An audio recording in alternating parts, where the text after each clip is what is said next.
Persuasion by Jane Austen. Chapter 1. Sir Walter Elliott, of Kellynch Hall, in Somersetshire, was a man who, for his own amusement, never took up any book but the baronetage. There he found occupation for an idle hour, and consolation in a distressed one. There his faculties were roused into admiration and respect by contemplating the limited remnant of the earliest patents. There any unwelcome sensations, arising from domestic affairs, changed naturally into pity and contempt, as he turned over the almost endless creations of the last century. And there, if every other leaf were powerless, he could read his own history with an interest which never failed. This was the page at which the favourite volume always opened. Elliott, of Kellynch Hall. Walter Elliott, born March 1st, 1760, married July 15th, 1784, Elizabeth, daughter of James Stevenson, Esquire, of South Park, in the county of Gloucester, by which lady, who died 1800, he has issue Elizabeth, born June 1st, 1785, Anne, born August 9th, 1787, a stillborn son, November 5th, 1789, Mary, born November 20th, 1791. Precisely such had the paragraph originally stood from the printer's hands, but Sir Walter had improved it by adding, for the information of himself and his family, these words, after the date of Mary's birth: "Married December 16th, 1810, Charles, son and heir of Charles Musgrove, Esquire, of Uppercross, in the county of Somerset," and by inserting most accurately the day of the month on which he had lost his wife. Then followed the history and rise of the ancient and respectable family, in the usual terms: how it had been first settled in Cheshire, how mentioned in Dugdale, serving the office of High Sheriff, representing a borough in 3 successive parliaments, exertions of loyalty and dignity of baronet in the first year of Charles II, with all the Marys and Elizabeths they had married, forming altogether 2 handsome 12mo pages, and concluding with the arms and motto: "Principal seat, Kellynch Hall, in the county of Somerset," and Sir Walter's handwriting again in this finale: "Heir presumptive, William Walter Elliott, Esquire, great-grandson of the 2nd Sir Walter." Vanity was the beginning and the end of Sir Walter Elliott's character, vanity of person and of situation. He had been remarkably handsome in his youth, and, at 54, was still a very fine man. Few women could think more of their personal appearance than he did, nor could the valet of any new-made lord be more delighted with the place he held in society. He considered the blessing of beauty as inferior only to the blessing of a baronetcy, and the Sir Walter Elliott who united these gifts was the constant object of his warmest respect and devotion. His good looks and his rank had one fair claim on his attachment, since to them he must have owed a wife of very superior character to anything deserved by his own.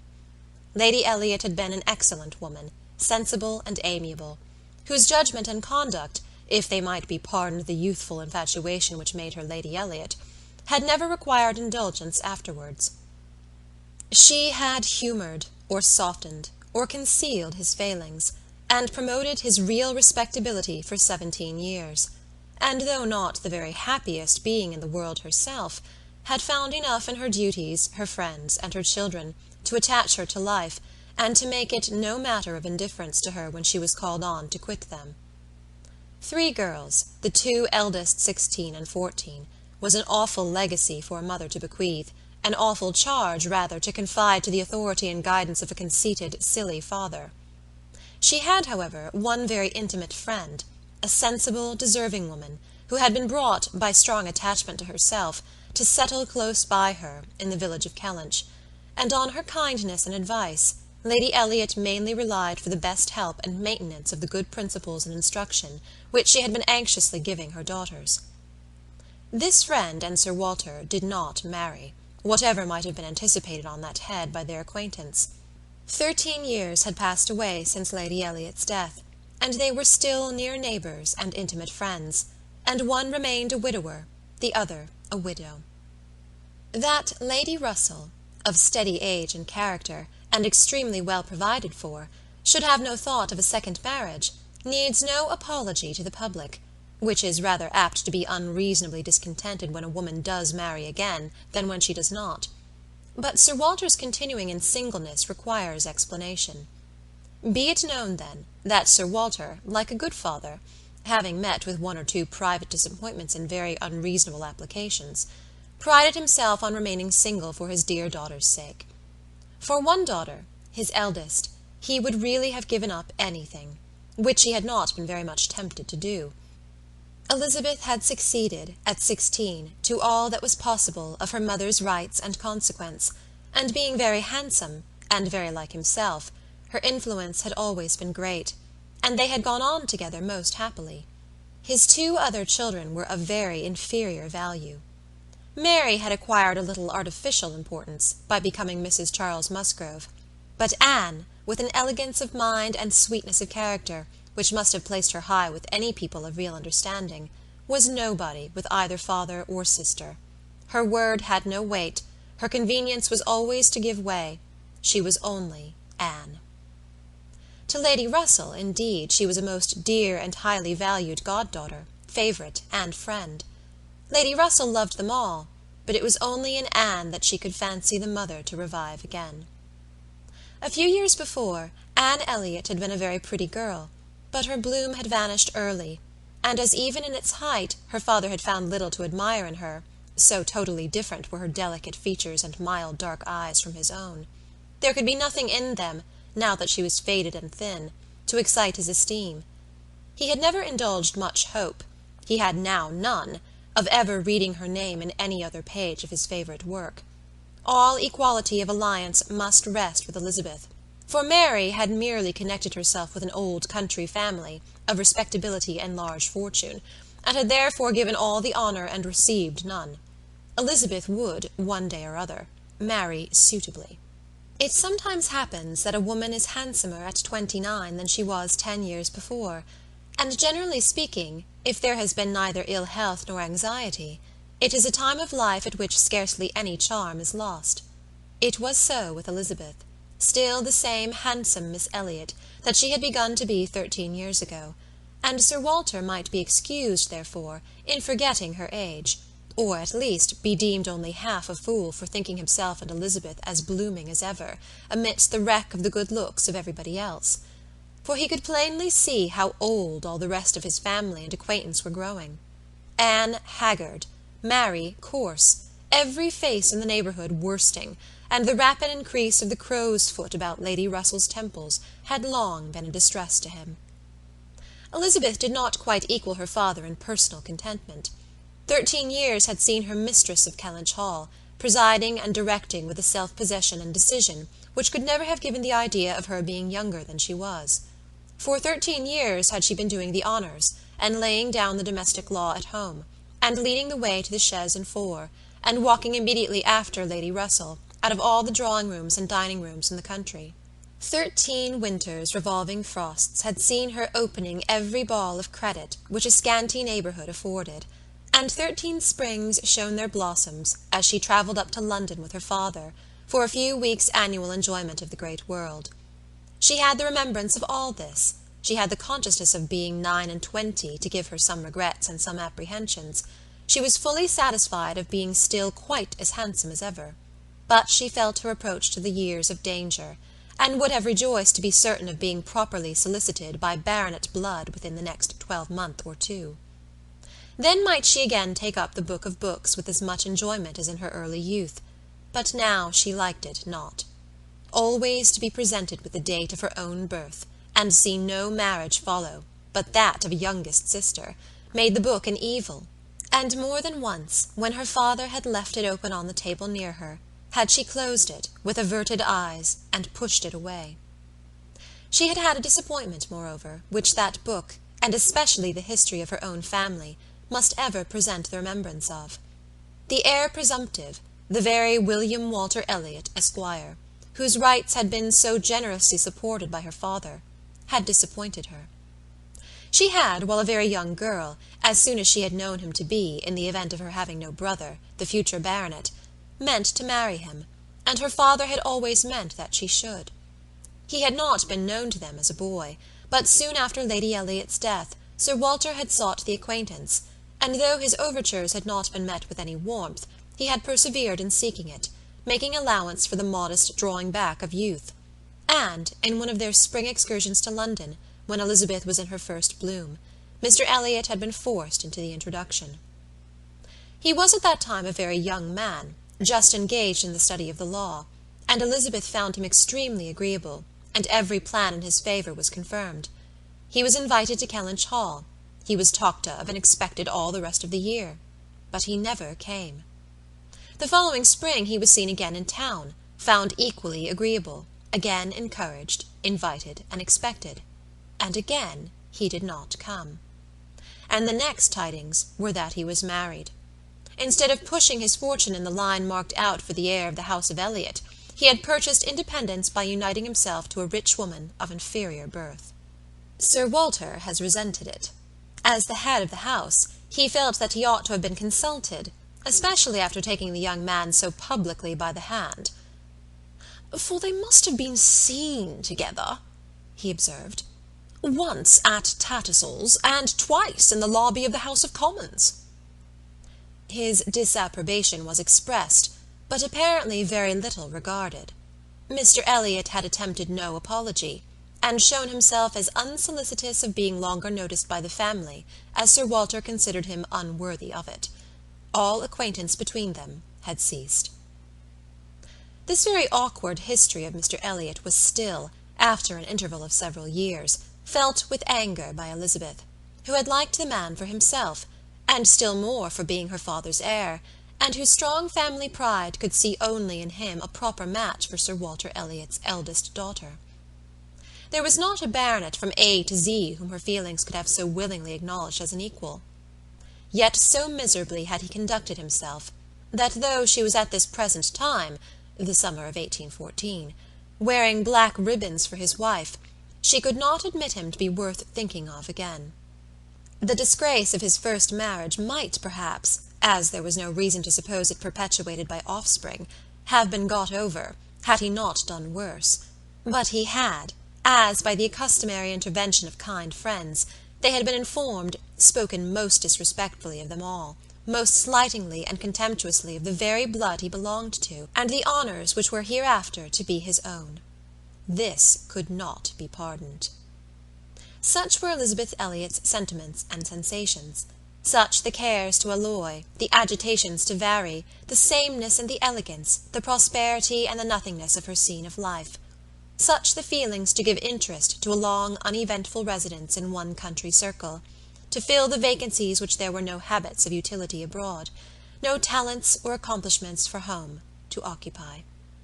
But now another occupation and solicitude of mind was beginning to be added to these. Her father was growing distressed for money. She knew that when he now took up the baronetage, it was to drive the heavy bills of his tradespeople, and the unwelcome hints of Mr. Shepherd, his agent, from his thoughts. The Kellynch property was good, but not equal to Sir Walter's apprehension of the state required in its possessor. While Lady Elliott lived, there had been method, moderation, and economy, which had just kept him within his income. But with her had died all such right-mindedness, and from that period he had been consistently exceeding it. It had not been possible for him to spend less. He had done nothing but what Sir Walter Elliott was imperiously called on to do. But, blameless as he was not only growing dreadfully in debt, but was hearing of it so often, that it became vain to attempt concealing it longer, even partially, from his daughter. He had given her some hints of it the last spring in town. He had gone so far even as to say, "Can we retrench? Does it occur to you that there is any one article in which we can retrench?"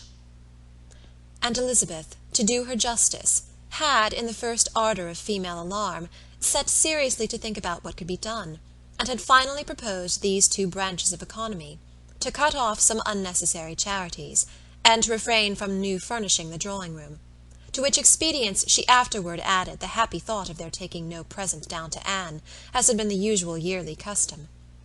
But these measures, however good in themselves, were insufficient for the real extent of the evil, the whole of which Sir Walter found himself obliged to confess to her soon afterwards. Elizabeth had nothing to propose of deeper efficacy.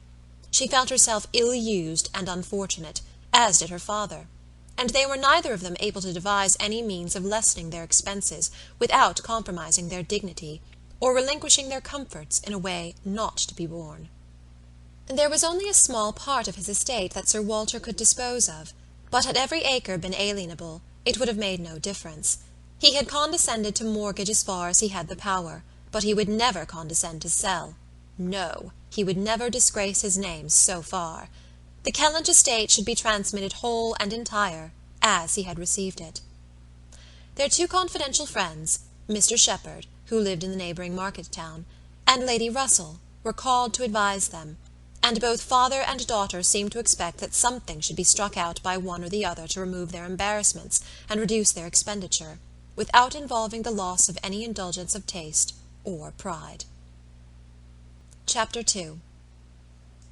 Mr. Shepherd, a civil, cautious lawyer, who, whatever might be his hold or his views on Sir Walter, would rather have the disagreeable prompted by anybody else, excused himself from offering the slightest hint, and only begged leave to recommend an implicit reference to the excellent judgment of Lady Russell, from whose known good sense he fully expected to have just such resolute measures advised as he meant to see finally adopted.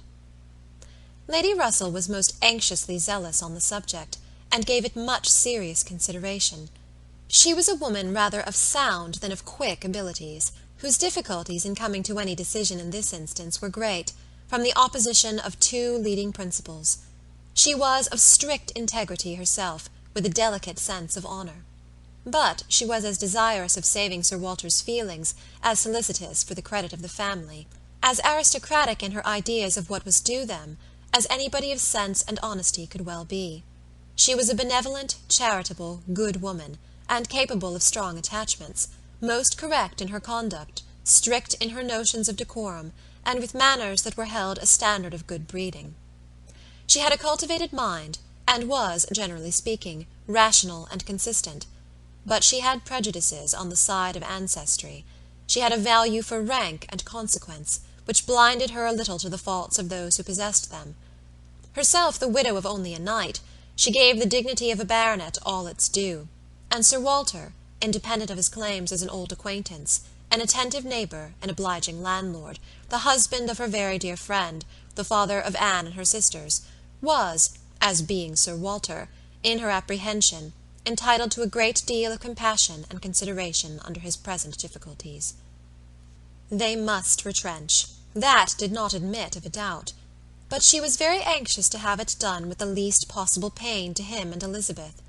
She drew up plans of economy, she made exact calculations, and she did what nobody else thought of doing. She consulted Anne, who never seemed considered by the others as having any interest in the question. She consulted, and in a degree was influenced by her in marking out the scheme of retrenchment which was at last submitted to Sir Walter. Every emendation of Anne's had been on the side of honesty against importance. She wanted more vigorous measures, a more complete reformation, a quicker release from debt, a much higher tone of indifference for everything but justice and equity. "If we can persuade your father to all this," said Lady Russell, looking over her paper, "much may be done. If he will adopt these regulations, in 7 years he will be clear. And I hope we may be able to convince him and Elizabeth that Kellynch Hall has a respectability in itself which cannot be affected by these reductions, and that the true dignity of Sir Walter Elliott will be very far from lessened in the eyes of sensible people by acting like a man of principle. What will he be doing, in fact, but what very many of our first families have done, or ought to do?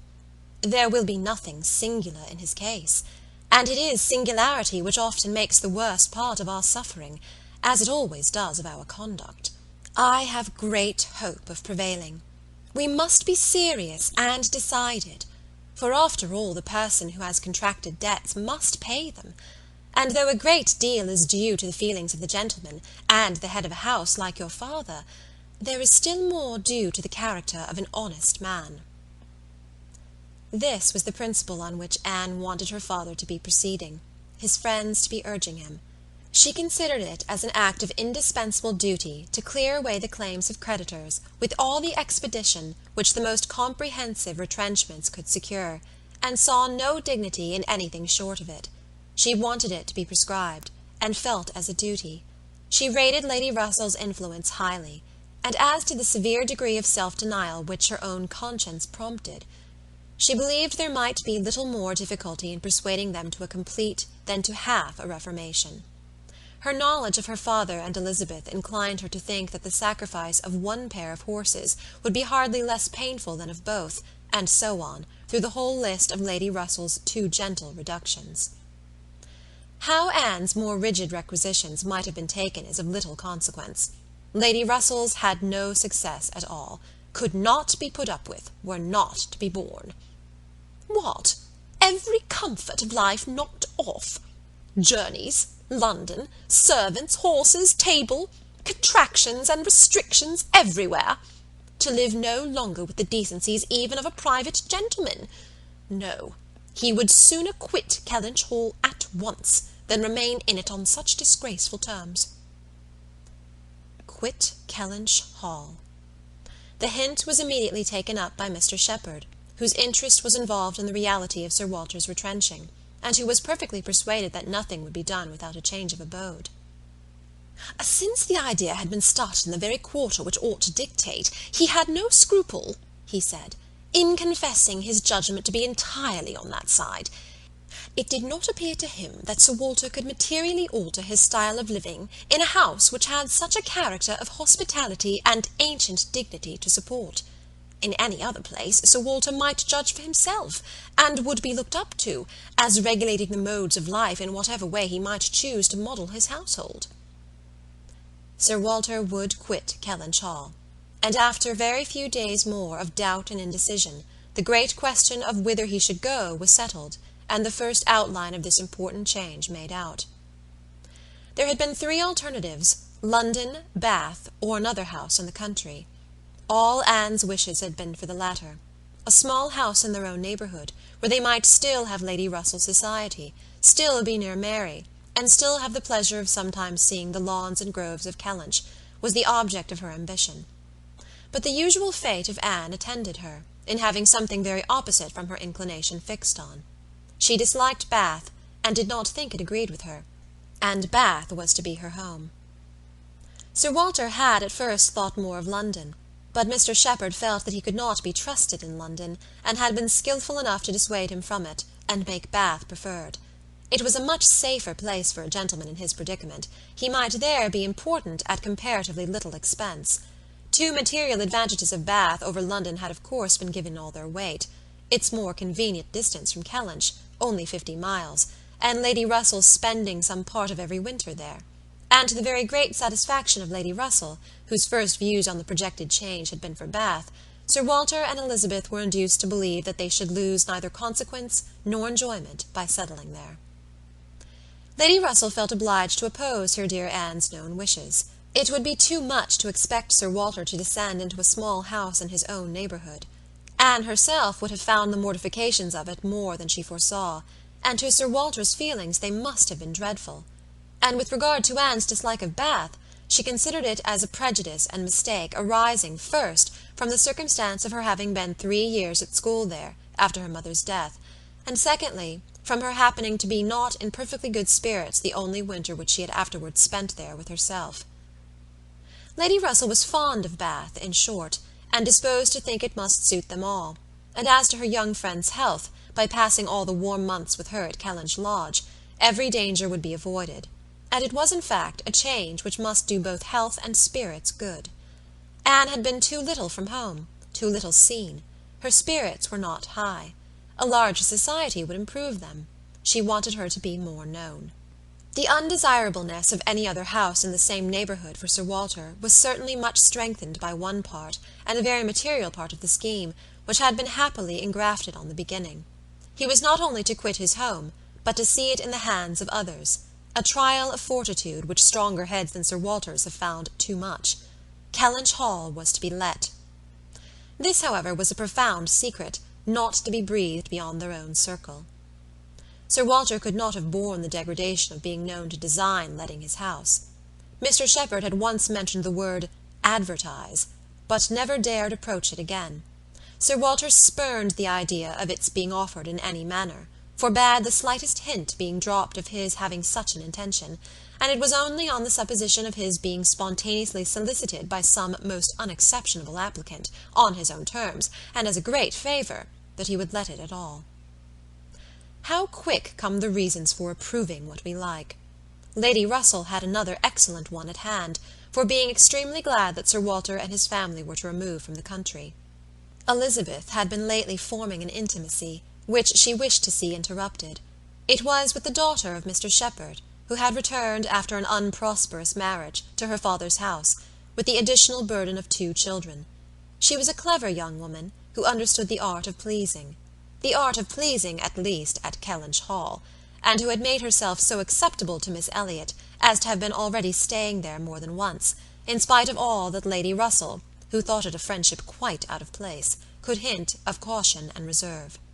Lady Russell, indeed, had scarcely any influence with Elizabeth, and seemed to love her rather because she would love her than because Elizabeth deserved it. She had never received from her more than outward attention, nothing beyond the observances of complaisance, had never succeeded in any point which she wanted to carry, against previous inclination. She had been repeatedly very earnest in trying to get Anne included in the visit to London, sensibly open to all the injustice and all the discredit of the selfish arrangements which shut her out, and on many lesser occasions had endeavoured to give Elizabeth the advantage of her own better judgment and experience, but always in vain. Elizabeth would go her own way, and never had she pursued it in more decided opposition to Lady Russell than in this selection of Mrs. Clay, turning from the society of so deserving a sister to bestow her affection and confidence on one who ought to have been nothing to her but the object of distant civility. From situation, Mrs. Clay was, in Lady Russell's estimate, a very unequal, and in her character, she believed, a very dangerous companion. And a removal that would leave Mrs. Clay behind, and bring a choice of more suitable intimates within Miss Elliott's reach, was therefore an object of first-rate importance. Chapter 3. "I must take leave to observe, Sir Walter," said Mr. Shepherd one morning at Kellynch Hall, as he laid down the newspaper, "that the present juncture is much in our favour. This peace will be turning all our rich naval officers ashore. They will be all wanting a home. Could not be a better time, Sir Walter, for having a choice of tenants, very responsible tenants. Many a noble fortune has been made during the war. If a rich admiral were to come our way, Sir Walter—" "He would be a very lucky man, Shepherd," replied Sir Walter. "That's all I have to remark. A prize indeed would Kellynch Hall be to him. Rather the greatest prize of all, let him have taken ever so many before, hey, Shepherd?" Mr. Shepherd laughed, as he knew he must, at this wit, and then added, "I presume to observe, Sir Walter, that in the way of business, gentlemen of the navy are well to deal with. I have had a little knowledge of their methods of doing business, and I am free to confess that they have very liberal notions, and are as likely to make desirable tenants as any set of people one should meet with.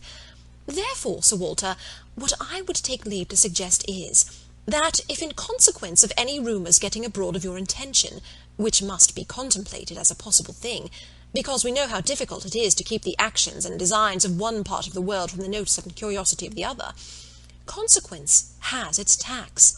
I, John Shepherd, might conceal any family matters that I chose, for nobody would think it worth their while to observe me, but Sir Walter Elliott has eyes upon him which it may be very difficult to elude, and therefore, thus much I venture upon, that it will not greatly surprise me if, with all our caution, some rumour of the truth should get abroad, in the supposition of which, as I was going to observe, since applications will unquestionably follow, I should think any from our wealthy naval commanders particularly worth attending to, and beg leave to add, that 2 hours will bring me over at any time to save you the trouble of replying."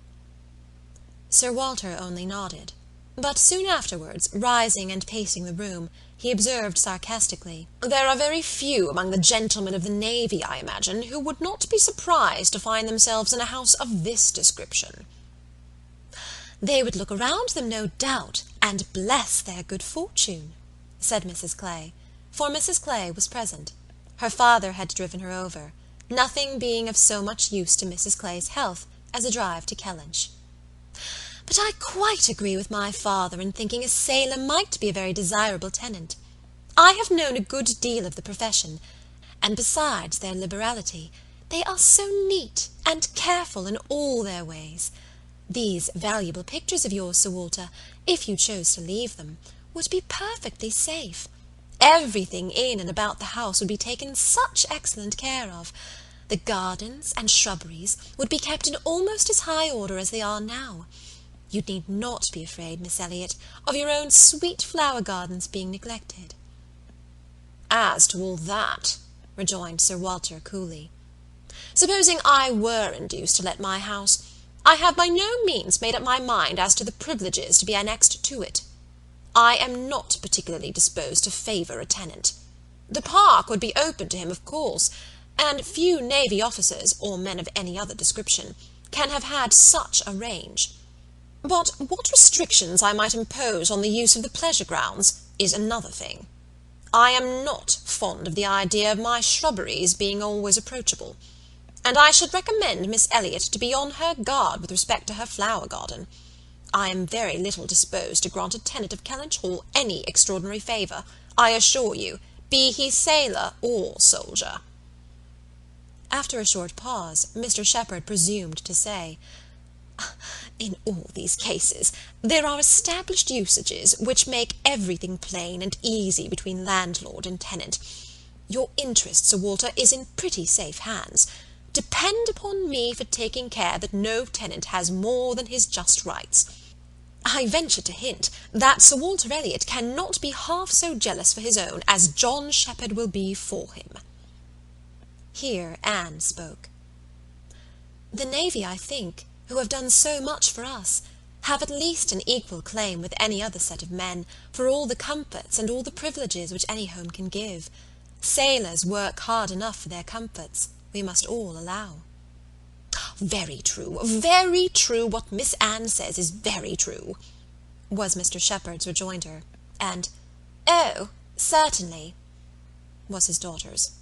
But Sir Walter's remark was, soon afterwards, "The profession has its utility, but I should be sorry to see any friend of mine belonging to it." "Indeed?" was the reply, with a look of surprise. "Yes, it is in 2 points offensive to me. I have 2 strong grounds of objection to it. First, as being the means of bringing persons of obscure birth into undue distinction, and raising men to honours which their fathers and grandfathers never dreamt of; and secondly, as it cuts up a man's youth and vigour most horribly. A sailor grows old sooner than any other man. I have observed it all my life. A man is in greater danger in the navy of being insulted by the rise of one whose father, his father might have disdained to speak to, and of becoming prematurely an object of disgust himself, than in any other line. One day last spring in town I was in company with 2 men, striking instances of what I am talking of. Lord St. Ives, whose father we all know to have been a country curate, without bread to eat. I was to give place to Lord St. Ives, and to a certain Admiral Baldwin, the most deplorable-looking personage you can imagine. His face the colour of mahogany, rough and rugged to the last degree, all lines and wrinkles, 9 grey hairs of a side, and nothing but a dab of powder at top. In the name of heaven, who is that old fellow? Said I to a friend of mine who was standing near, Sir Basil Morley. Old fellow, cried Sir Basil, it is Admiral Baldwin. What do you take his age to be? 60, said I, or perhaps 62. 40, replied Sir Basil, 40 and no more. Picture to yourselves my amazement. I shall not easily forget Admiral Baldwin. I never saw quite so wretched an example of what a seafaring life can do. But to a degree I know it is the same with them all. They are all knocked about, and exposed to every climate, and every weather, till they are not fit to be seen. It is a pity they are not knocked on the head at once, before they reach Admiral Baldwin's age. Nay, Sir Walter, cried Mrs. Clay. "This is being severe indeed. Have a little mercy on the poor men. We are not all born to be handsome. The sea is no beautifier, certainly. Sailors do grow old betimes. I have observed it. They soon lose the look of youth. But then, is it not the same way with many other professions, perhaps most other? Soldiers in active service are not at all better off, and even in the quieter professions there is a toil and a labour of the mind, if not of the body, which seldom leaves a man's looks to the natural effect of time.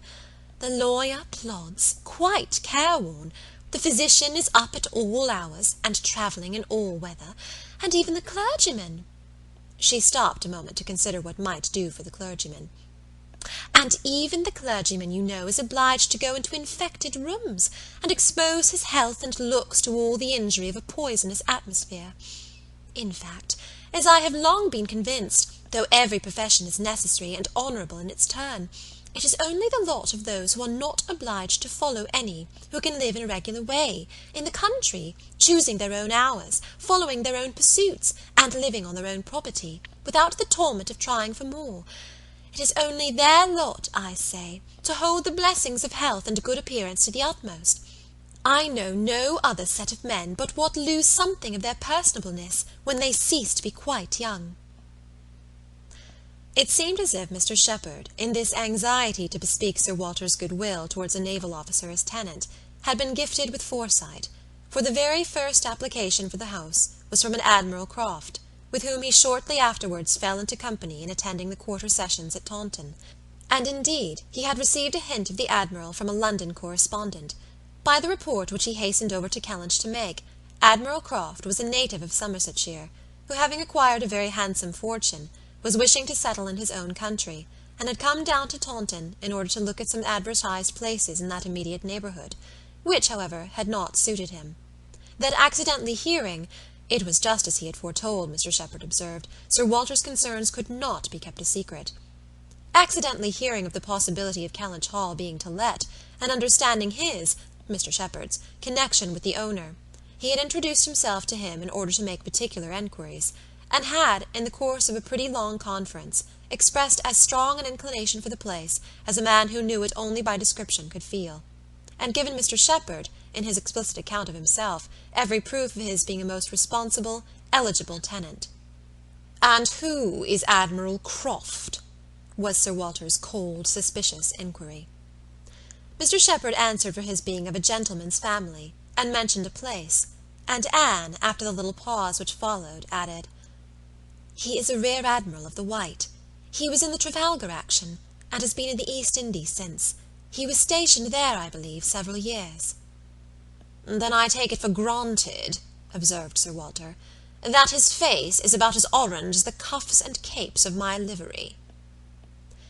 Mr. Shepherd hastened to assure him that Admiral Croft was a very hale, hearty, well-looking man, a little weather-beaten, to be sure, but not much, and quite the gentleman in all his notions and behaviour, not likely to make the smallest difficulty about terms, only wanted a comfortable home, and to get into it as soon as possible, knew he must pay for his convenience, knew what rent a ready-furnished house of that consequence might fetch, should not have been surprised if Sir Walter had asked more, had inquired about the manor, would be glad of the deputation, certainly, but made no great point of it, said he sometimes took out a gun, but never killed. Quite the gentleman. Mr. Shepherd was eloquent on the subject, pointing out all the circumstances of the Admiral's family, which made him peculiarly desirable as a tenant. He was a married man, and without children, the very state to be wished for. A house was never taken good care of, Mr. Shepherd observed, without a lady. He did not know whether furniture might not be in danger of suffering as much when there was no lady as where there were many children. A lady without a family was the very best preserver of furniture in the world. He had seen Mrs. Croft, too. She was at Taunton with the Admiral, and had been present almost all the time they were talking the matter over. "And a very well-spoken, genteel, shrewd lady she seemed to be," continued he. "Asked more questions about the house and terms and taxes than the Admiral himself, and seemed more conversant with business. And moreover, Sir Walter, I found she was not quite unconnected in this country any more than her husband. That is to say, she is sister to a gentleman who did live amongst us once. She told me so herself, sister to the gentleman who lived a few years back at Monkford. Bless me, what was his name? At this moment I cannot recollect his name, though I have heard it so lately. Penelope, my dear, can you help me to the name of the gentleman who lived at Monkford, Mrs. Croft's brother?" But Mrs. Clay was talking so eagerly with Miss Elliott that she did not hear the appeal. "I have no conception whom you can mean, Shepherd. I remember no gentleman resident at Monkford since the time of old Governor Trent." "Bless me, how very odd! I shall forget my own name soon, I suppose. A name that I am so very well acquainted with. Knew the gentleman so well by sight, seen him 100 times. Came to consult me once, I remember, about a trespass of one of his neighbours. A farmer's man breaking into his orchard, wall torn down, apples stolen, caught in the fact, and afterwards, contrary to my judgment, submitted to an amicable compromise. Very odd indeed." After waiting another moment, "You mean Mr. Wentworth, I suppose?" said Anne. Mr. Shepherd was all gratitude. "Oh, Wentworth was the very name! Mr. Wentworth was the very man. He had the curacy of Monkford, you know, Sir Walter, some time back, for 2 or 3 years. Came there about the year 05, I take it. You remember him, I am sure." "Wentworth? Oh, ay, Mr. Wentworth, the curate of Monkford. You misled me by the term gentleman. I thought you were speaking of some man of property. Mr. Wentworth was nobody, I remember. Quite unconnected. Nothing to do with the Strafford family. One wonders how the names of many of our nobility become so common." As Mr. Shepherd perceived that this connection of the Crofts did them no service with Sir Walter, he mentioned it no more, returning with all his zeal to dwell on the circumstances more indisputably in their favour, their age and number and fortune, the high idea they had formed of Kellynch Hall, and extreme solicitude for the advantage of renting it, making it appear as if they ranked nothing beyond the happiness of being the tenants of Sir Walter Elliott. An extraordinary taste, certainly, could they have been supposed in the secret of Sir Walter's estimate of the dues of a tenant. It succeeded, however, and though Sir Walter must ever look with an evil eye on any one intending to inhabit that house, and think them infinitely too well off in being permitted to rent it on the highest terms, he was talked into allowing Mr. Shepherd to proceed in the treaty, and authorizing him to wait on Admiral Croft, who still remained at Taunton, and fix a day for the house being seen. Sir Walter was not very wise, but still he had experience enough of the world to feel that a more unobjectionable tenant, in all essentials, than Admiral Croft bid fair to be, could hardly offer. So far went his understanding, and his vanity supplied a little additional soothing, in the Admiral's situation in life, which was just high enough, and not too high. "I have let my house to Admiral Croft," would sound extremely well, very much better than to any mere Mr. A Mr., save perhaps some half-dozen in the nation, always needs a note of explanation. An admiral speaks his own consequence, and at the same time can never make a baronet look small. In all their dealings and intercourse, Sir Walter Elliott must ever have the precedence. Nothing could be done without a reference to Elizabeth, but her inclination was growing so strong for a removal that she was happy to have it fixed and expedited by a tenant at hand, and not a word to suspend decision was uttered by her. Mr. Shepherd was completely empowered to act, and no sooner had such an end been reached than Anne, who had been a most attentive listener to the whole, left the room to seek the comfort of cool air for her flushed cheeks, and as she walked along a favourite grove, said, with a gentle sigh, "A few months more, and he, perhaps, may be walking here." Chapter 4. He was not Mr. Wentworth, the former curate of Monkford, however suspicious appearances may be, but a Captain Frederick Wentworth, his brother, who, being made commander in consequence of the action off St. Domingo, and not immediately employed, had come into Somersetshire in the summer of 1806, and having no parent living, found a home for half a year at Monkford. He was, at that time, a remarkably fine young man, with a great deal of intelligence, spirit, and brilliancy, and Anne an extremely pretty girl, with gentleness, modesty, taste, and feeling.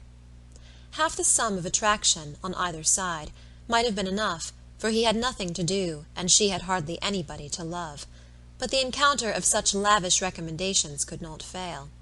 They were gradually acquainted, and when acquainted, rapidly and deeply in love. It would be difficult to say which had seen highest perfection in the other, or which had been the happiest, she in receiving his declarations and proposals, or he in having them accepted. A short period of exquisite felicity followed, and but a short one. Troubles soon arose. Sir Walter, on being applied to, without actually withholding his consent, or saying it should never be, gave it all the negative of great astonishment, great coldness, great silence, and professed resolution of doing nothing for his daughter. He thought it a very degrading alliance, and Lady Russell, though with more tempered and pardonable pride, received it as a most unfortunate one. Anne Elliott, with all her claims of birth, beauty, and mind, to throw herself away at 19, involve herself at 19 in an engagement with a young man who had nothing but himself to recommend him, and no hopes of attaining affluence but in the chances of a most uncertain profession, and no connections to secure even his farther rise in the profession, would be, indeed, a throwing away, which she grieved to think of. Anne Elliott, so young, known to so few, to be snatched off by a stranger without alliance or fortune, or rather sunk by him into a state of most wearing, anxious, youth-killing dependence. It must not be, if by any fair interference of friendship, any representations from one who had almost a mother's love and mother's rights, it would be prevented.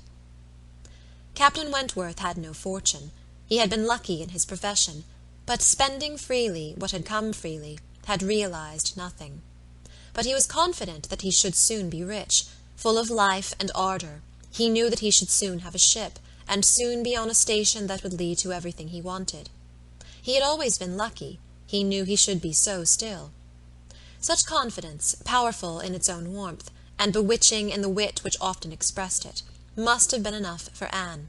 But Lady Russell saw it very differently. His sanguine temper and fearlessness of mind operated very differently on her. She saw in it but an aggravation of the evil. It only added a dangerous character to himself. He was brilliant, he was headstrong. Lady Russell had little taste for wit, and of anything approaching to imprudence a horror. She deprecated the connection in every light. Such opposition as these feelings produced was more than Anne could combat. Young and gentle as she was, it might yet have been possible to withstand her father's ill will, though unsoftened by one kind word or look on the part of her sister. But Lady Russell, whom she had always loved and relied on, could not, with such steadiness of opinion and such tenderness of manner, be continually advising her in vain. She was persuaded to believe the engagement a wrong thing, indiscreet, improper, hardly capable of success, and not deserving it. But it was not a merely selfish caution under which she acted in putting an end to it. Had she not imagined herself consulting his good, even more than her own, she could hardly have given him up.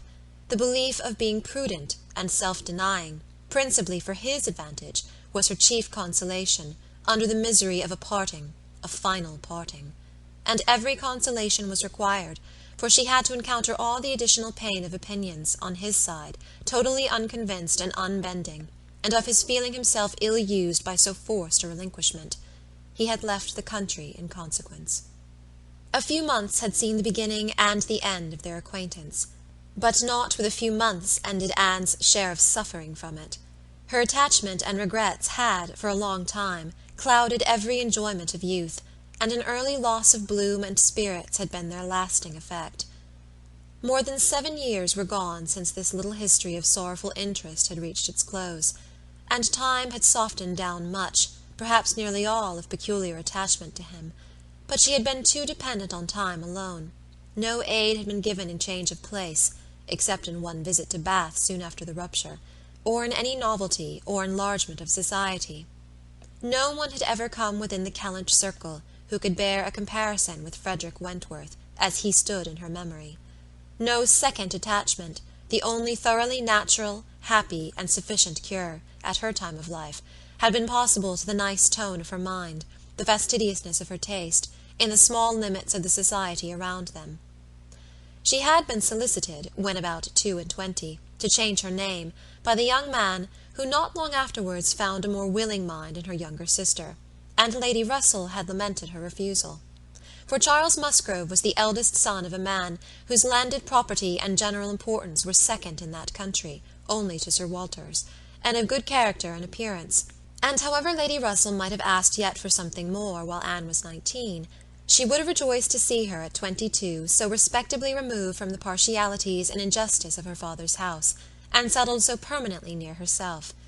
But in this case Anne had left nothing for advice to do, and though Lady Russell, as satisfied as ever with her own discretion, never wished the past undone, she began now to have the anxiety which borders on hopelessness, for Anne's being tempted, by some man of talents and independence, to enter a state for which she held her to be peculiarly fitted by her warm affections and domestic habits. They knew not each other's opinion, either its constancy or its change, on the one leading point of Anne's conduct, for the subject was never alluded to. But Anne, at 27, thought very differently from what she had been made to think at 19. She did not blame Lady Russell. She did not blame herself for having been guided by her. But she felt that were any young person, in similar circumstances, to apply to her for counsel, they would never receive any of such certain immediate wretchedness, such uncertain future good. She was persuaded that under every disadvantage of disapprobation at home, and every anxiety attending his profession, all their probable fears, delays, and disappointments, she should yet have been a happier woman in maintaining the engagement than she had been in the sacrifice of it, and this she fully believed had the usual share, had even more than the usual share of all such solicitudes and suspense been theirs, without reference to the actual results of their case, which, as it happened, would have bestowed earlier prosperity than could be reasonably calculated on. All his sanguine expectations, all his confidence had been justified. His genius and ardour had seemed to foresee and to command his prosperous path. He had, very soon after their engagement ceased, got employ, and all that he had told her would follow had taken place. He had distinguished himself, and early gained the other step in rank, and must now, by successive captures, have made a handsome fortune. She had only navy lists and newspapers for her authority, but she could not doubt his being rich, and in favour of his constancy she had no reason to believe him married. How eloquent could Anne Elliott have been! How eloquent, at least, were her wishes on the side of early warm attachment, and a cheerful confidence in futurity, against that over-anxious caution which seems to insult exertion and distrust providence. She had been forced into prudence in her youth. She learned romance as she grew older, the natural sequel of an unnatural beginning. With all these circumstances, recollections, and feelings, she could not hear that Captain Wentworth's sister was likely to live at Kellynch without a revival of former pain, and many a stroll and many a sigh were necessary to dispel the agitation of the idea. She often told herself it was folly, before she could harden her nerves sufficiently to feel the continual discussion of the Crofts and their business no evil. She was assisted, however, by that perfect indifference and apparent unconsciousness among the only three of her own friends in the secret of the past, which seemed almost to deny any recollection of it. She could do justice to the superiority of Lady Russell's motives in this, over those of her father and Elizabeth. She could honour all the better feelings of her calmness, but the general air of oblivion among them was highly important, from whatever it sprung.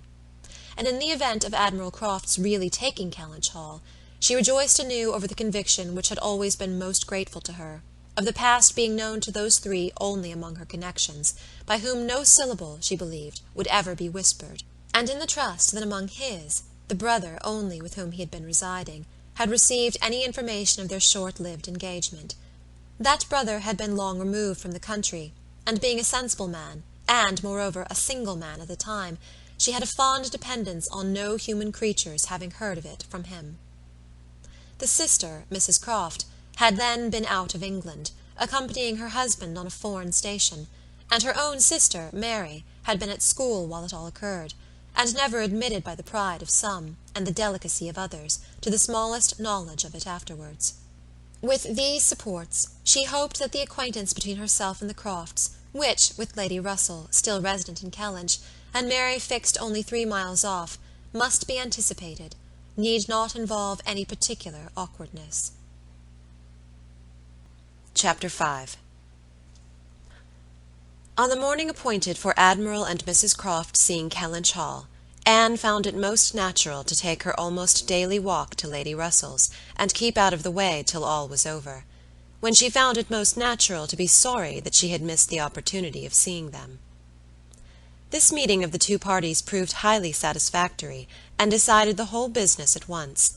Each lady was previously well disposed for an agreement, and saw nothing, therefore, but good manners in the other, and with regard to the gentleman, there was such an hearty good humour, such an open, trusting liberality on the Admiral's side, as could not but influence Sir Walter, who had besides been flattered into his very best and most polished behaviour by Mr Shepherd's assurances of his being known, by report, to the Admiral, as a model of good breeding.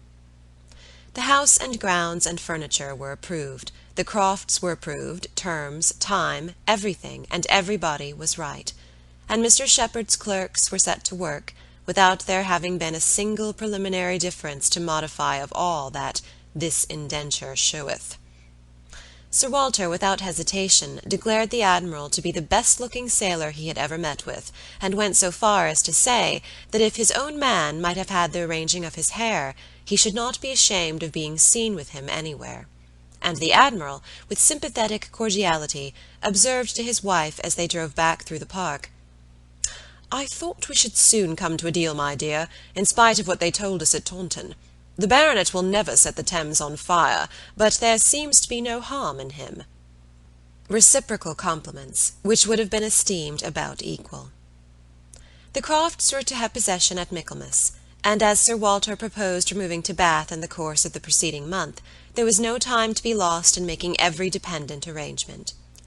Lady Russell, convinced that Anne would not be allowed to be of any use, or any importance, in the choice of the house which they were going to secure, was very unwilling to have her hurried away so soon, and wanted to make it possible for her to stay behind till she might convey her to Bath herself after Christmas, but having several engagements of her own which must take her from Kellynch for several weeks, she was unable to give the full invitation she wished, and Anne, though dreading the possible heats of September in all the white glare of Bath, and grieving to forego all the influence so sweet and so sad of the autumnal months in the country, did not think that, everything considered, she wished to remain.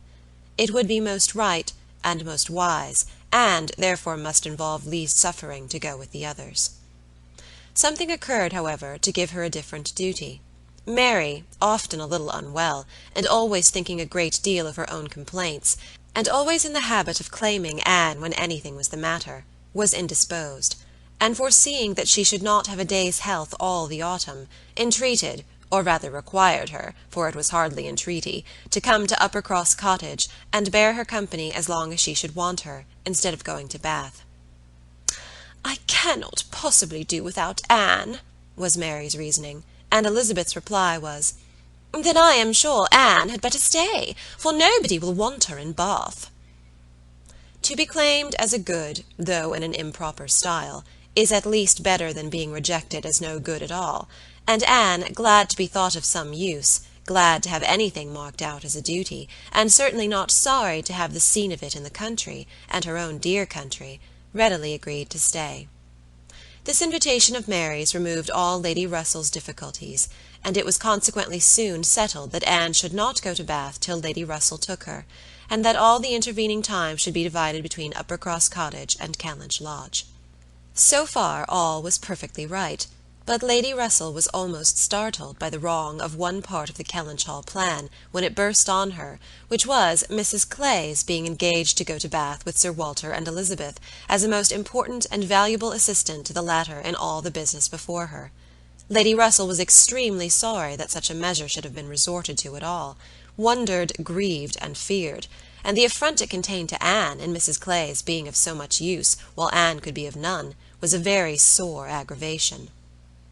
Anne herself was become hardened to such affronts, but she felt the imprudence of the arrangement quite as keenly as Lady Russell.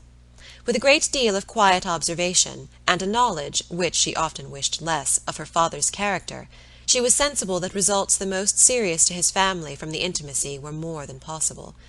She did not imagine that her father had at present an idea of the kind.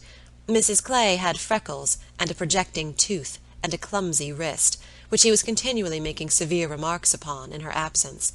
But she was young, and certainly altogether well-looking, and possessed, in an acute mind and assiduous pleasing manners, infinitely more dangerous attractions than any mere personal might have been.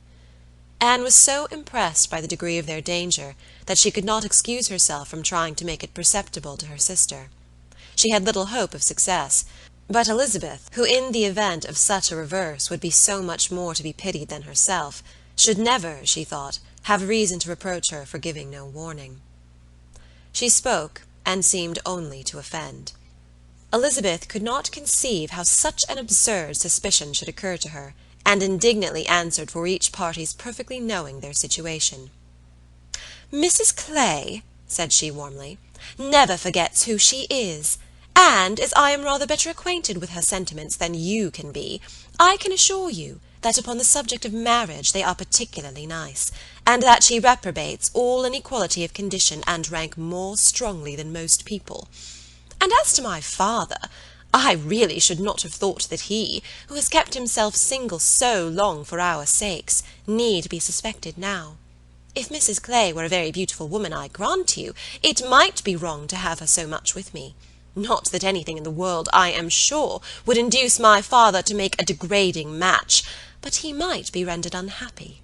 But poor Mrs. Clay, who, with all her merits, can never have been reckoned tolerably pretty, I really think poor Mrs. Clay may be staying here in perfect safety.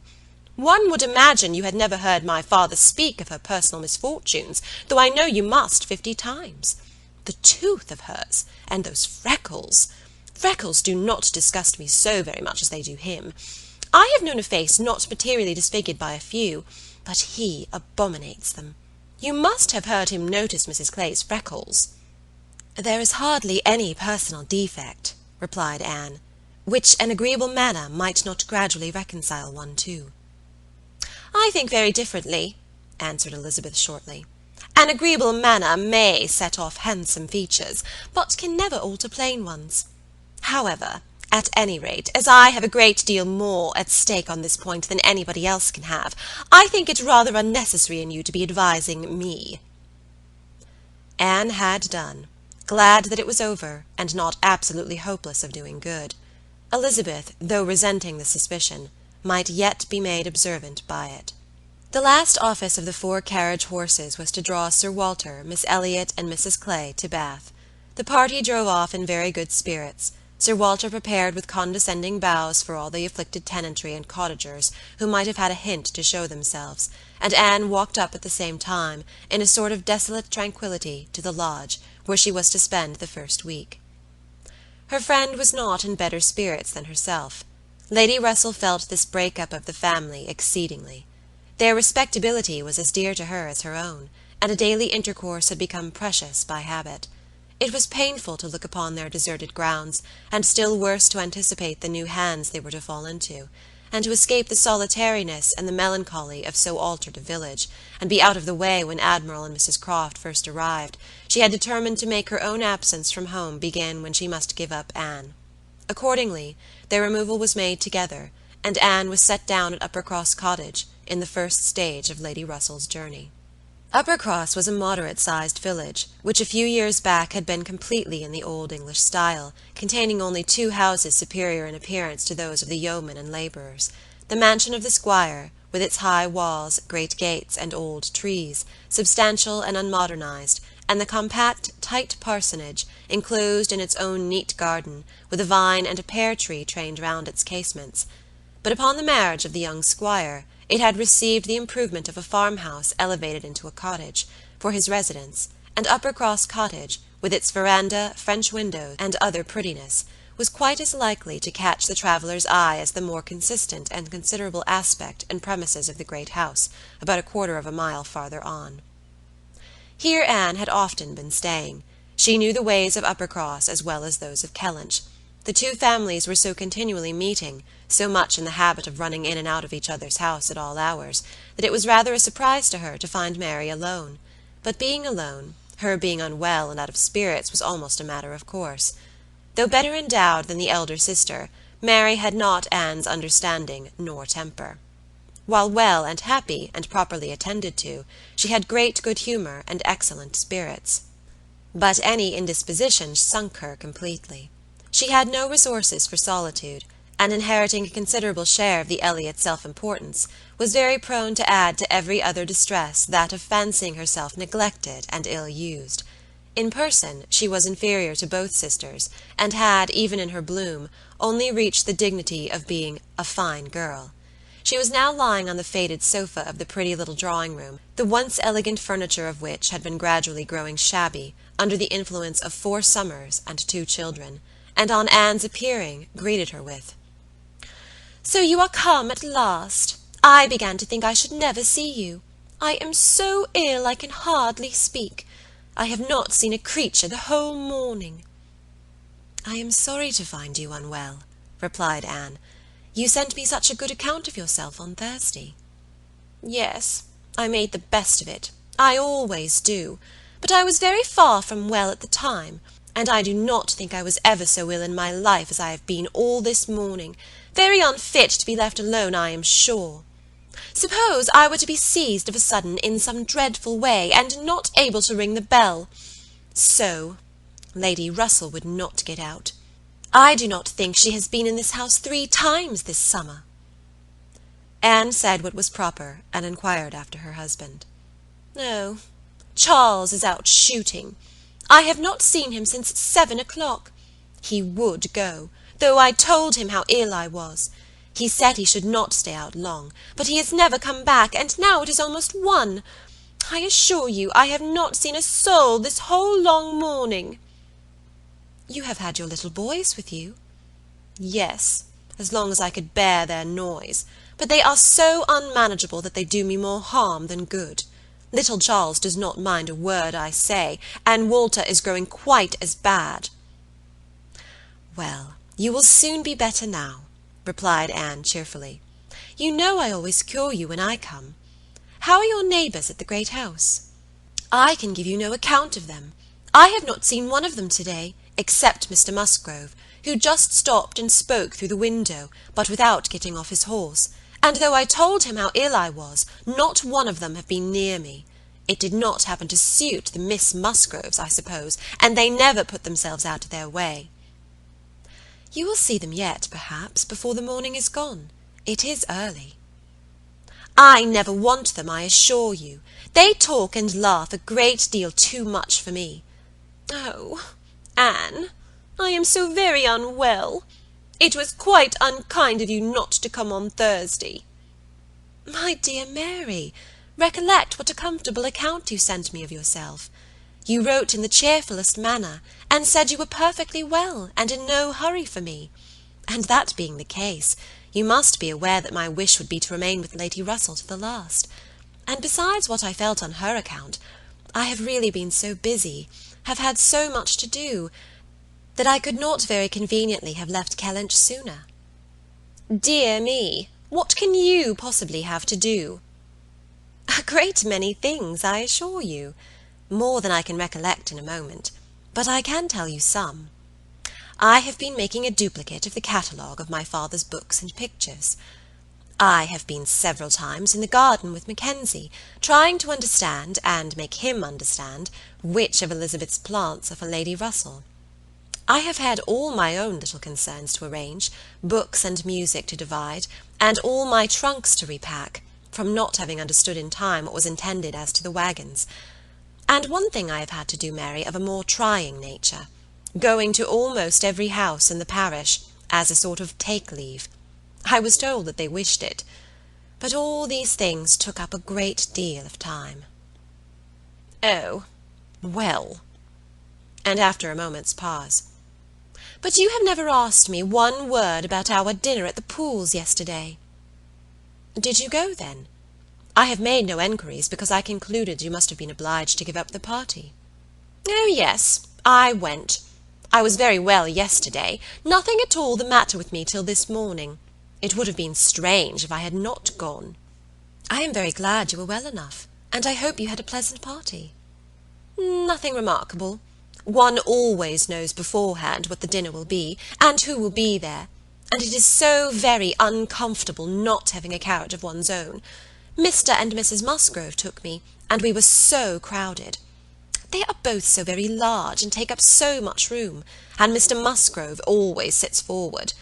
So there was I, crowded into the back seat with Henrietta and Louisa, and I think it very likely that my illness today may be owing to it." A little further perseverance and patience and forced cheerfulness on Anne's side produced nearly a cure on Mary's. She could soon sit upright on the sofa, and began to hope she might be able to leave it by dinner-time. Then, forgetting to think of it, she was at the other end of the room, beautifying a nosegay. Then she ate her cold meat, and then she was well enough to propose a little walk. "Where shall we go?" said she, when they were ready. "I suppose you will not like to call at the great house before they have been to see you?" "I have not the smallest objection on that account," replied Anne. "I should never think of standing on such ceremony with people I know so well as Mrs. and the Miss Musgroves." "Oh, but they ought to call upon you as soon as possible. They ought to feel what is due to you as my sister. However, we may as well go and sit with them a little while, and when we have that over, we can enjoy our walk." Anne had always thought such a style of intercourse highly imprudent, but she had ceased to endeavour to check it, from believing that, though there were on each side continual subjects of offence, neither family could now do without it. To the great house accordingly they went, to sit the full half-hour in the old-fashioned square parlour, with a small carpet and shining floor, to which the present daughters of the house were gradually giving the proper air of confusion by a grand pianoforte and a harp, flower-stands and little tables placed in every direction. Oh, could the originals of the portraits against the wainscot, could the gentlemen in brown velvet and the ladies in blue satin, have seen what was going on, have been conscious of such an overthrow of all order and neatness, the portraits themselves seemed to be staring in astonishment. The Musgroves, like their houses, were in a state of alteration, perhaps of improvement. The father and mother were in the old English style, and the young people in the new. Mr. and Mrs. Musgrove were a very good sort of people, friendly and hospitable, not much educated, and not at all elegant. Their children had more modern minds and manners. There were a numerous family, but the only two grown up, excepting Charles, were Henrietta and Louisa, young ladies of 19 and 20, who had brought from school at Exeter all the usual stock of accomplishments, and were now like thousands of other young ladies, living to be fashionable, happy, and merry. Their dress had every advantage, their faces were rather pretty, their spirits extremely good, their manners unembarrassed and pleasant. They were of consequence at home, and favourites abroad. Anne always contemplated them as some of the happiest creatures of her acquaintance, but still, saved as we all are by some comfortable feeling of superiority from wishing for the possibility of exchange, she would not have given up her own more elegant and cultivated mind for all their enjoyments, and envied them nothing but that seemingly perfect good understanding and agreement together, that good-humoured mutual affection, of which she had known so little herself with either of her sisters. They were received with great cordiality. Nothing seemed amiss on the side of the great house family, which was generally, as Anne very well knew, the least to blame. The half-hour was chatted away pleasantly enough, and she was not at all surprised at the end of it to have their walking party joined by both the Miss Musgroves, at Mary's particular invitation. Chapter 6. Anne had not wanted this visit to Uppercross, to learn that a removal from one set of people to another, though at a distance of only 3 miles, will often include a total change of conversation, opinion, and idea. She had never been staying there before, without being struck by it, or without wishing that other Elliots could have her advantage in seeing how unknown, or unconsidered there, were the affairs which at Kellynch Hall were treated as of such general publicity and pervading interest. Yet, with all this experience, she believed she must now submit to feel that other lesson, in the art of knowing our own nothingness beyond our own circle, was become necessary for her. For certainly, coming as she did, with a heart full of the subject which had been completely occupying both houses in Kellynch for many weeks, She had expected rather more curiosity and sympathy than she found in the separate but very similar remark of Mr. and Mrs. Musgrove. "So Miss Anne, Sir Walter and your sister are gone, and what part of Bath do you think they will settle in?" And this without much waiting for an answer, or in the young lady's addition of, "I hope we shall be in Bath in the winter, but remember, papa, if we do go we must be in a good situation. None of your Queen squares for us." Or in the anxious supplement from Mary of, "Upon my word, I shall be pretty well off when you are all gone away to be happy at Bath." She could only resolve to avoid such self-delusion in future, and think with heightened gratitude of the extraordinary blessing of having one such truly sympathizing friend as Lady Russell. The Mr. Musgroves had their own game to guard and to destroy, their own horses, dogs, and newspapers to engage them, and the females were fully occupied in all the other common subjects of housekeeping, neighbours, dress, dancing, and music. She acknowledged it to be very fitting that every little social commonwealth should dictate its own matters of discourse, and hoped ere long to become a not unworthy member of the one she was now transplanted into. With the prospect of spending at least 2 months at Uppercross, it was highly incumbent on her to clothe her imagination, her memory, and all her ideas in as much of Uppercross as possible. She had no dread of these 2 months. Mary was not so repulsive and unsisterly as Elizabeth, nor so inaccessible to all influence of hers. Neither was there anything among the other component parts of the cottage inimical to comfort. She was always on friendly terms with her brother-in-law, and in the children, who loved her nearly as well, and respected her a great deal more than their mother, she had an object of interest, amusement, and wholesome exertion. Charles Musgrove was civil and agreeable. In sense and temper he was undoubtedly superior to his wife, but not of powers, or conversation, or grace, to make the past, as they were connected together, at all a dangerous contemplation, though, at the same time, Anne could believe, with Lady Russell, that a more equal match might have greatly improved him, and that a woman of real understanding might have given more consequence to his character, and more usefulness, rationality, and elegance to his habits and pursuits. As it was, he did nothing with much zeal but sport, and his time was otherwise trifled away, without benefit from books or anything else.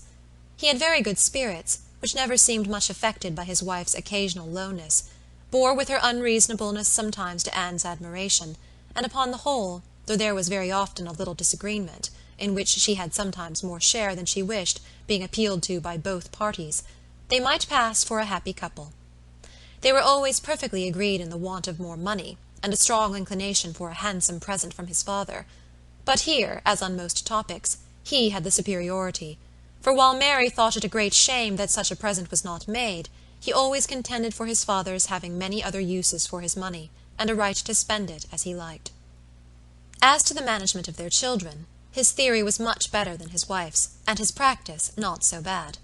"I can manage them very well, if it were not for Mary's interference," was what Anne often heard him say, and had a good deal of faith in. But when listening in turn to Mary's reproach of, "Charles spoils the children so that I cannot get them into any order," she never had the smallest temptation to say, "Very true." One of the least agreeable circumstances of her residence there was her being treated with too much confidence by all parties, and being too much in the secret of the complaints of each house. Known to have some influence with her sister, she was continually requested, or at least receiving hints to exert it, beyond what was practicable.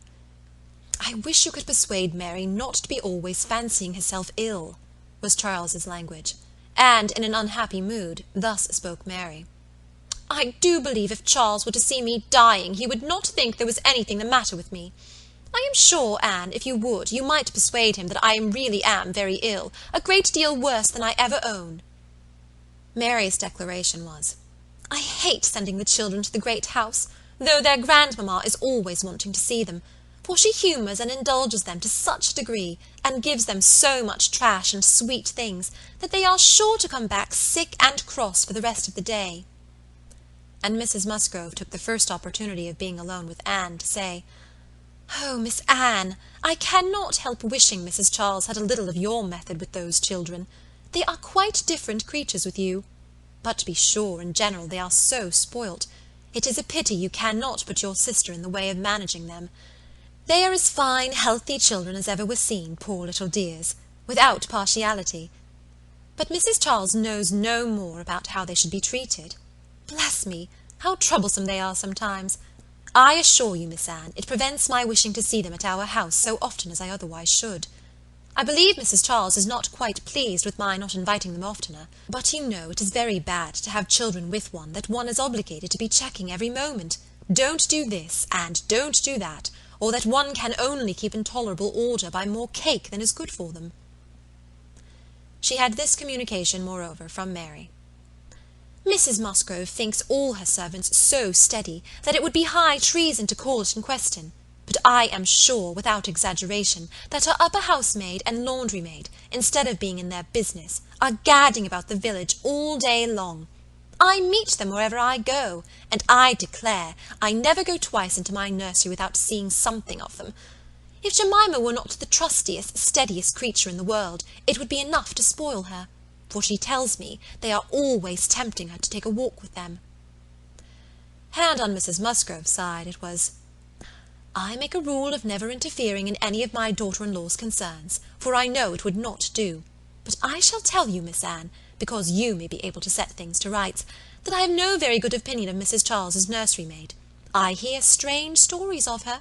She is always upon the gad, and from my own knowledge I can declare she is such a fine dressing lady that she is enough to ruin any servant she comes near. Mrs. Charles quite swears by her, I know, but I just give you this hint, that you may be upon the watch, because if you see anything amiss, you need not be afraid of mentioning it. Again, it was Mary's complaint that Mrs. Musgrove was very apt not to give her the precedence that was her due when they dined at the great house with other families, and she did not see any reason why she was to be considered so much at home as to lose her place. And one day when Anne was walking with only the Musgroves, one of them, after talking of rank, people of rank, and jealousy of rank, said, I have no scruple of observing to you how nonsensical some persons are about their place, because all the world knows how easy and indifferent you are about it. But I wish anybody could give Mary a hint that it would be a great deal better if she were not so very tenacious, especially if she would not be always putting herself forward to take place of mamma. Nobody doubts her right to have precedence of mamma, but it would be more becoming in her not to be always insisting on it. It is not that mamma cares about it the least in the world, but I know it is taken notice of by many persons. How was Anne to set all these matters to rights? She could do little more than listen patiently, soften every grievance, and excuse each to the other, give them all hints of the forbearance necessary between such near neighbours, and make those hints broadest which were meant for her sister's benefit. In all other respects her visit began and proceeded very well. Her own spirits improved by change of place and subject, by being removed 3 miles from Kellynch, Mary's ailments lessened by having a constant companion, and their daily intercourse with the other family, since there was neither superior affection, confidence, nor employment in the cottage to be interrupted by it, was rather an advantage. It was certainly carried nearly as far as possible, for they met every morning, and hardly ever spent an evening asunder, but she believed they should not have done so well without the sight of Mr. and Mrs. Musgrove's respectable forms in the usual places, or without the talking, laughing, and singing of their daughters. She played a great deal better than either of the Miss Musgroves, but having no voice, no knowledge of the harp, and no fond parents, to sit by and fancy themselves delighted, her performance was little thought of, only out of civility, or to refresh the others, as she was well aware. She knew that when she played she was giving pleasure only to herself, but this was no new sensation. Excepting one short period of her life, she had never, since the age of 14, never since the loss of her dear mother, known the happiness of being listened to, or encouraged by any just appreciation or real taste. In music she had been always used to feel alone in the world, and Mr. and Mrs. Musgrove's fond partiality for their own daughter's performance, and total indifference to any other person's, gave her much more pleasure for their sakes than mortification for her own. The party at the great house was sometimes increased by other company.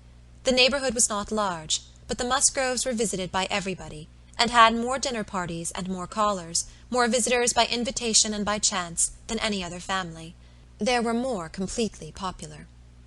The girls were wild for dancing, and the evenings ended occasionally in an unpremeditated little ball.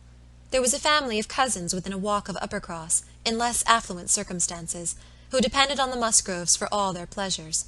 They would come at any time, and help play at anything, or dance anywhere, and Anne, very much preferring the office of musician to a more active post, played country dances to them by the hour together, a kindness which always recommended her musical powers to the notice of Mr. and Mrs. Musgrove more than anything else, and often drew this compliment. "Well done, Miss Anne! Very well done indeed! Lord bless me! How those little fingers of yours fly about!"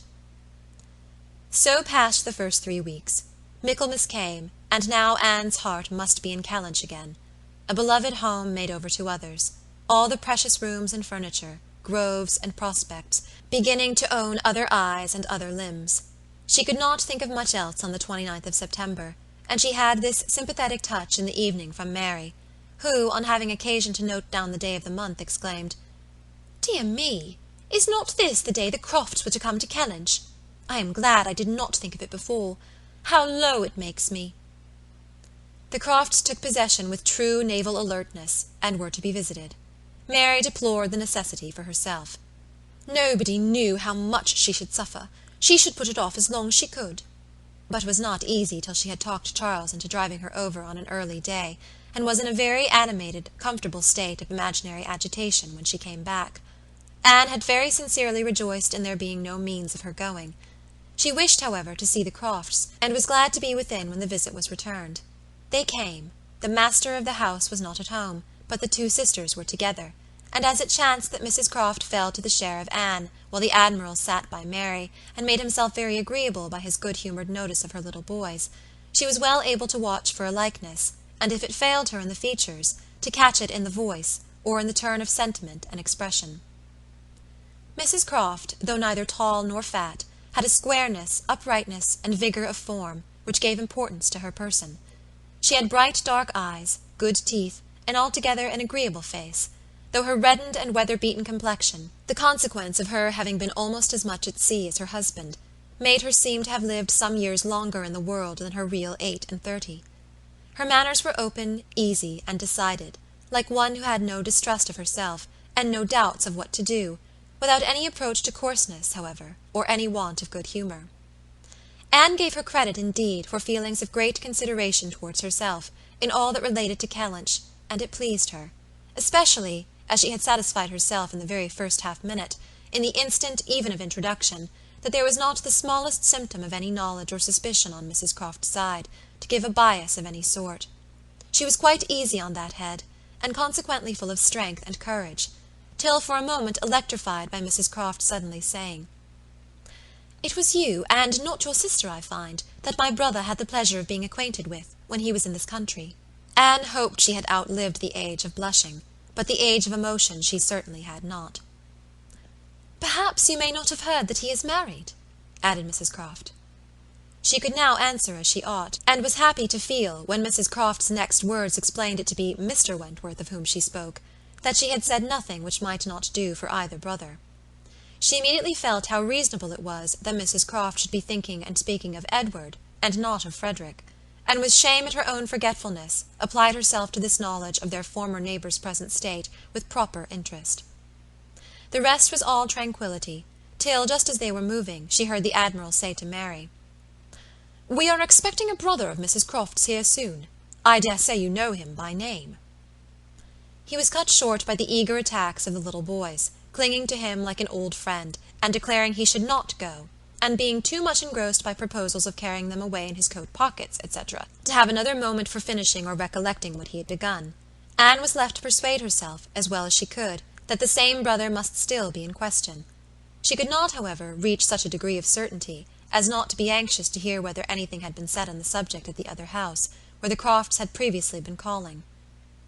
The folks of the great house were to spend the evening of this day at the cottage, and it being now too late in the year for such visits to be made on foot, the coach was beginning to be listened for, when the youngest Miss Musgrove walked in. That she was coming to apologize, and that they should have to spend the evening by themselves, was the first black idea, and Mary was quite ready to be affronted, when Louisa made all right by saying that she only came on foot to leave more room for the harp, which was bringing in the carriage. "And I will tell you our reason," she added, "and all about it.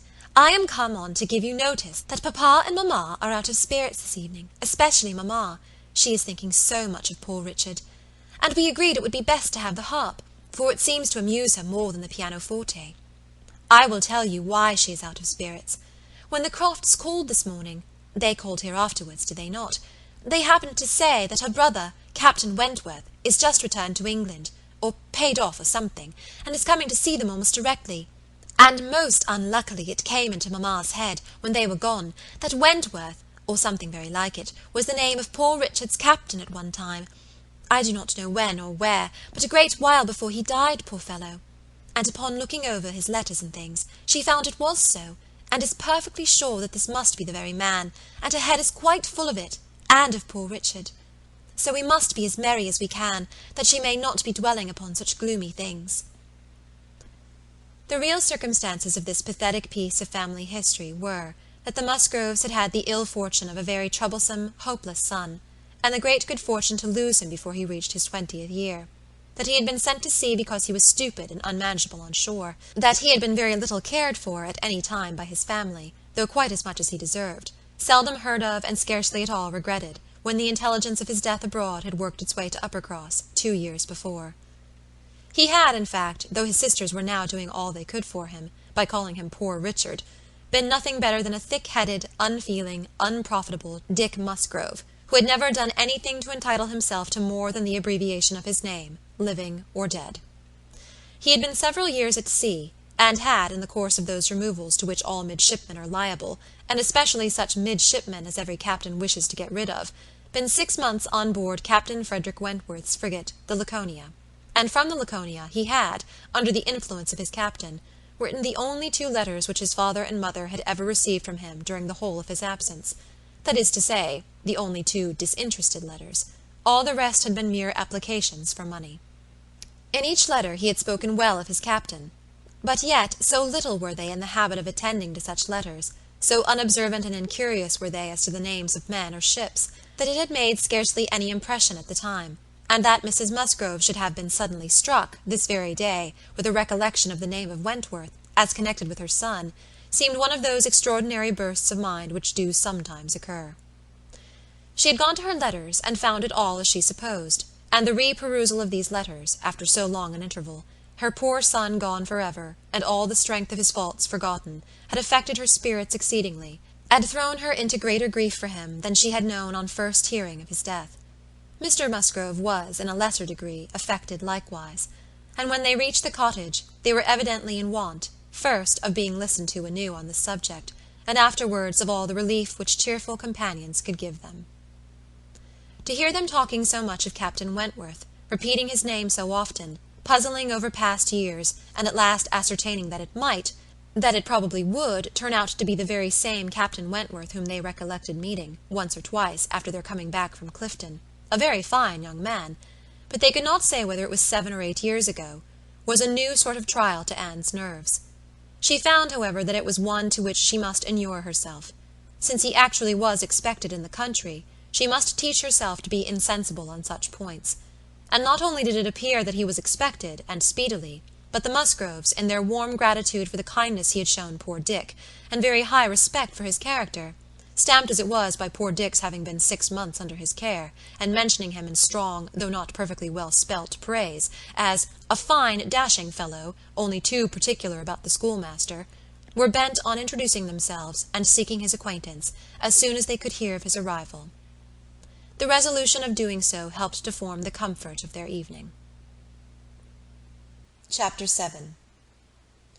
A very few days more, and Captain Wentworth was known to be at Kellynch, and Mr. Musgrove had called on him, and come back warm in his praise, and he was engaged with the Crofts to dine at Uppercross by the end of another week. It had been a great disappointment to Mr. Musgrove to find that no earlier day could be fixed, so impatient was he to show his gratitude, by seeing Captain Wentworth under his own roof, and welcoming him to all that was strongest and best in his cellars. But a week must pass, only a week in Anne's reckoning, and then she supposed they must meet, and soon she began to wish that she could feel secure even for a week. Captain Wentworth made a very early return to Mr. Musgrove's civility, and she was all but calling there in the same half-hour. She and Mary were actually setting forward for the great house, where, as she afterwards learnt, they must inevitably have found him, when they were stopped by the eldest boy's being at that moment brought home in consequence of a bad fall. The child's situation put the visit entirely aside. But she could not hear of her escape with indifference, even in the midst of the serious anxiety which they afterwards felt on his account. His collarbone was found to be dislocated, and such injury received in the back as roused the most alarming ideas.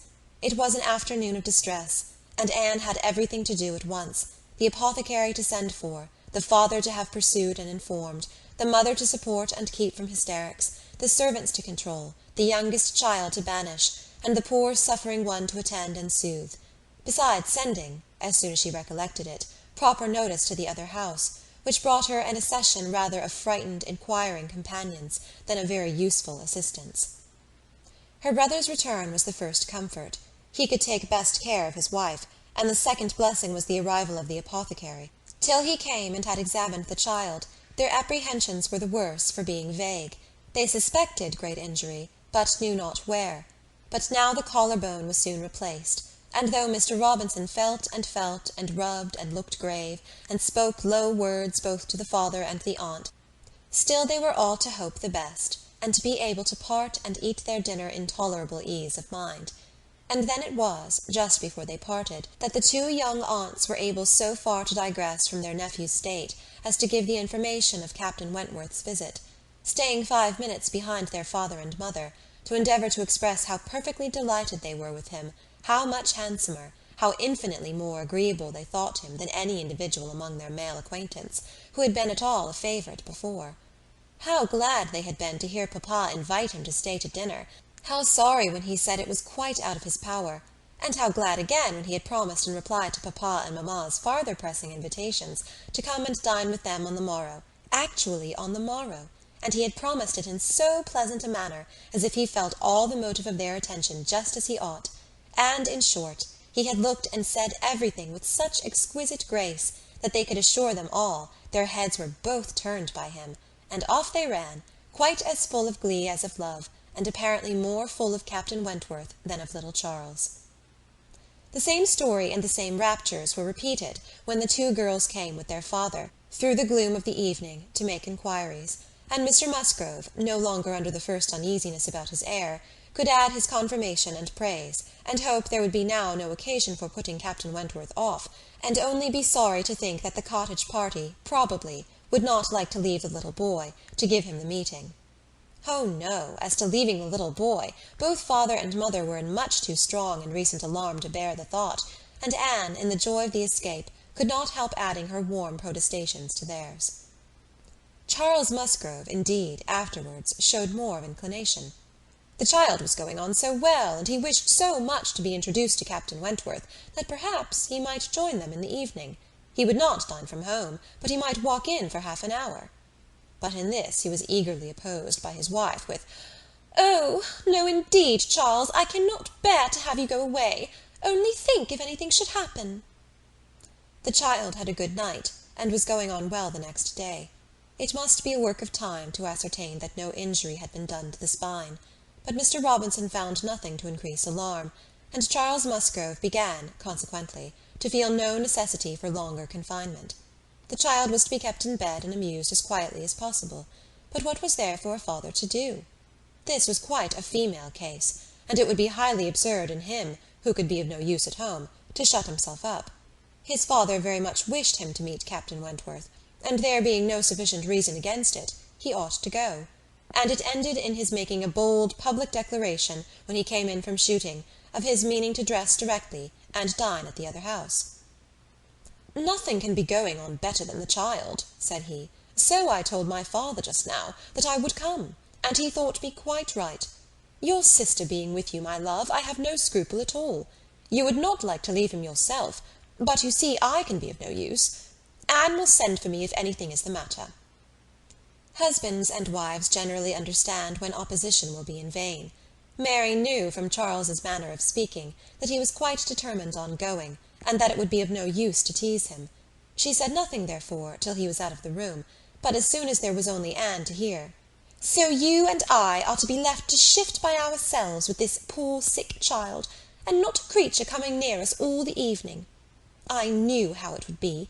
This is always my luck. If there is anything disagreeable going on, men are always sure to get out of it, and Charles is as bad as any of them. Very unfeeling. I must say it is very unfeeling of him to be running away from his poor little boy. Talks of his being going on so well. How does he know that he is going on well, or that there may not be a sudden change half an hour hence? I did not think Charles would have been so unfeeling.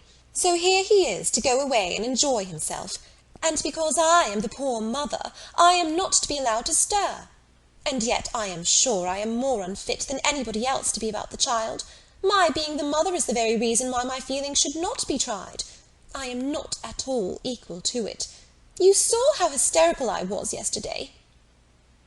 But that was only the effect of the suddenness of your alarm, of the shock. You will not be hysterical again. I dare say we shall have nothing to distress us. I perfectly understand Mr. Robinson's directions, and have no fears. And indeed, Mary, I cannot wonder at your husband. Nursing does not belong to a man. It is not his province. A sick child is always the mother's property. Her own feelings generally make it so. I hope I am as fond of my child as any mother, but I do not know that I am of any more use in the sick-room than Charles, for I cannot be always scolding and teasing the poor child when it is ill, and you saw this morning that if I told him to keep quiet, he was sure to begin kicking about. I have not nerves for the sort of thing. But could you be comfortable yourself, to be spending the whole evening away from the poor boy? Yes, you see his papa can, and why should not I? Jemima is so careful. And she could send us word every hour how he was.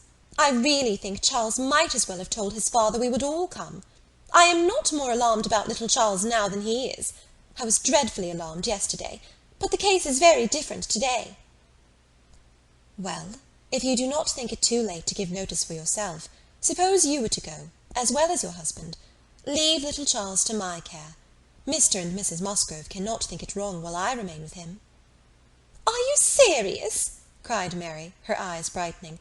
Dear me, that's a very good thought, very good indeed.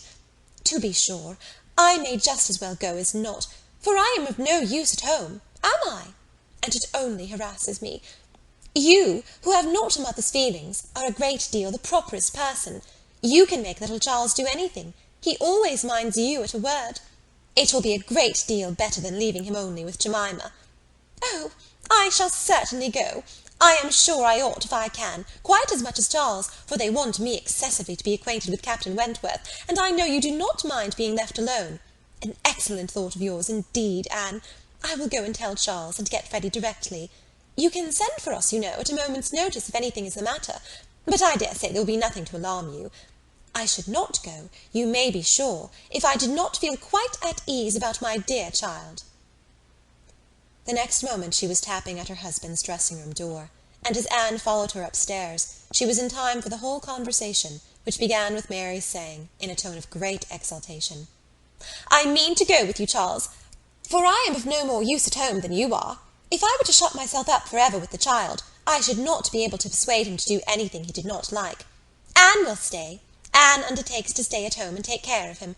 It is Anne's own proposal, and so I shall go with you, which will be a great deal better, for I have not dined at the other house since Tuesday. That is very kind of Anne, was her husband's answer, and I should be very glad to have you go, but it seems rather hard that she should be left at home by herself, to nurse our sick child. Anne was now at hand to take up her own cause, and the sincerity of her manner being soon sufficient to convince him, where conviction was at least very agreeable, he had no farther scruples as to her being left to dine alone, though he still wanted her to join them in the evening, when the child might be at rest for the night, and kindly urged her to let him come and fetch her, but she was quite unpersuadable, and this being the case, she had ere long the pleasure of seeing them set off together in high spirits. They were gone, she hoped, to be happy, however oddly constructed such happiness might seem. As for herself, she was left with as many sensations of comfort as were, perhaps, ever likely to be hers. She knew herself to be of the first utility to the child, and what was it to her if Frederick Wentworth were only half a mile distant, making himself agreeable to others? She would have liked to know how he felt as to a meeting. Perhaps indifferent, if indifference could exist under such circumstances. He must be either indifferent or unwilling. Had he wished ever to see her again, he need not have waited till this time. He would have done what she could not but believe that in his place she should have done long ago, when events had been early giving him the independence which alone had been wanting.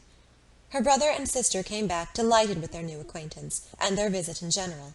There had been music, singing, talking, laughing, all that was most agreeable. Charming manners in Captain Wentworth, no shyness or reserve. They seemed all to know each other perfectly, and he was coming the very next morning to shoot with Charles. He was to come to breakfast, but not at the cottage, though that had been proposed at first. But then he had been pressed to come to the great house instead, and he seemed afraid of being in Mrs. Charles Musgrove's way, on account of the child, and therefore somehow, they hardly knew how, it ended in Charles's being to meet him to breakfast at his father's. Anne understood it. He wished to avoid seeing her. He had inquired after her, she found, slightly, as might suit a former slight acquaintance, seeming to acknowledge such as she had acknowledged, actuated, perhaps, by the same view of escaping introduction when they were to meet.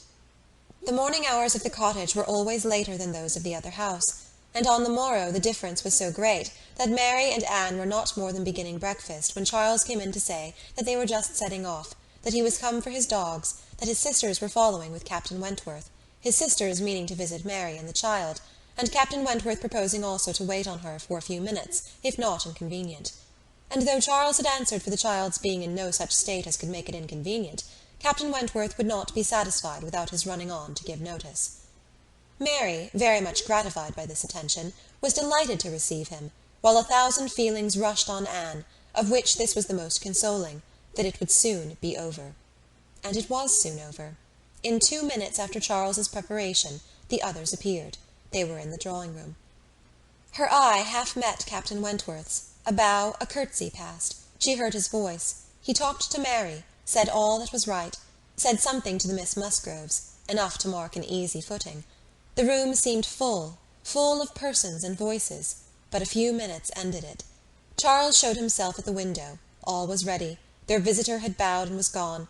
The Miss Musgroves were gone too, suddenly resolving to walk to the end of the village with the sportsmen. The room was cleared, and Anne might finish her breakfast as she could. "It is over, it is over," she repeated to herself again and again, in nervous gratitude. "The worst is over." Mary talked, but she could not attend. She had seen him. They had met. They had been once more in the same room. Soon, however, she began to reason with herself, and try to be feeling less. 8 years, almost 8 years had passed, since all had been given up. How absurd to be resuming the agitation which such an interval had banished into distance and indistinctness! What might not 8 years do? Events of every description, changes, alienations, removals, all must be comprised in it, and oblivion of the past. How natural, how certain too! It included nearly a third part of her own life. Alas! With all her reasoning, she found that to retentive feelings 8 years may be little more than nothing. Now how were his sentiments to be read? Was this like wishing to avoid her? And the next moment she was hating herself for the folly which asked the question. On one other question which perhaps her utmost wisdom might not have prevented, she was soon spared all suspense. For after the Miss Musgroves had returned and finished their visit at the cottage, she had this spontaneous information from Mary. "Captain Wentworth is not very gallant by you, Anne, though he was so attentive to me. Henrietta asked him what he thought of you, when they went away, and he said, 'You were so altered, he should not have known you again.'" Mary had no feelings to make her respect her sisters in a common way, but she was perfectly unsuspicious of being inflicting any peculiar wound. Altered beyond his knowledge. Anne fully submitted, in silent, deep mortification. Doubtless it was so, and she could take no revenge, for he was not altered, or not for the worse. She had already acknowledged it to herself, and she could not think differently, let him think of her as he would. No, the years which had destroyed her youth and bloom had only given him a more glowing, manly, open look, in no respect lessening his personal advantages. She had seen the same Frederick Wentworth. So altered that he should not have known her again. These were words which could not but dwell with her. Yet she soon began to rejoice that she had heard them. They were of sobering tendency. They allayed agitation. They composed, and consequently must make her happier. Frederick Wentworth had used such words, or something like them, but without an idea that they would be carried round to her. He had thought her wretchedly altered, and in the first moment of appeal had spoken as he felt. He had not forgiven Anne Elliott. She had used him ill, deserted and disappointed him, and worse, she had shown a feebleness of character in doing so, which his own decided, confident temper could not endure. She had given him up to oblige others. It had been the effect of over-persuasion. It had been weakness and timidity. He had been most warmly attached to her, and had never seen a woman since who he thought her equal, but except from some natural sensation of curiosity, he had no desire of meeting her again. Her power with him was gone for ever. It was now his object to marry. He was rich, and being turned on shore, fully intended to settle as soon as he could be properly tempted, actually looking round, ready to fall in love with all the speed which a clear head and a quick taste could allow. He had a heart for either of the Miss Musgroves, if they could catch it, a heart, in short, for any pleasing young woman who came in his way, excepting Anne Elliott. This was his only secret exception, when he said to his sister, in answer to her suppositions, "Yes, here I am, Sophia, quite ready to make a foolish match. Anybody between 15 and 30 may have me for asking. A little beauty, a few smiles, and a few compliments to the navy, and I am a lost man. Should not this be enough for a sailor, who has had no society among women to make him nice?" He said it, she knew, to be contradicted. His bright, proud eye spoke the conviction that he was nice, and Anne Elliott was not out of his thoughts, when he more seriously described the woman he should wish to meet with. "A strong mind, with sweetness of manner," made the first and the last of the description. "That is the woman I want," said he. "Something a little inferior I shall of course put up with, but it must not be much. If I am a fool, I shall be a fool indeed, for I have thought on the subject more than most men." Chapter 8. From this time, Captain Wentworth and Anne Elliott were repeatedly in the same circle. They were soon dining in company together at Mr. Musgrove's, for the little boy's state could no longer supply his aunt with a pretence for absenting herself, and this was but the beginning of other dinings and other meetings. Whether former feelings were to be renewed must be brought to the proof. Former times must undoubtedly be brought to the recollection of each. They could not but be reverted to. The year of their engagement could not but be named by him, in the little narratives or descriptions which conversation called forth. His profession qualified him, his disposition led him, to talk, and "That was in the year 6. That happened before I went to sea in the year 6, occurred in the course of the first evening they spent together, and though his voice did not falter, and though she had no reason to suppose his eye wandering towards her while he spoke, Anne felt the utter impossibility, from her knowledge of his mind, that he could be unvisited by remembrance any more than herself. There must be the same immediate association of thought, though she was very far from conceiving it to be of equal pain. They had no conversation together, no intercourse but what the commonest civility required. Once so much to each other, now nothing.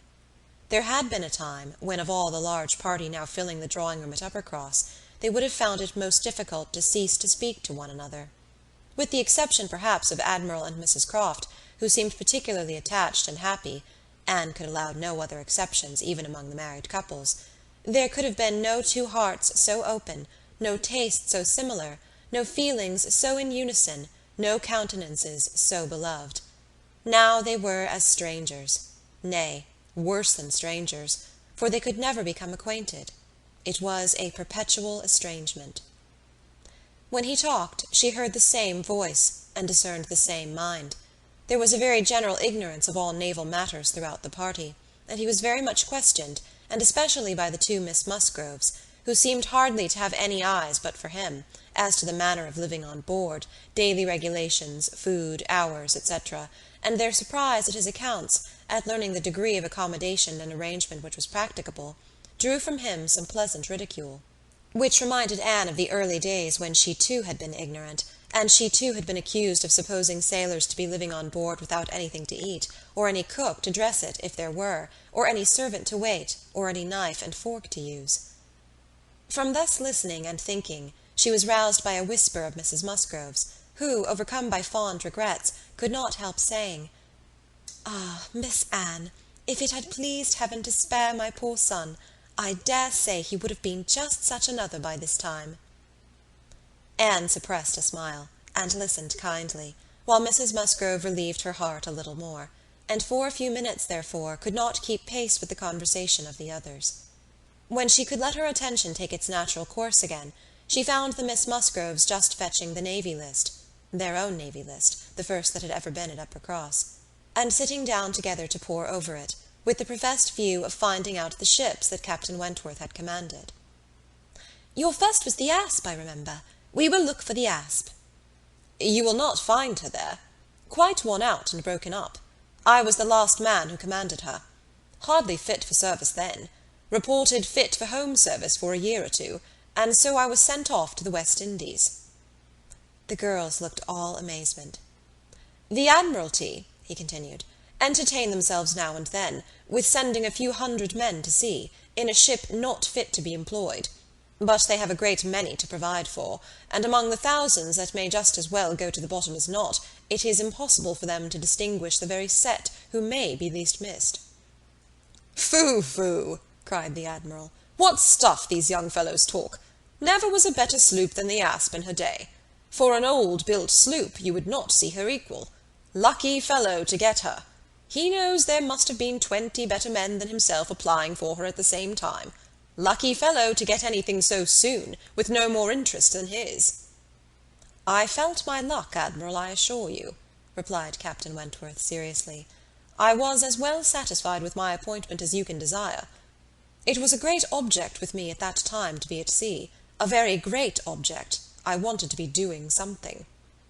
"To be sure you did. What should a young fellow like you do ashore for half a year together?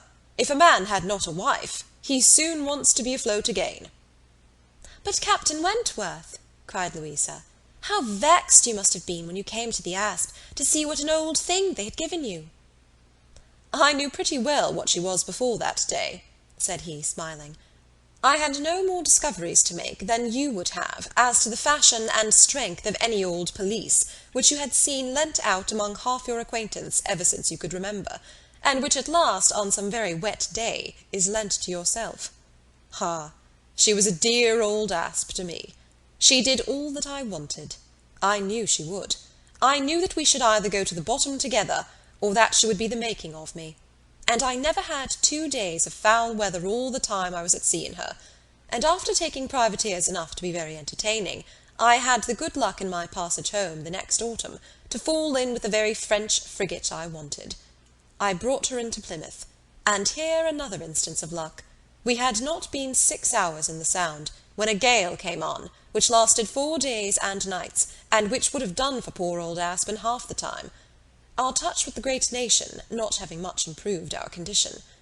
24 hours later, and I should only have been a gallant Captain Wentworth in a small paragraph at one corner of the newspapers, and being lost in only a sloop, nobody would have thought about me."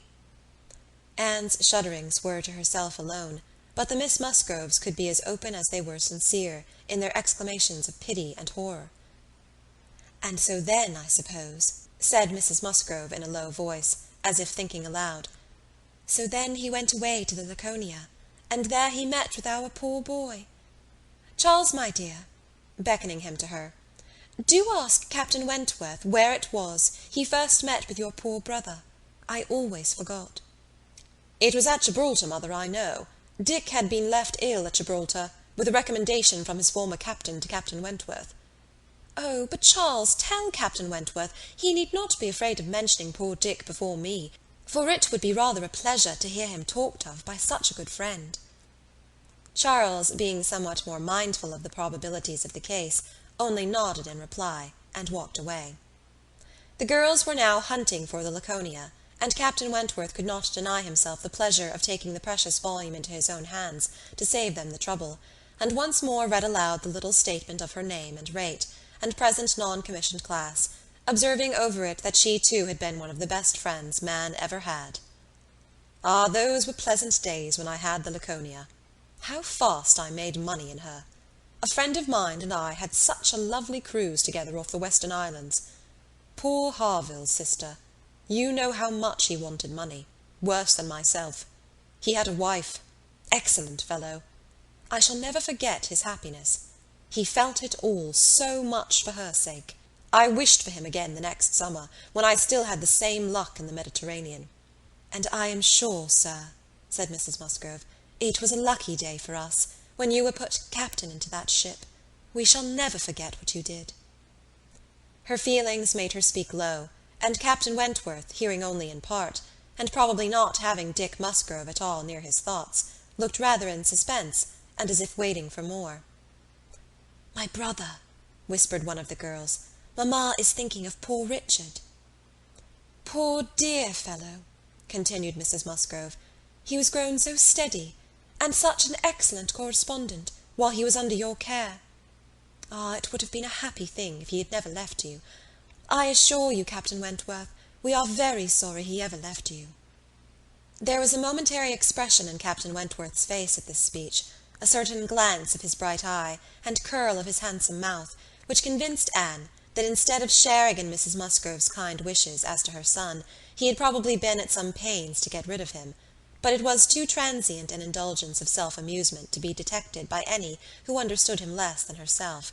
In another moment he was perfectly collected and serious, and almost instantly afterwards coming up to the sofa, on which she and Mrs. Musgrove were sitting, took a place by the latter, and entered into conversation with her, in a low voice, about her son, doing it with so much sympathy and natural grace, as showed the kindest consideration for all that was real and unabsurd in the parent's feelings. They were actually on the same sofa, for Mrs. Musgrove had most readily made room for him. They were divided only by Mrs. Musgrove. It was no insignificant barrier, indeed. Mrs. Musgrove was of a comfortable, substantial size, infinitely more fitted by nature to express good cheer and good humour than tenderness and sentiment, and while the agitations of Anne's slender form and pensive face may be considered as very completely screened, Captain Wentworth should be allowed some credit for the self-command with which he attended to her large, fat sighings over the destiny of a son whom alive nobody had cared for. Personal size and mental sorrow have certainly no necessary proportions. A large, bulky figure has as good a right to be in deep affliction as the most graceful set of limbs in the world. But, fair or not fair, there are unbecoming conjunctions which reason will patronize in vain, which taste cannot tolerate, which ridicule will seize. The Admiral, after taking 2 or 3 refreshing turns about the room with his hands behind him, being called to order by his wife, now came up to Captain Wentworth, and without any observation of what he might be interrupting, thinking only of his own thoughts, began with, "If you had been a week later at Lisbon last spring, Frederick, you would have been asked to give a passage to Lady Mary Grierson and her daughters." "Should I? I am glad I was not a week later, then." The Admiral abused him for his want of gallantry. He defended himself, though professing that he would never willingly admit any ladies on board a ship of his, excepting for a ball or a visit, which a few hours might comprehend. "But if I know myself," said he, "this is from no want of gallantry towards them. It is rather from feeling how impossible it is, with all one's efforts, and all one's sacrifices, to make the accommodations on board such as women ought to have. There can be no want of gallantry, Admiral, in rating the claims of women to every personal comfort high, and this is what I do. I hate to hear of women on board, or to see them on board, and no ship under my command shall ever convey a family of ladies anywhere, if I can help it." This brought his sister upon him. "Oh, Frederick, but I cannot believe it of you. All idle refinement. Women may be as comfortable on board as in the best house in England. I believe I have lived as much on board as most women, and I know nothing superior to the accommodations of a man of war. I declare I have not a comfort or an indulgence about me, even at Kellynch Hall," with a kind bow to Anne, "beyond what I always had in most of the ships I have lived in, and they have been 5 altogether." "Nothing to the purpose," replied her brother. "You were living with your husband, and were the only woman on board." "But you yourself brought Mrs. Harville, her sister, her cousin, and 3 children, round from Portsmouth to Plymouth. Where was this superfine, extraordinary sort of gallantry of yours, then?" "All merged in my friendship, Sophia. I would assist any brother officer's wife that I could, and I would bring anything of Harville's from the world's end if he wanted it. But do not imagine that I did not feel it an evil in itself." "Depend upon it, they were all perfectly comfortable." I might not like them the better for that, perhaps. Such a number of women and children have no right to be comfortable on board." "My dear Frederick, you are talking quite idly. Pray, what would become of us poor sailors' wives, who often want to be conveyed to one port or another, after our husbands, if everybody had your feelings?" "My feelings, you see, did not prevent my taking Mrs. Harville and her family to Plymouth."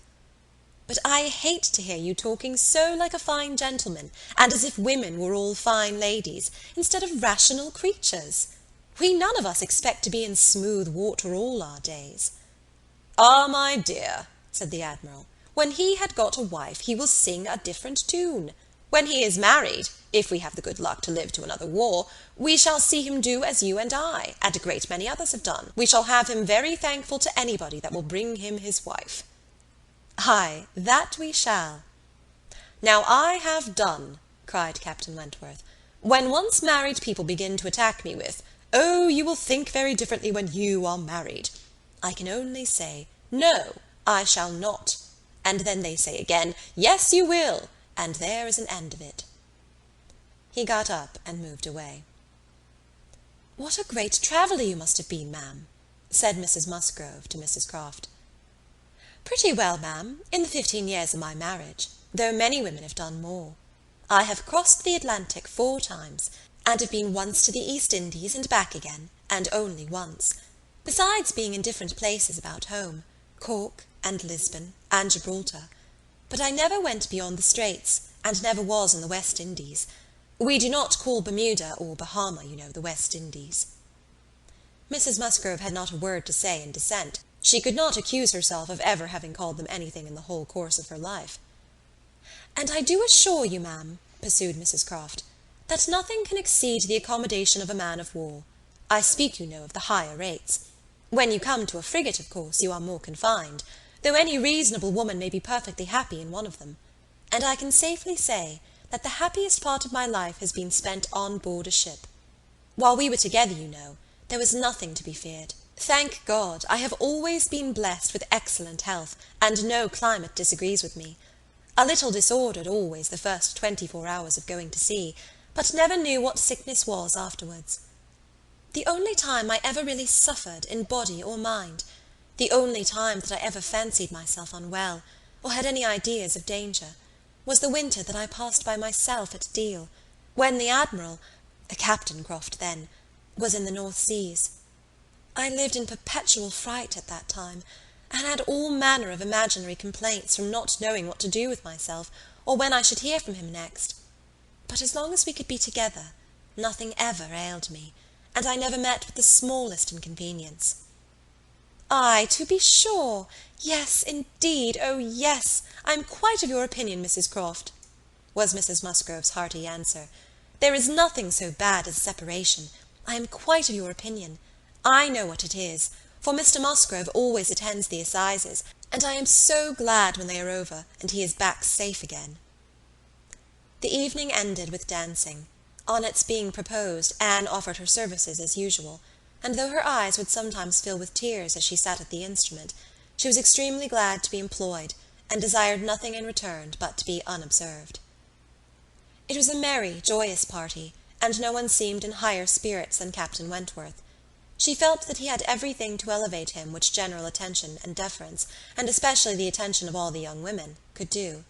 The Miss Hayters, the females of the family of cousins already mentioned, were apparently admitted to the honour of being in love with him, and as for Henrietta and Louisa, they both seemed so entirely occupied by him that nothing but the continued appearance of the most perfect goodwill between themselves could have made it credible that they were not decided rivals.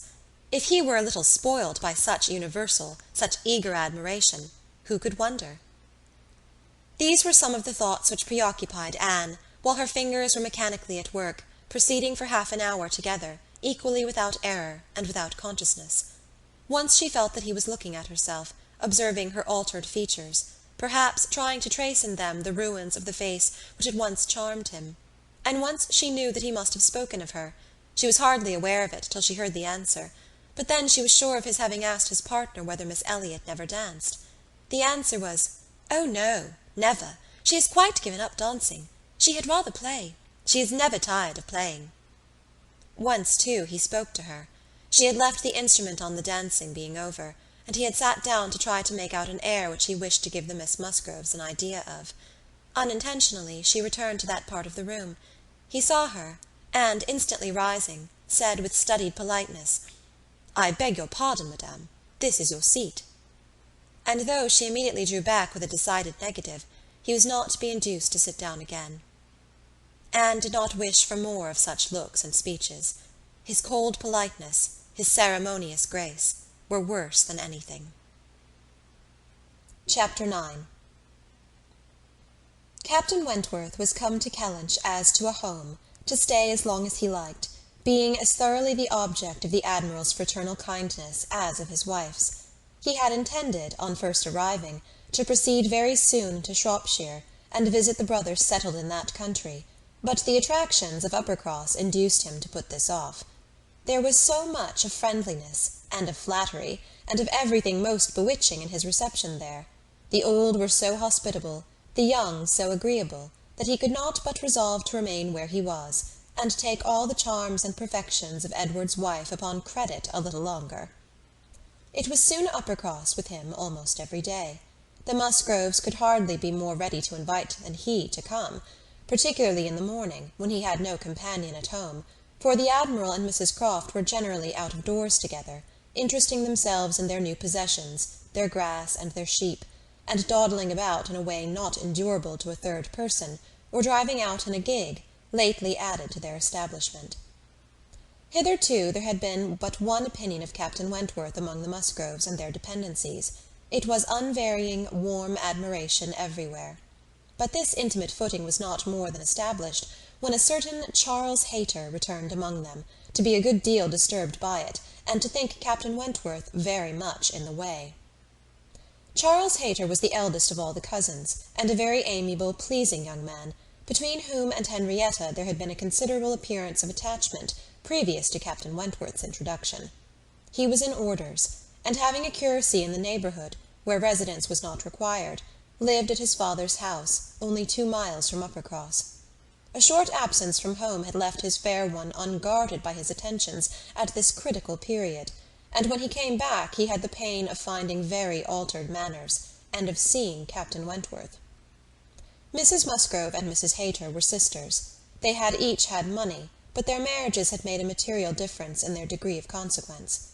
Mr. Hayter had some property of his own, but it was insignificant compared with Mr. Musgrove's. And while the Musgroves were in the first class of society in the country, the young Hayters would, from their parents' inferior, retired and unpolished way of living, and their own defective education, have been hardly in any class at all, but for their connection with Uppercross, this eldest son of course excepted, who had chosen to be a scholar and a gentleman, and who was very superior in cultivation and manners to all the rest. The two families had always been on excellent terms, there being no pride on one side, and no envy on the other, and only such a consciousness of superiority in the Miss Musgroves as made them pleased to improve their cousins. Charles's attention to Henrietta had been observed by her father and mother without any disapprobation. It would not be a great match for her, but if Henrietta liked him. And Henrietta did seem to like him. Henrietta fully thought so herself before Captain Wentworth came, but from that time cousin Charles had been very much forgotten. Which of the two sisters was preferred by Captain Wentworth was as yet quite doubtful, as far as Anne's observation reached. Henrietta was perhaps the prettiest, Louisa had the higher spirits, and she knew not now whether the more gentle or the more lively character were most likely to attract him. Mr. and Mrs. Musgrove, either from seeing little or from an entire confidence in the discretion of both their daughters, and of all the young men who came near them, seemed to leave everything to take its chance. There was not the smallest appearance of solicitude or remark about them in the mansion-house, but it was different at the cottage. The young couple there were more disposed to speculate and wonder, and Captain Wentworth had not been above 4 or 5 times in the Miss Musgroves' company, and Charles Hayter had but just reappeared, when Anne had to listen to the opinions of her brother and sister as to which was the one liked best. Charles gave it for Louisa, Mary for Henrietta, but quite agreeing that to have him marry either could be extremely delightful. Charles had never seen a pleasanter man in his life, and from what he had once heard Captain Wentworth himself say, was very sure that he had not made less than £20,000 by the war. Here was a fortune at once, besides which there would be the chance of what might be done in any future war, and he was sure Captain Wentworth was as likely a man to distinguish himself as any officer in the navy. Oh, it would be a capital match for either of his sisters. "Upon my word it would," replied Mary. "Dear me, if he should rise to any very great honours, if he should ever be made a baronet! Lady Wentworth sounds very well. That would be a noble thing indeed for Henrietta. She would take place of me then, and Henrietta would not dislike that. Sir Frederick and Lady Wentworth. It would be but a new creation, however, and I never think much of your new creations." It suited Mary best to think Henrietta the one preferred on the very account of Charles Hayter, whose pretensions she wished to see put an end to. She looked down very decidedly upon the Hayters, and thought it would be quite a misfortune to have the existing connection between the families renewed, very sad for herself and her children. "You know," said she, "I cannot think him at all a fit match for Henrietta, and considering the alliances which the Musgroves have made, she has no right to throw herself away. I do not think any young woman has a right to make a choice that may be disagreeable and inconvenient to the principal part of her family, and be giving bad connections to those who have not been used to them. And pray, who is Charles Hayter? Nothing but a country curate, a most improper match for Miss Musgrove of Uppercross." Her husband, however, would not agree with her here, for besides having a regard for his cousin, Charles Hayter was an eldest son, and he saw things as an eldest son himself. "Now you are talking nonsense, Mary," was therefore his answer. "It would not be a great match for Henrietta, but Charles has a very fair chance, through the Spices, of getting something from the bishop in the course of a year or two. And you will please to remember that he is the eldest son. Whenever my uncle dies, he steps into very pretty property.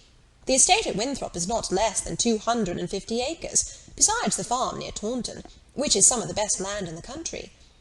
I grant you that any of them but Charles would be a very shocking match for Henrietta, and indeed it could not be. He is the only one that could be possible. But he is a very good-natured, good sort of fellow, and whenever Winthrop comes into his hands, he will make a different sort of place of it, and live in a very different sort of way, and with that property he will never be a contemptible man. Good freehold property. No, no, Henrietta might do worse than marry Charles Hayter, and if she has him, and Louisa can get Captain Wentworth, I shall be very well satisfied." "Charles may say what he pleases," cried Mary to Anne, as soon as he was out of the room, "but it would be shocking to have Henrietta marry Charles Hayter, a very bad thing for her, and still worse for me, and therefore it is very much to be wished that Captain Wentworth may soon put him quite out of her head, and I have very little doubt that he has. She took hardly any notice of Charles Hayter yesterday. I wish you had been there to see her behaviour. And as to Captain Wentworth's liking Louisa as well as Henrietta, it is nonsense to say so, for he certainly does like Henrietta a great deal the best. But Charles is so positive. I wish you had been with us yesterday, for then you might have decided between us, and I am sure you would have thought as I did, unless you had been determined to give it against me." A dinner at Mr. Musgrove's had been the occasion when all these things should have been seen by Anne, but she had stayed at home, under the mixed plea of a headache of her own, and some return of indisposition in little Charles. She had thought only of avoiding Captain Wentworth, but an escape from being appealed to as umpire was now added to the advantages of a quiet evening. As to Captain Wentworth's views, she deemed it of more consequence that he should know his own mind early enough not to be endangering the happiness of either sister, or impeaching his own honour, than that he should prefer Henrietta to Louisa, or Louisa to Henrietta. Either of them would, in all probability, make him an affectionate, good-humoured wife. With regard to Charles Hayter, she had a delicacy which must be pained by any lightness of conduct in a well-meaning young woman, and a heart to sympathize in any of the sufferings it occasioned. But if Henrietta found herself mistaken in the nature of her feelings, the alternation could not be understood too soon. Charles Hayter had met with much to disquiet and mortify him in his cousin's behaviour. She had too old a regard for him to be so wholly estranged as might in 2 meetings extinguish every past hope, and leave him nothing to do but to keep away from Uppercross. But there was such a change as became very alarming. when such a man as Captain Wentworth was to be regarded as the probable cause.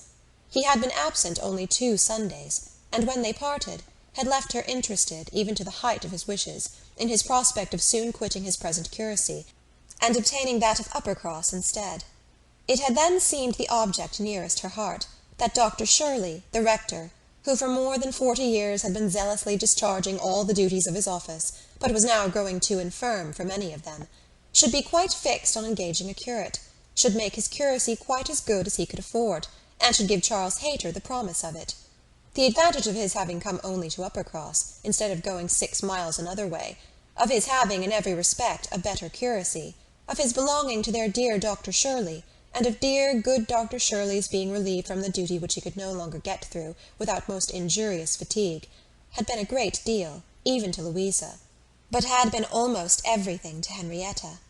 When he came back, alas, the zeal of the business was gone by. Louisa could not listen at all to his account of a conversation which he had just held with Dr. Shirley. She was at a window, looking out for Captain Wentworth, and even Henrietta had at best only a divided attention to give, and seemed to have forgotten all the former doubt and solicitude of the negotiation. "Well, I am very glad indeed, but I always thought you would have it. I always thought you sure. It did not appear to me that... In short, you know, Dr. Shirley must have a curate, and you had secured his promise. Is he coming, Louisa?" One morning, very soon after the dinner at the Musgroves, at which Anne had not been present, Captain Wentworth walked into the drawing-room at the cottage, where were only herself and the little invalid Charles, who was lying on the sofa. The surprise of finding himself almost alone with Anne Elliott deprived his manners of their usual composure. He started, and could only say, "I thought the Miss Musgroves had been here. Mrs. Musgrove told me I should find them here," before he walked to the window to recollect himself, and feel how he ought to behave. "They are upstairs with my sister. They will be down in a few moments, I dare say," had been Anne's reply, in all the confusion that was natural, and if the child had not called her to come and do something for him, she would have been out of the room the next moment, and released Captain Wentworth as well as herself.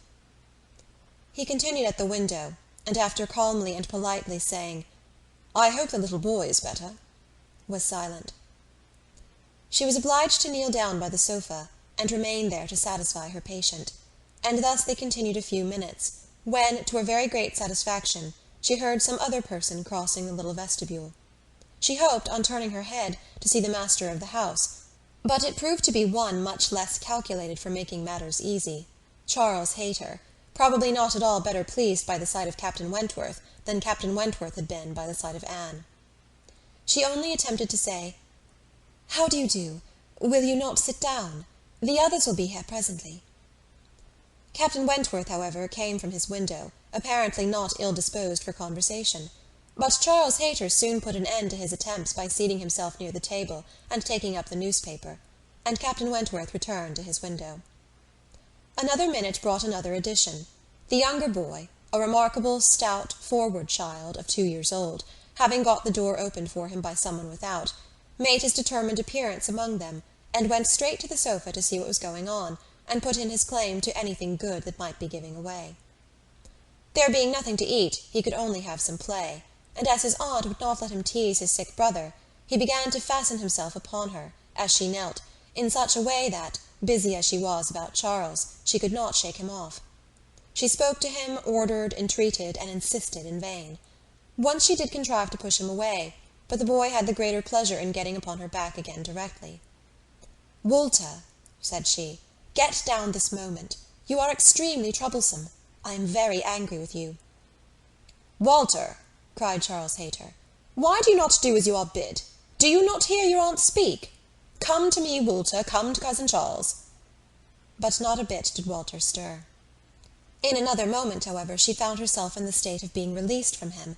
Some one was taking him from her, though he had bent down her head so much that his little sturdy hands were unfastened from around her neck, and he was resolutely borne away, before she knew that Captain Wentworth had done it. Her sensations on the discovery made her perfectly speechless. She could not even thank him. She could only hang over little Charles with most disordered feelings. His kindness in stepping forward to her relief, the manner, the silence in which it had passed, the little particulars of the circumstance, with the conviction soon forced on her by the noise he was studiously making with the child, that he meant to avoid hearing her thanks, and rather sought to testify that her conversation was the last of his wants, produced such a confusion of varying but very painful agitation as she could not recover from, till enabled by the entrance of Mary and the Miss Musgroves to make over her little patient to their cares, and leave the room. She could not stay. It might have been an opportunity of watching the loves and jealousies of the four, they were now all together, but she could stay for none of it. It was evident that Charles Hayter was not well inclined towards Captain Wentworth. She had a strong impression of his having said, in a vexed tone of voice after Captain Wentworth's interference, "You ought to have minded me, Walter. I told you not to tease your aunt," and could comprehend his regretting that Captain Wentworth should do what he ought to have done himself. But neither Charles Hayter's feelings, nor anybody's feelings, could interest her, till she had a little better arranged her own. She was ashamed of herself, quite ashamed of being so nervous, so overcome by such a trifle. But so it was, and it required a long application of solitude and reflection to recover her. Chapter 10. Other opportunities of making her observations could not fail to occur. Anne had soon been in company with all the four together often enough to have an opinion, though too wise to acknowledge as much at home, where she knew it would have satisfied neither husband nor wife. For while she considered Louisa to be rather the favourite, she could not but think, as far as she might dare to judge from memory and experience, that Captain Wentworth was not in love with either. They were more in love with him, yet there it was not love. It was a little fever of admiration, but it might, probably must, end in love with some. Charles Hayter seemed aware of being slighted, and yet Henrietta had sometimes the air of being divided between them. Anne longed for the power of representing to them all what they were about, and of pointing out some of the evils they were exposing themselves to. She did not attribute guile to any. It was the highest satisfaction to her to believe Captain Wentworth not in the least aware of the pain he was occasioning. There was no triumph, no pitiful triumph, in his manner. He had, probably, never heard and never thought of any claims of Charles Hayter. He was only wrong in accepting the attentions, for accepting must be the word, of two young women at once. After a short struggle, however, Charles Hayter seemed to quit the field. 3 days had passed without his coming once to Uppercross, a most decided change. He had even refused one regular invitation to dinner, and having been found on the occasion by Mr. Musgrove with some large books before him, Mr. and Mrs. Musgrove were sure all could not be right, and talked with grave faces of his studying himself to death. It was Mary's hope and belief that he had received a positive dismissal from Henrietta, and her husband lived under the constant dependence of seeing him tomorrow. Anne could only feel that Charles Hayter was wise.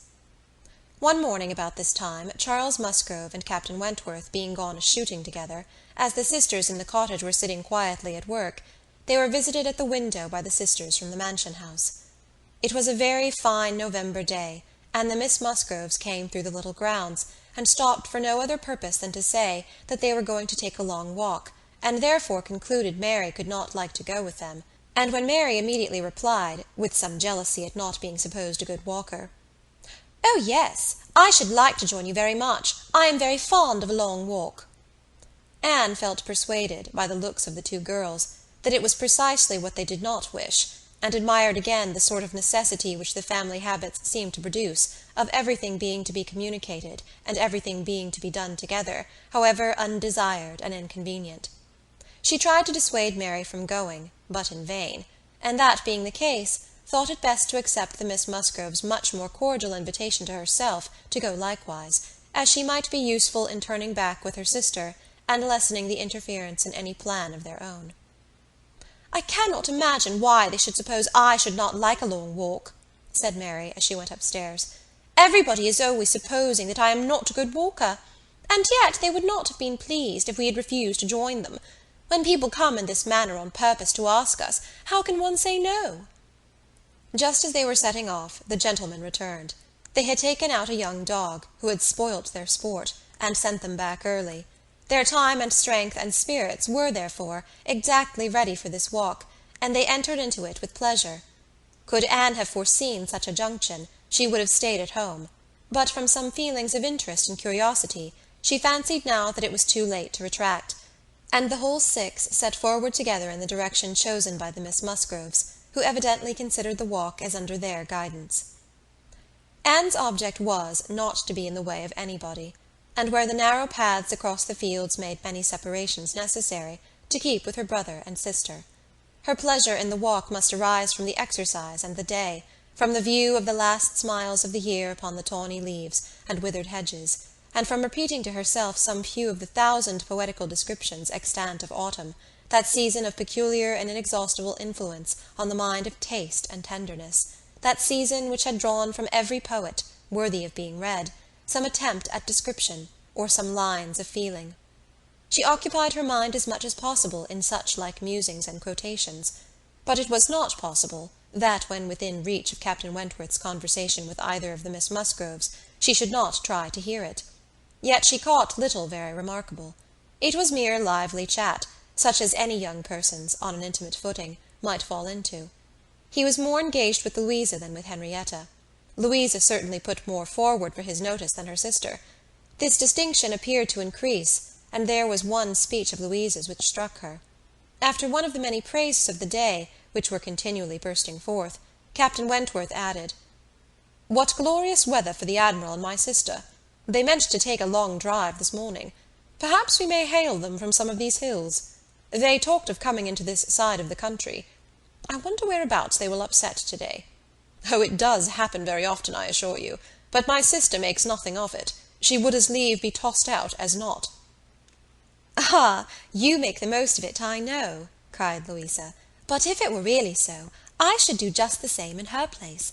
If I loved a man, as she loves the Admiral, I would be always with him, nothing should ever separate us, and I would rather be overturned by him than driven safely by anybody else." It was spoken with enthusiasm. "Had you?" cried he, catching the same tone. "I honour you." And there was silence between them for a little while. Anne could not immediately fall into a quotation again. The sweet scenes of autumn were for a while put by, unless some tender sonnet, fraught with the apt analogy of the declining year, with declining happiness, and the images of youth and hope and spring, all gone together, blessed her memory. She roused herself to say, as they struck by order into another path, "Is not this one of the ways to Winthrop?" But nobody heard, or at least nobody answered her. Winthrop, however, or its environs, for young men are sometimes to be met with strolling about near home, was their destination, and another half-mile of gradual ascent through large enclosures, where the ploughs at work, and the fresh-made path spoke the farmer counteracting the sweets of poetical despondence, and meaning to have spring again, they gained the summit of the most considerable hill, which parted Uppercross and Winthrop, and soon commanded a full view of the latter at the foot of the hill on the other side. Winthrop, without beauty and without dignity, was stretched before them an indifferent house, standing low, and hemmed in by the barns and buildings of a farmyard. Mary exclaimed, "Bless me! Here is Winthrop! I declare I had no idea. Well now, I think we had better turn back. I am excessively tired."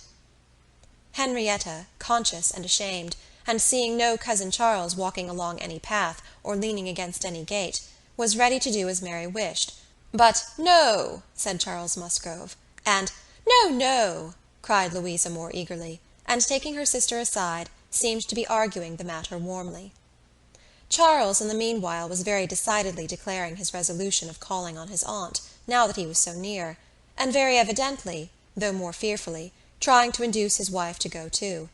But this was one of the points on which the lady showed her strength, and when he recommended the advantage of resting herself a quarter of an hour at Winthrop, as she felt so tired, she resolutely answered, "Oh, no, indeed! Walking up that hill again would do her more harm than any sitting down could do her good."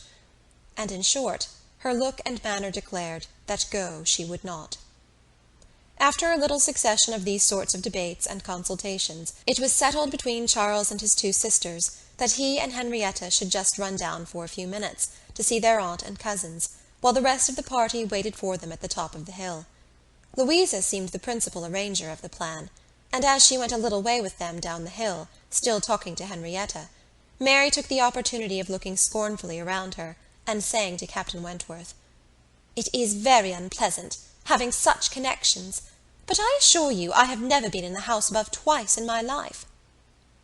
She received no other answer than an artificial assenting smile, followed by a contemptuous glance, as he turned away, which Anne perfectly knew the meaning of.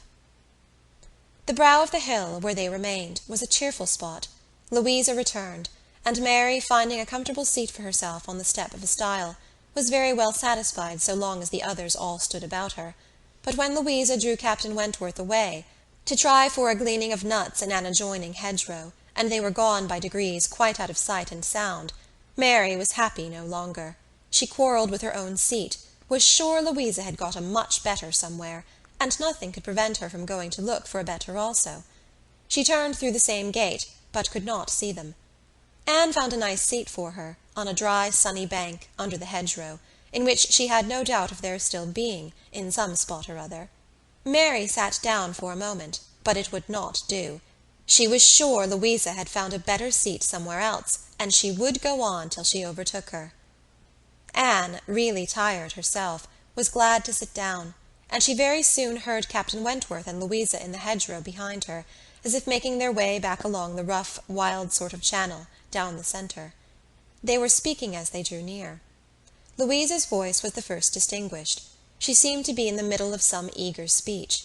What Anne first heard was, "And so I made her go. I could not bear that she should be frightened from the visit by such nonsense. What! Would I be turned back from doing a thing that I had determined to do, and that I knew to be right, by the airs and interference of such a person, or of any person, I may say? No, I have no idea of being so easily persuaded. When I have made up my mind, I have made it, and Henrietta seemed entirely to have made up hers to call at Winthrop to-day, and yet she was as near giving it up, out of nonsensical complaisance." "She would have turned back, then, but for you?" "She would indeed. I am almost ashamed to say it." "Happy for her to have such a mind as yours at hand. After the hints you gave just now, which did but confirm my own observations, the last time I was in company with him, I need not affect to have no comprehension of what is going on. I see that more than a mere dutiful morning visit to your aunt was in question, and woe betide him, and her too, when it comes to things of consequence, when they are placed in circumstances requiring fortitude and strength of mind, if she have not resolution enough to resist idle interference in such a trifle as this. Your sister is an amiable creature, but yours is the character of decision and firmness, I see.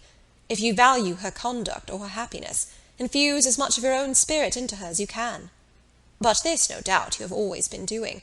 It is the worst evil of too yielding and indecisive a character, that no influence over it can be depended upon. You are never sure of a good impression being durable. Everybody may sway it. Let those who would be happy be firm. Here is a nut," said he, catching one down from an upper bough, "to exemplify. A beautiful glossy nut, which, blessed with original strength, has outlived all the storms of autumn. Not a puncture, not a weak spot anywhere. This nut," he continued with playful solemnity, "while so many of his brethren have fallen and been trodden under foot, is still in possession of all the happiness that a hazel-nut can be supposed capable of." Then, returning to his former earnest tone, "My first wish for all whom I am interested in is that they should be firm. If Louisa Musgrove would be beautiful and happy in her November of life, she will cherish all her present powers of mind." He had done, and was unanswered.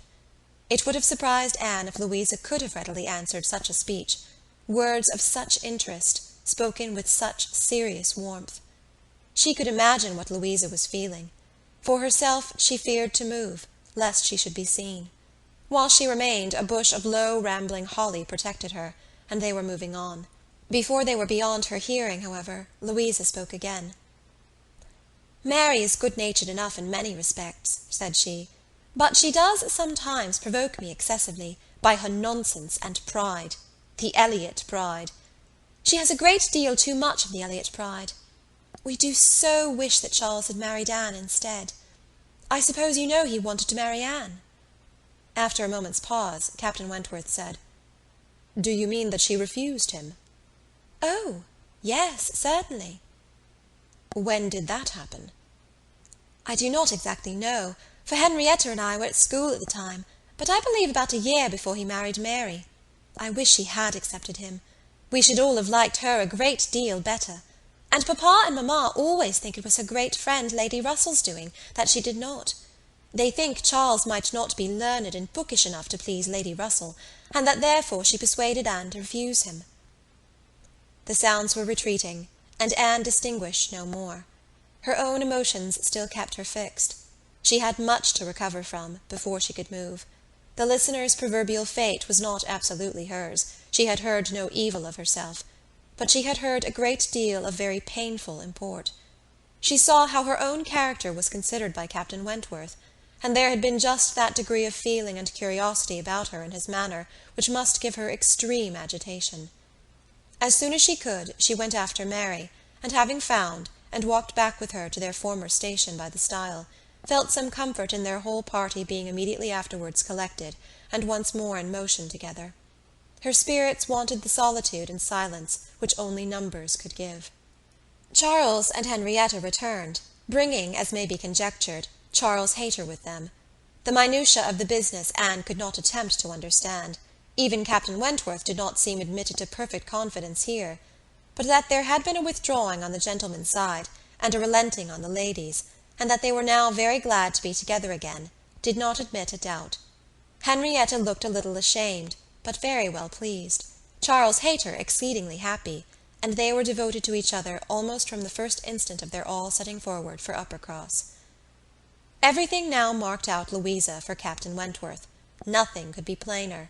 And where many divisions were necessary, or even where they were not, they walked side by side nearly as much as the other two. In a long strip of meadowland, where there was ample space for all, they were thus divided, forming 3 distinct parties, and to that party of the 3 which boasted least animation and least complaisance, Anne necessarily belonged. She joined Charles and Mary, and was tired enough to be very glad of Charles's other arm. But Charles, though in very good humour with her, was out of temper with his wife. Mary had shown herself disobliging to him, and was now to reap the consequence, which consequence was his dropping her arm almost every moment to cut off the heads of some nettles in the hedge with his switch, and when Mary began to complain of it, and lament her being ill used, according to custom, in being on the hedge side, while Anne was never incommoded on the other, he dropped the arms of both, to hunt after a weasel which he had momentary glance of, and they could hardly get him along at all. This long meadow bordered a lane, which their footpath at the end of it was to cross, and when the party had all reached the gate of exit, the carriage advancing in the same direction, which had been some time heard, was just coming up, and proved to be Admiral Croft's gig. He and his wife had taken their intended drive, and were returning home. Upon hearing how long a walk the young people had engaged in, they kindly offered a seat to any lady who might be particularly tired. It would save her a full mile, and they were going through Uppercross. The invitation was general, and generally declined. The Miss Musgroves were not at all tired, and Mary was either offended by not being asked before any of the others, or what Louisa called the Elliott pride could not endure to make a third in a one-horse chaise. The walking party had crossed the lane, and were surmounting an opposite stile, and the Admiral was putting his horse in motion again, when Captain Wentworth cleared the hedge in a moment to say something to his sister. The something might be guessed by its effects. "Miss Elliott, I am sure you are tired," cried Mrs. Croft. "Do let us have the pleasure of taking you home. Here is excellent room for 3, I assure you. If we were all like you, I believe we might sit 4. You must, indeed, you must." Anne was still in the lane, and though instinctively beginning to decline, she was not allowed to proceed. The Admiral's kind urgency came in support of his wife's. They would not be refused. They compressed themselves into the smallest possible space to leave her a corner, and Captain Wentworth, without saying a word, turned to her, and quietly obliged her to be assisted into the carriage. Yes, he had done it. She was in the carriage, and felt that he had placed her there, that his will and his hands had done it, that she owed it to his perception of her fatigue, and his resolution to give her rest. She was very much affected by the view of his disposition towards her, which all these things made apparent. This little circumstance seemed the completion of all that had gone before. She understood him. He could not forgive her, but he could not be unfeeling.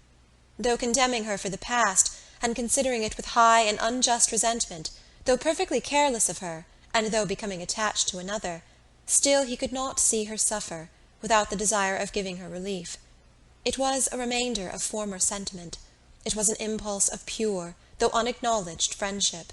It was a proof of his own warm and amiable heart, which she could not contemplate without emotions so compounded of pleasure and pain, that she knew not which prevailed. Her answers to the kindness and the remarks of her companions were at first unconsciously given. They had travelled half their way along the rough lane before she was quite awake to what they said.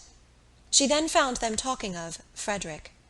"He certainly means to have one or other of those two girls, Sophy," said the Admiral, "but there is no saying which. He has been running after them, too, long enough, one would think, to make up his mind.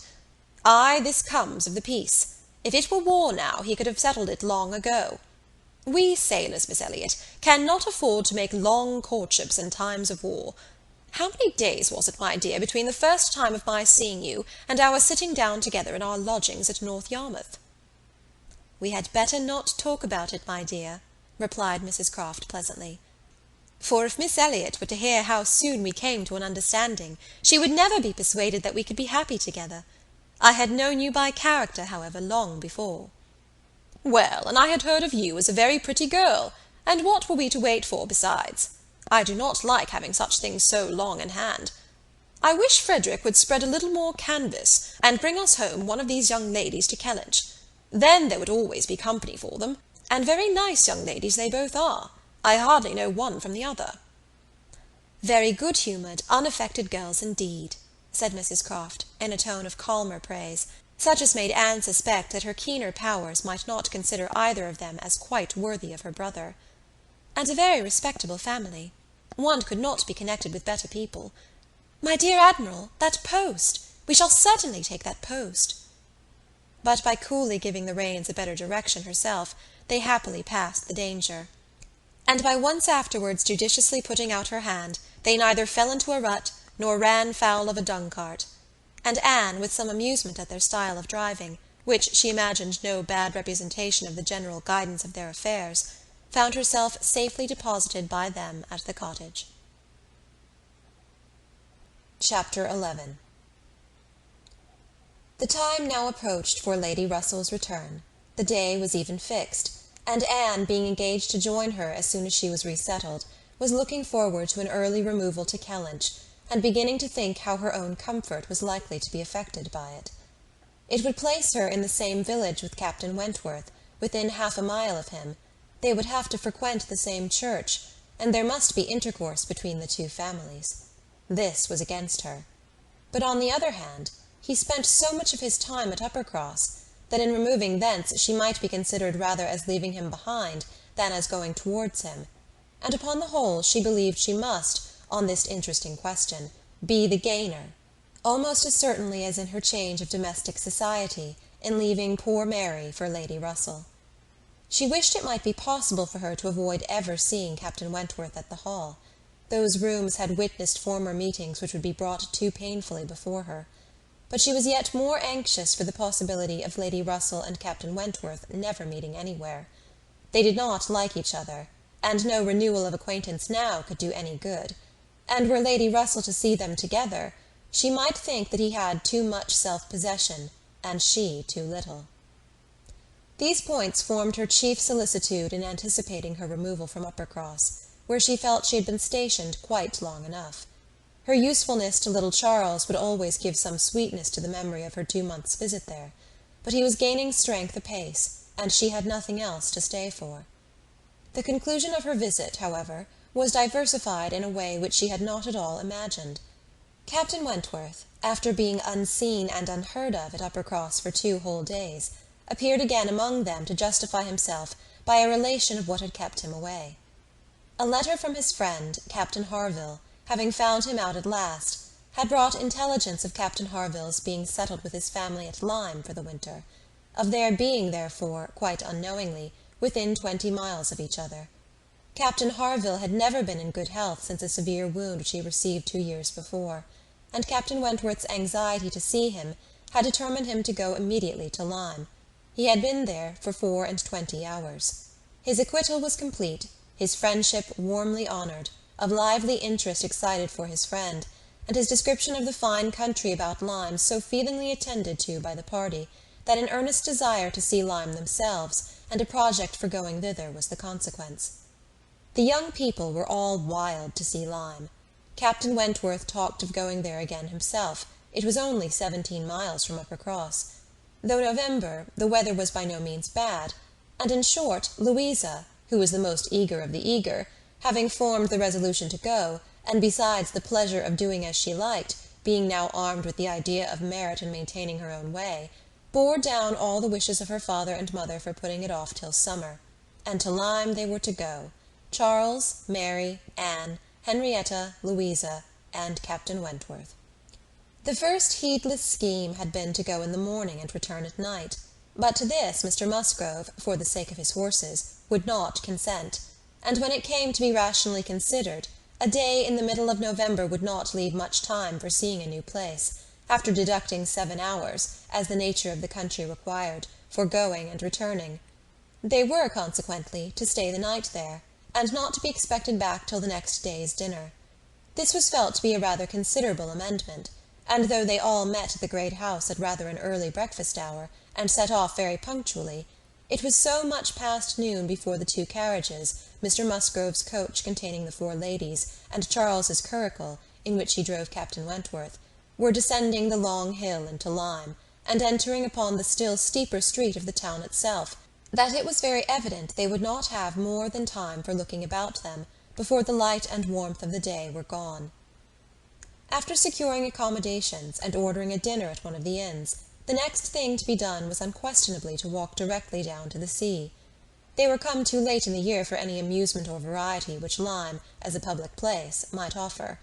The rooms were shut up, the lodgers almost all gone, scarcely any family but of the residents left, and, as there is nothing to admire in the buildings themselves, the remarkable situation of the town, the principal street almost hurrying into the water, the walk to the Cobb, skirting round the pleasant little bay, which, in the season, is animated with bathing machines and company, the Cobb itself, its old wonders and new improvements, with the very beautiful line of cliffs stretching out to the east of the town, are what the stranger's eye will seek, and a very strange stranger it must be who does not see charms in the immediate environs of Lyme to make him wish to know it better.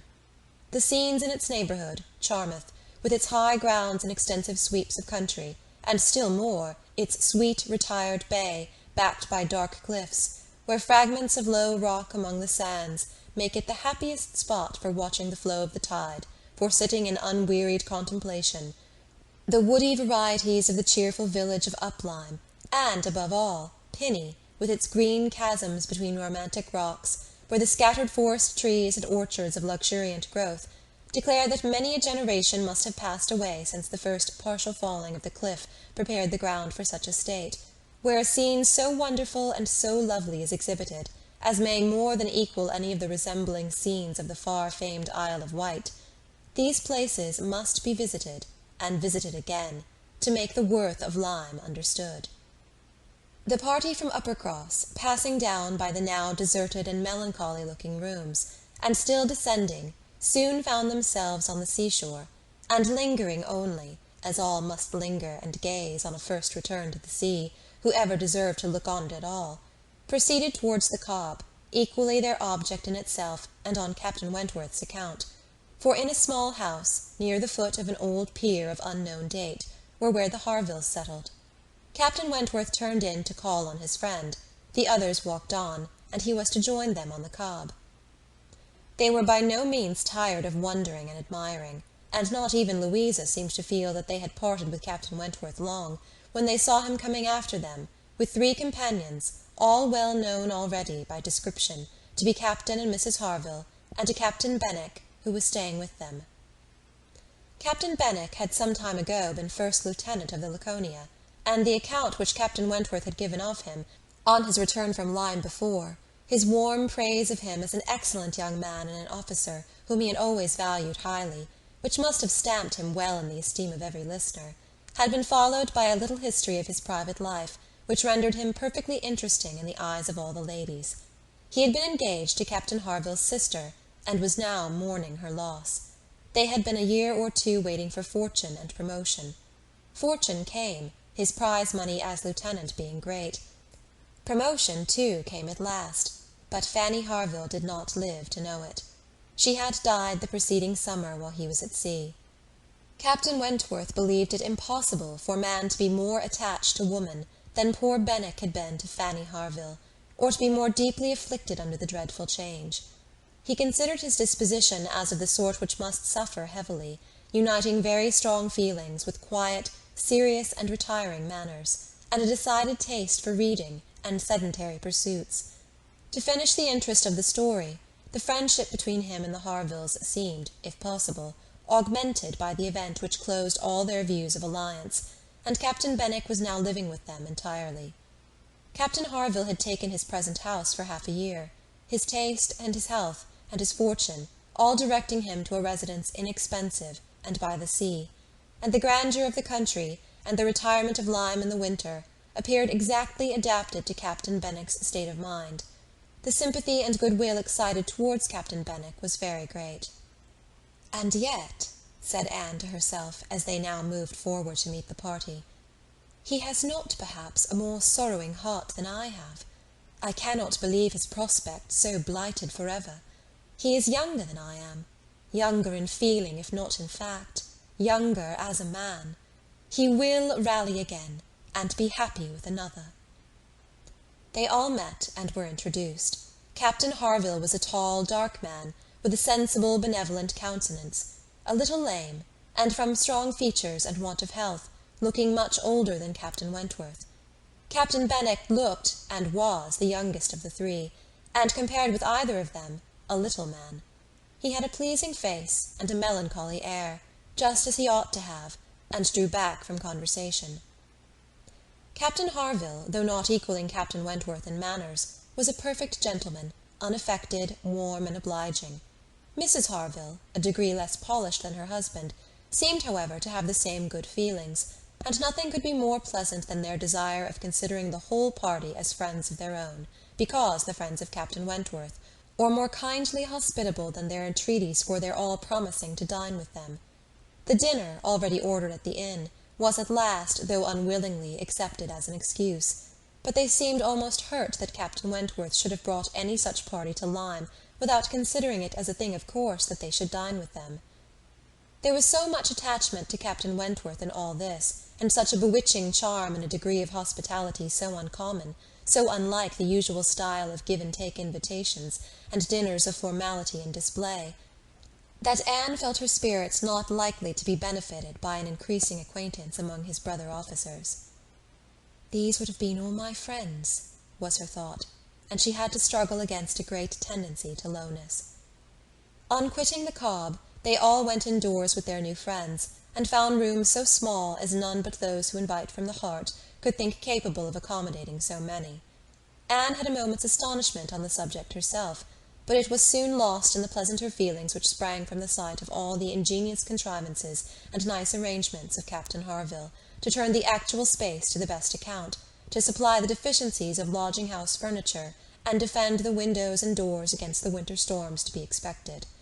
The varieties in the fitting up of the rooms, where the common necessaries provided by the owner, in the common and different plight, were contrasted with some few articles of a rare species of wood, excellently worked up, and with something curious and valuable from all the distant countries Captain Harville had visited, were more than amusing to Anne. Connected as it all was with his profession, the fruit of its labours, the effect of its influence on his habits, the picture of repose and domestic happiness it presented, made it to her a something more or less than gratification. Captain Harville was no reader, but he had contrived excellent accommodations, and fashioned very pretty shelves for a tolerable collection of well-bound volumes, the property of Captain Benwick. His lameness prevented him from taking much exercise, but a mind of usefulness and ingenuity seemed to furnish him with constant employment within.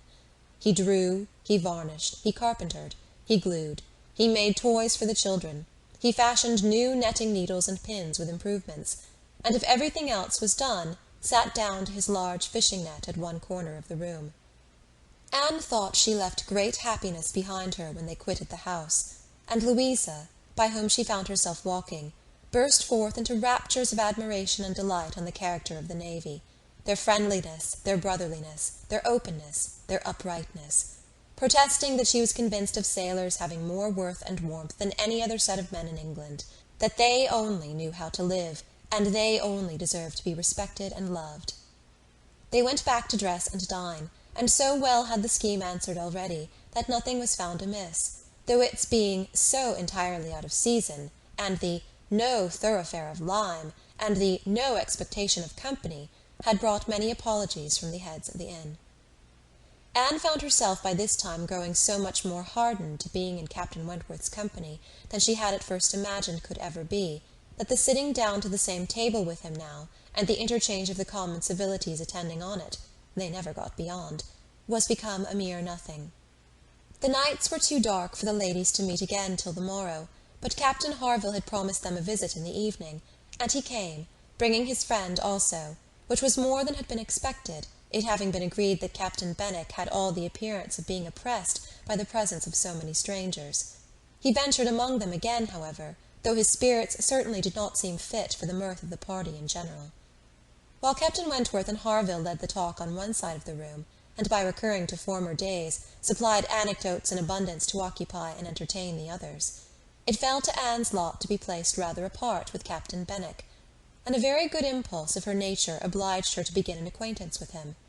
He was shy, and disposed to abstraction, but the engaging mildness of her countenance and gentleness of her manners soon had their effect, and Anne was well repaid the first trouble of exertion.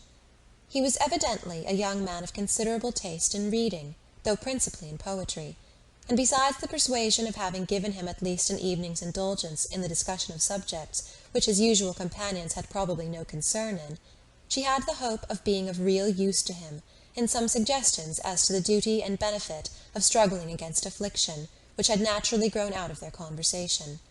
For, though shy, he did not seem reserved. It had rather the appearance of feelings glad to burst their usual restraints, and having talked of poetry, the richness of the present age, and gone through a brief comparison of opinion as to the first-rate poets, trying to ascertain whether Marmion or the Lady of the Lake were to be preferred, and how ranked the Giaour and the Bride of Abydos, and moreover how the Giaour was to be pronounced, he showed himself so intimately acquainted with all the tenderest songs of the one poet, and all the impassioned description of hopeless agony of the other.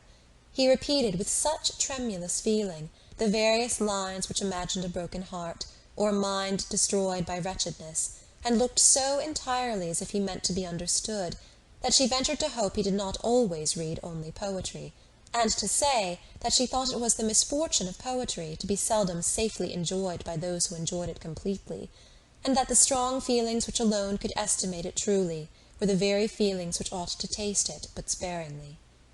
His looks showing him not pained, but pleased with this allusion to his situation, she was emboldened to go on, and feeling in herself the right of seniority of mind, she ventured to recommend a larger allowance of prose in his daily study, and on being requested to particularize, mentioned such works of our best moralists, such collections of the finest letters, such memoirs of characters of worth and suffering, as occurred to her at the moment as calculated to rouse and fortify the mind by the highest precepts, and the strongest examples of moral and religious endurances.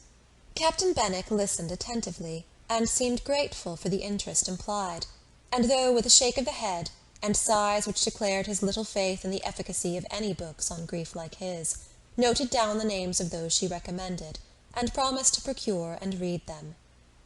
When the evening was over, Anne could not but be amused at the idea of her coming to Lyme to preach patience and resignation to a young man whom she had never seen before, nor could she help fearing, on more serious reflection, that, like many other great moralists and preachers, she had been eloquent on a point in which her own conduct would ill bear examination.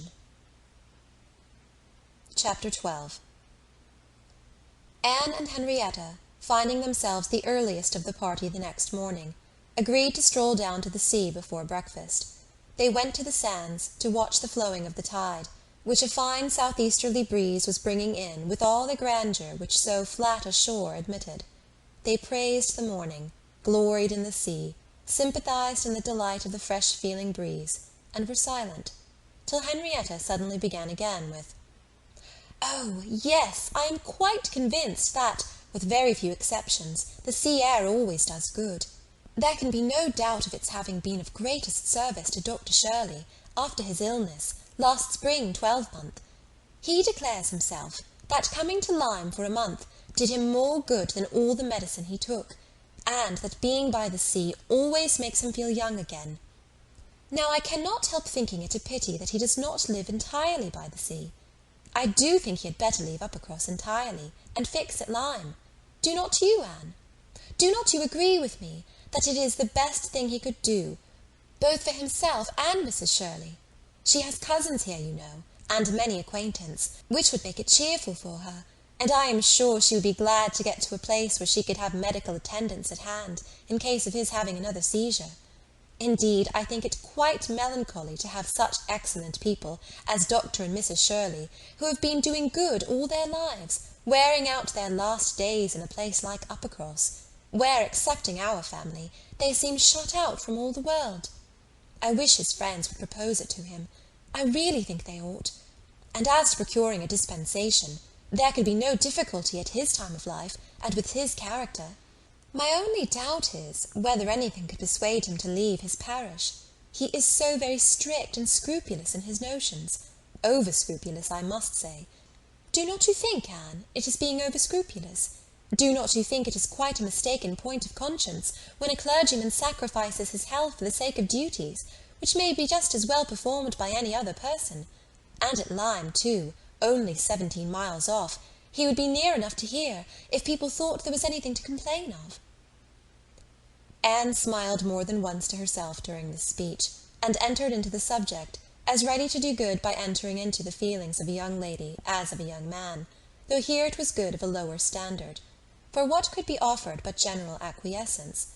She said all that was reasonable and proper on the business, felt the claims of Dr. Shirley to repose as she ought, saw how very desirable it was that he should have some active, respectable young man as a resident curate, and was even courteous enough to hint at the advantage of such resident curates being married. "I wish," said Henrietta, very well pleased with her companion, "I wish Lady Russell lived at Uppercross, and were intimate with Dr. Shirley. I have always heard of Lady Russell as a woman of the greatest influence with everybody. I always look upon her as able to persuade a person to anything. I am afraid of her, as I have told you before, quite afraid of her, because she is so very clever. But I respect her amazingly, and wish we had such a neighbour at Uppercross." Anne was amused by Henrietta's manner of being grateful, and amused also that the course of events and the new interests of Henrietta's views should have placed her friend at all in favour with any of the Musgrove family. She had only time, however, for a general answer, and a wish that such another woman were at Uppercross, before all subject suddenly ceased, on seeing Louisa and Captain Wentworth coming towards them. They came also for a stroll till breakfast was likely to be ready, but Louisa, recollecting, immediately afterwards, that she had something to procure at a shop, invited them all to go back with her into the town. They were all at her disposal. When they came to the steps, leading upwards from the beach, a gentleman, at the same moment preparing to come down, politely drew back, and stopped to give them way. They ascended and passed him, and as they passed, Anne's face caught his eye, and he looked at her with a degree of earnest admiration, which she could not be insensible of. She was looking remarkably well, her very regular, very pretty features, having the bloom and freshness of youth restored by the fine wind which had been blowing on her complexion, and by the animation of eye which it had also produced. It was evident that the gentleman, completely a gentleman in manner, admired her exceedingly. Captain Wentworth looked round at her instantly in a way which showed his noticing of it. He gave her a momentary glance, a glance of brightness, which seemed to say, "That man is struck with you, and even I at this moment see something like Anne Elliott again." After attending Louisa through her business, and loitering about a little longer, they returned to the inn, and Anne, in passing afterwards quickly from her own chamber to their dining-room, had nearly run against the very same gentleman, as he came out of an adjoining apartment. She had before conjectured him to be a stranger like themselves, and determined that a well-looking groom, who was strolling about near the two inns as they came back, should be his servant. Both master and man being in mourning assisted the idea. It was now proved that he belonged to the same inn as themselves, and this second meeting, short as it was, also proved again by the gentleman's looks that he thought hers very lovely, and by the readiness and propriety of his apologies that he was a man of exceedingly good manners. He seemed about 30, and though not handsome, had an agreeable person. Anne felt that she should like to know who he was. They had nearly done breakfast when the sound of a carriage, almost the first they had heard since entering Lyme, drew half the party to the window. It was a gentleman's carriage, a curricle, but only coming round from the stable-yard to the front door. Somebody must be going away. It was driven by a servant in mourning. The word curricle made Charles Musgrove jump up that he might compare it with his own. The servant in mourning roused Anne's curiosity, and the whole six were collected to look, by the time the owner of the curricle was to be seen issuing from the door amidst the bows and civilities of the household, and taking his seat to drive off. "Ah!" cried Captain Wentworth instantly, and with half a glance at Anne. "It is the very man we passed." The Miss Musgroves agreed to it, and having all kindly watched him as far up the hill as they could, they returned to the breakfast table. The waiter came into the room soon afterwards. "Pray," said Captain Wentworth immediately, "can you tell us the name of the gentleman who has just gone away?" "Yes, sir, a Mr. Elliott, a gentleman of large fortune, came in last night from Sidmouth. Dare say you heard the carriage, sir, while you were at dinner, and going on now for Crookherne, on his way to Bath and London." "Elliott!" Many had looked on each other, and many had repeated the name, before all this had been got through, even by the smart rapidity of a waiter. "Bless me!" cried Mary. "It must be our cousin. It must be our Mr. Elliott. It must indeed. Charles, Anne, must it not? In mourning, you see, just as our Mr. Elliott must be. How very extraordinary! In the very same inn with us. Anne, must it not be our Mr. Elliott, my father's next heir? Pray, sir," turning to the waiter, "did not you hear, did not his servant say whether he belonged to the Kellynch family?" "No, ma'am, he did not mention no particular family, but he said his master was a very rich gentleman, and would be a baronet some day." "There, you see," cried Mary in an ecstasy, "just as I said. Heir to Sir Walter Elliott. I was sure that would come out, if it was so. Depend upon it, that is a circumstance which his servants take care to publish, wherever he goes. But, Anne, only conceive how extraordinary! I wish I had looked at him more. I wish we had been aware in time who it was, that he might have been introduced to us. What a pity that we should not have been introduced to each other! Do you think he had the Elliott countenance? I hardly looked at him. I was looking at the horses, but I think he had something of the Elliott countenance. I wonder the arms did not strike me. Oh, the greatcoat was hanging over the panel, and hid the arms, so it did. Otherwise I am sure I would have observed them, and the livery too. If the servant had not been in mourning, one should have known him by the livery." "Putting all these very extraordinary circumstances together," said Captain Wentworth, "we must consider it to be the arrangement of Providence that you should not be introduced to your cousin." When she could command Mary's attention, Anne quietly tried to convince her that their father and Mr. Elliott had not, for many years, been on such terms as to make the power of attempting an introduction at all desirable. At the same time, however, it was a secret gratification to herself to have seen her cousin, and to know that the future owner of Kellynch was undoubtedly a gentleman, and had an air of good sense. She would not, upon any account, mention her having met with him the second time. Luckily Mary did not much attend to their having passed close by him in their earlier walk, but she would have felt quite ill-used by Anne's having actually run against him in the passage, and received his very polite excuses, while she had never been near him at all. No, that cousinly little interview must remain a perfect secret. "Of course," said Mary, "you will mention our seeing Mr. Elliott the next time you write to Bath. I think my father certainly ought to hear of it. Do mention all about him." Anne avoided a direct reply, but it was just the circumstance which she considered as not merely unnecessary to be communicated, but as what ought to be suppressed. The offence which had been given her father, many years back, she knew. Elizabeth's particular share in it she suspected, and that Mr. Elliott's idea always produced irritation in both was beyond a doubt. Mary never wrote to Bath herself. All the toil of keeping up a slow and unsatisfactory correspondence with Elizabeth fell on Anne. Breakfast had not been long over, when they were joined by Captain and Mrs. Harville and Captain Benwick, with whom they had appointed to take their last walk about Lyme. They ought to be setting off for Uppercross by 1, and in the meanwhile were to be all together, and out of doors as long as they could. Anne found Captain Benwick getting near her, as soon as they were all fairly in the street. Their conversation the preceding evening did not disincline him to seek her again, and they walked together some time, talking as before of Mr. Scott and Lord Byron, and still as unable as before, and as unable as any other two readers, to think exactly alike of the merits of either, till something occasioned an almost general change amongst their party, and instead of Captain Benwick, she had Captain Harville by her side. "Miss Elliott," said he, speaking rather low, "you have done a good deed in making that poor fellow talk so much. I wish he could have such company oftener. It is bad for him, I know, to be shut up as he is, but what can we do? We cannot part." "No," said Anne, "that I can easily believe to be impossible. But in time, perhaps. We know what time does in every case of affliction, and you must remember, Captain Harville, that your friend may yet be called a young mourner. Only last summer, I understand." "Ay, true enough," with a deep sigh. "Only June." "And not known to him, perhaps, so soon?" "Not till the first week of August, when he came home from the Cape, just made into the Grappler. I was at Plymouth dreading to hear of him. He sent in letters, but the Grappler was under orders for Portsmouth. There the news must follow him. But who was to tell it? Not I. I would as soon have been run up to the yardarm. Nobody could do it but that good fellow," pointing to Captain Wentworth. "The Laconia had come into Plymouth the week before. No danger of her being sent to sea again.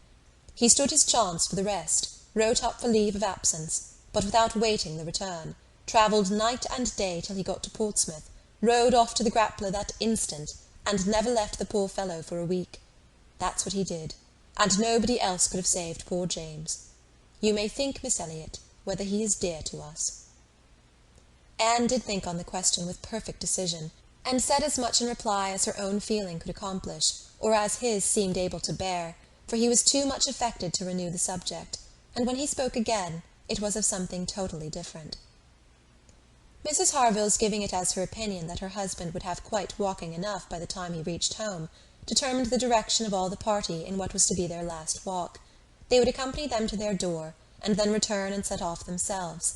By all their calculations there was just time for this, but as they drew near the Cobb, there was such a general wish to walk along it once more, all were so inclined, and Louisa soon grew so determined that the difference of a quarter of an hour, it was found, would be no difference at all. So with all the kind leave-taking, and all the kind interchange of invitations and promises which may be imagined, they parted from Captain and Mrs. Harville at their own door, and still accompanied by Captain Benwick, who seemed to cling to them to the last, proceeded to make the proper adieus to the Cobb. Anne found Captain Benwick again drawing near her.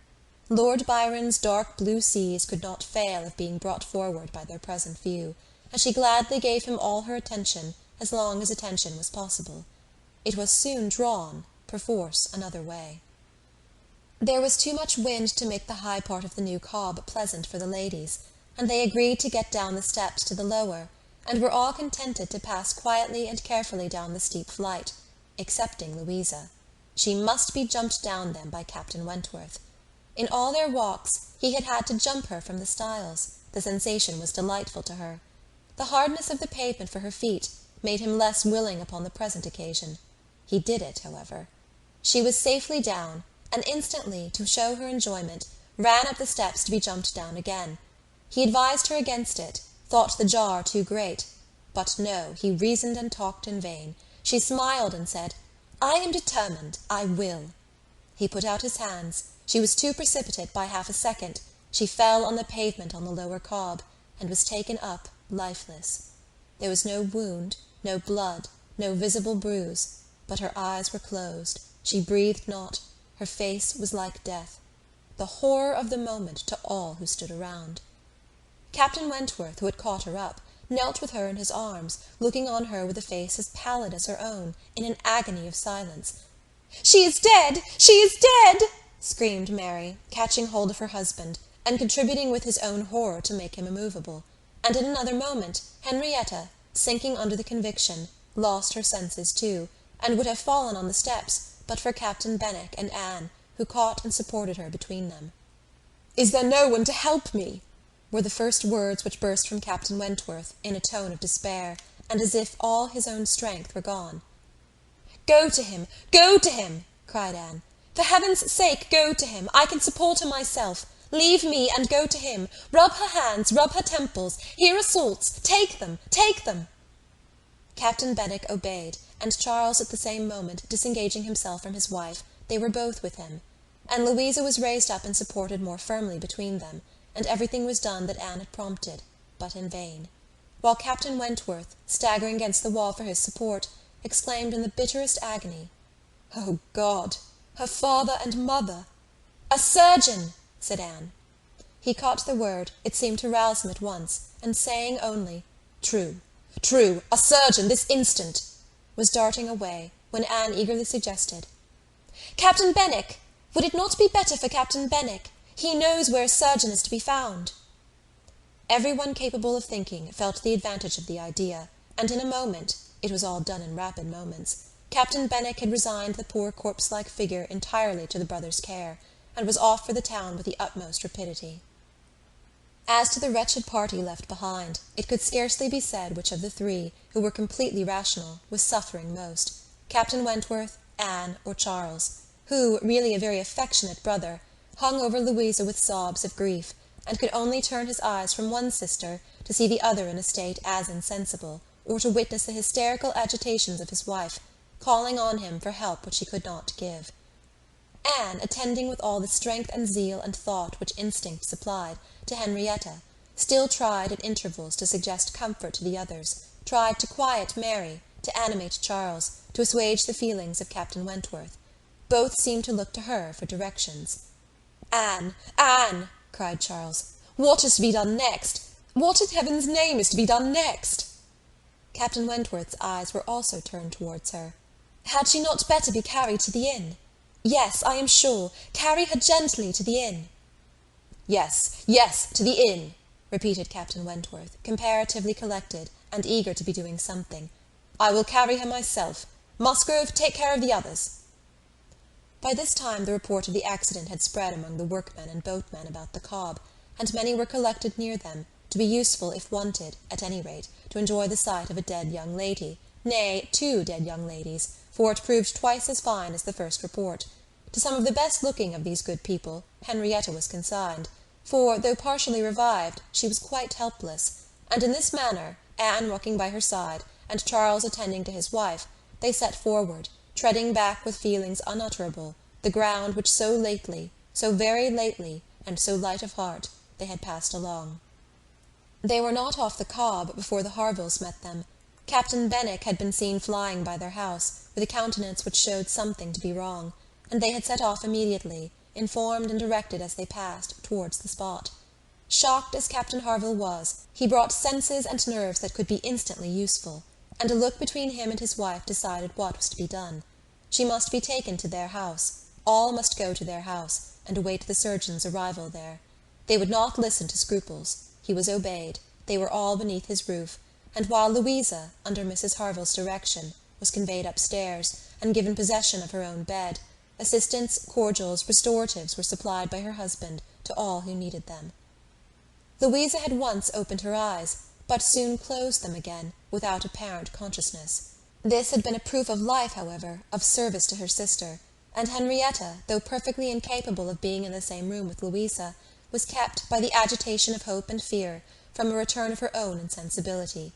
Mary, too, was growing calmer. The surgeon was with them almost before it had seemed possible. They were sick with horror while he examined, but he was not hopeless. The head had received a severe contusion, but he had seen greater injuries recovered from. He was by no means hopeless. He spoke cheerfully. That he did not regard it as a desperate case, that he did not say a few hours must end it, was at first felt beyond the hope of most, and the ecstasy of such a reprieve, the rejoicing, deep and silent, after a few fervent ejaculations of gratitude to heaven had been offered, may be conceived.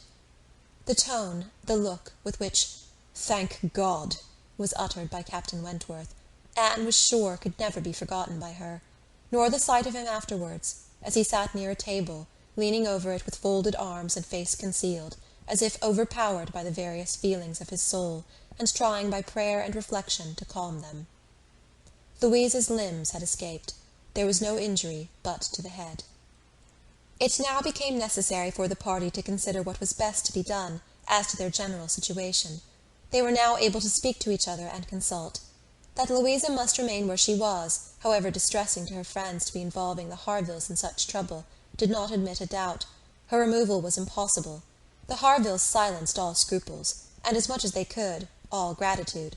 They had looked forward and arranged everything before the others began to reflect. Captain Benwick must give up his room to them, and get another bed elsewhere, and the whole was settled. They were only concerned that the house could accommodate no more, and yet perhaps by putting the children away in the maid's room, or swinging a cot somewhere, they could hardly bear to think of not finding room for 2 or 3 besides, supposing they might wish to stay, though with regard to any attendance on Miss Musgrove, there need not be the least uneasiness in leaving her to Mrs. Harville's care entirely. Mrs. Harville was a very experienced nurse, and her nursery maid, who had lived with her long, and gone about with her everywhere, was just such another. Between these two she could want no possible attendance by day or night, and all this was said with a truth and sincerity of feeling irresistible. Charles, Henrietta, and Captain Wentworth were the 3 in consultation, and for a little while it was only an interchange of perplexity and terror. Uppercross, the necessity of someone's going to Uppercross, the news to be conveyed, how it could be broken to Mr. and Mrs. Musgrove, the lateness of the morning, an hour already gone since they ought to have been off, the impossibility of being in tolerable time.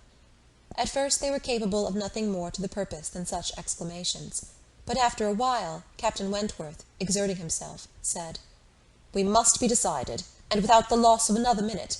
Every minute is valuable. Some one must resolve on being off for Uppercross instantly. Musgrove, either you or I must go." Charles agreed, but declared his resolution of not going away.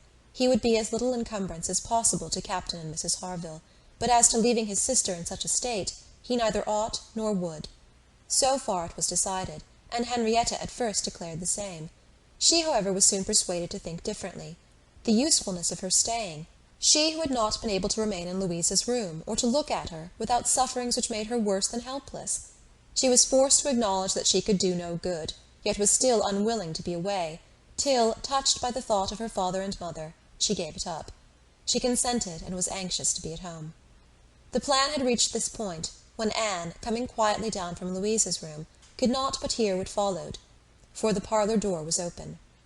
"Then it is settled, Musgrove," cried Captain Wentworth, "that you stay, and that I take care of your sister home. But as to the rest, as to the others, if one stays to assist Mrs. Harville, I think it need only be one. Mrs. Charles Musgrove will, of course, wish to get back to her children, but if Anne will stay, no one so proper, so capable as Anne." She paused a moment to recover from the emotion of hearing herself so spoken of. The other 2 warmly agreed with what he said, and she then appeared. "You will stay, I am sure. You will stay and nurse her," cried he, turning to her and speaking with a glow, and yet a gentleness, which seemed almost restoring the past. She coloured deeply, and he recollected himself and moved away. She expressed herself most willing, ready, and happy to remain. It was what she had been thinking of, and wishing to be allowed to do. A bed on the floor of Louisa's room would be sufficient for her, if Mrs. Harville would but think so. One thing more, and all seemed arranged. Though it was rather desirable that Mr. and Mrs. Musgrove should be previously alarmed by some share of delay, yet the time required by the Uppercross horses to take them back would be a dreadful extension of suspense, and Captain Wentworth proposed, and Charles Musgrove agreed, that it would be much better for him to take a chaise from the inn, and leave Mr. Musgrove's carriage and horses to be sent home the next morning early, when there would be the farther advantage of sending an account of Louisa's night. Captain Wentworth now hurried off to get everything ready on his part, and to be soon followed by the 2 ladies. When the plan was made known to Mary, however, there was an end of all peace in it. She was so wretched and so vehement, complained so much of injustice in being expected to go away instead of Anne, who was nothing to Louisa, while she was her sister, and had the best right to stay in Henrietta's stead. Why was not she to be as useful as Anne? And to go home without Charles, too, without her husband? No, it was too unkind. And in short, she said more than her husband could long withstand, and as none of the others could oppose when he gave way, there was no help for it. The change of Mary for Anne was inevitable. Anne had never submitted more reluctantly to the jealous and ill-judging claims of Mary, but so it must be, and they set off for the town, Charles taking care of his sister, and Captain Benwick attending to her. She gave a moment's recollection, as they hurried along, to the little circumstances which the same spots had witnessed earlier in the morning. There she had listened to Henrietta's schemes for Dr. Shirley's leaving Uppercross. Farther on she had first seen Mr. Elliott. A moment seemed all that could now be given to anyone but Louisa, or those who were wrapped up in her welfare. Captain Benwick was most considerately attentive to her, and united as they all seemed by the distress of the day, she felt an increasing degree of good-will towards him, and a pleasure even in thinking that it might, perhaps, be the occasion of continuing their acquaintance. Captain Wentworth was on the watch for them, and a chaise and four in waiting, stationed for their convenience in the lowest part of the street, but his evident surprise and vexation at the substitution of one sister for the other, the change in his countenance, the astonishment, the expressions begun and suppressed, with which Charles was listened to, made but a mortifying reception of Anne, or must at least convince her that she was valued only as she could be useful to Louisa. She endeavoured to be composed, and to be just. Without emulating the feelings of an Emma towards her Henry, she would have attended on Louisa with a zeal above the common claims of regard for his sake, and she hoped he would not long be so unjust as to suppose she would shrink unnecessarily from the office of a friend. In the meanwhile she was in the carriage. He had handed them both in, and placed himself between them, and in this manner, under these circumstances, full of astonishment and emotion to Anne, she quitted Lyme. How the long stage would pass, how it was to affect their manners, what was to be their sort of intercourse, she could not foresee. It was all quite natural, however. He was devoted to Henrietta, always turning towards her, and when he spoke at all, always with the view of supporting her hopes and raising her spirits. In general, his voice and manner were studiously calm. To spare Henrietta from agitation seemed the governing principle. Once only, when she had been grieving over the last ill-judged, ill-fated walk to the Cobb, bitterly lamenting that it ever had been thought of, he burst forth, as if wholly overcome. "Don't talk of it! Don't talk of it!" he cried. "O God! That I had not given way to her at the fatal moment! Had I done as I ought? But so eager and so resolute! Dear, sweet Louisa!" Anne wondered whether it ever occurred to him now to question the justness of his own previous opinion as to the universal felicity and advantage of firmness of character, and whether it might not strike him that, like all other qualities of the mind, it should have its proportions and limits. She thought it could scarcely escape him to feel that a persuadable temper might sometimes be as much in favour of happiness as a very resolute character. They got on fast. Anne was astonished to recognise the same hills and the same objects so soon. Their actual speed, heightened by some dread of the conclusion, made the road appear but half as long as on the day before. It was growing quite dusk, however, before they were in the neighbourhood of Uppercross, and there had been total silence among them for some time, Henrietta leaning back in the corner, with a shawl over her face, giving the hope of her having cried herself to sleep, when, as they were going up their last hill, Anne found herself all at once addressed by Captain Wentworth. In a low, cautious voice he said, "I have been considering what we had best do. She must not appear at first. She could not stand it. I have been thinking whether you had not better remain in the carriage with her, while I go in and break it to Mr. and Mrs. Musgrove. Do you think this is a good plan?" She did. He was satisfied, and said no more. But the remembrance of the appeal remained a pleasure to her, as a proof of friendship, and of deference for her judgment, a great pleasure. And when it became a sort of parting proof, its value did not lessen. When the distressing communication at Uppercross was over, and he had seen the father and mother quite as composed as could be hoped, and the daughter all the better for being with them, he announced his intention of returning in the same carriage to Lyme, and when the horses were baited, he was off. Chapter 13. The remainder of Anne's time at Uppercross, comprehending only 2 days, was spent entirely at the mansion house, and she had the satisfaction of knowing herself extremely useful there, both as an immediate companion and as assisting in all those arrangements for the future, which, in Mr. and Mrs. Musgrove's distressed state of spirits, would have been difficulties. They had an early account from Lyme the next morning. Louisa was much the same. No symptoms worse than before had appeared. Charles came a few hours afterwards, to bring a later and more particular account. He was tolerably cheerful. A speedy cure must not be hoped, but everything was going on as well as the nature of the case admitted. In speaking of the Harvilles, he seemed unable to satisfy his own sense of their kindness, especially of Mrs. Harville's exertions as a nurse. She really left nothing for Mary to do.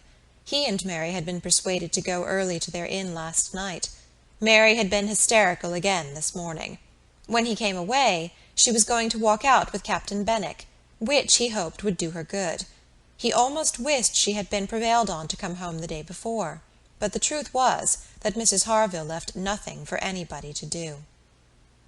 Charles was to return to Lyme the same afternoon, and his father had at first half a mind to go with him, but the ladies could not consent. It would be going only to multiply trouble to the others, and increase his own distress, and a much better scheme followed and was acted upon. A chaise was sent for from Crookherne, and Charles conveyed back a far more useful person in the old nursery maid of the family, one who, having brought up all the children, and seen the very last, the lingering and long-petted Master Harry, sent to school after his brothers, was now living in her deserted nursery to mend stockings and dress all the blains and bruises she could get near her, and who, consequently, was only too happy in being allowed to go and help nurse dear Miss Louisa. Vague wishes of getting Sarah thither had occurred before to Mrs. Musgrove and Henrietta, but without Anne it would hardly have been resolved on, and found practicable so soon. They were indebted, the next day, to Charles Hayter, for all the minute knowledge of Louisa, which it was so essential to obtain every 24 hours. He made it his business to go to Lyme, and his account was still encouraging. The intervals of sense and consciousness were believed to be stronger. Every report agreed in Captain Wentworth's appearing fixed in Lyme. Anne was to leave them on the morrow, an event which they all dreaded. What should they do without her? They were wretched comforters for one another. And so much was said in this way, that Anne thought she could not do better than impart among them the general inclination to which she was privy, and persuaded them all to go to Lyme at once. She had little difficulty. It was soon determined that they would go to-morrow, fix themselves at the inn, or get into lodgings, as it suited, and there remain till dear Louisa could be moved. They must be taking off some trouble from the good people she was with. They might at least relieve Mrs. Harville from the care of her own children, and in short they were so happy in the decision that Anne was delighted with what she had done, and felt that she could not spend her last morning at Uppercross better than in assisting their preparations and sending them off at an early hour, though her being left to the solitary range of the house was the consequence.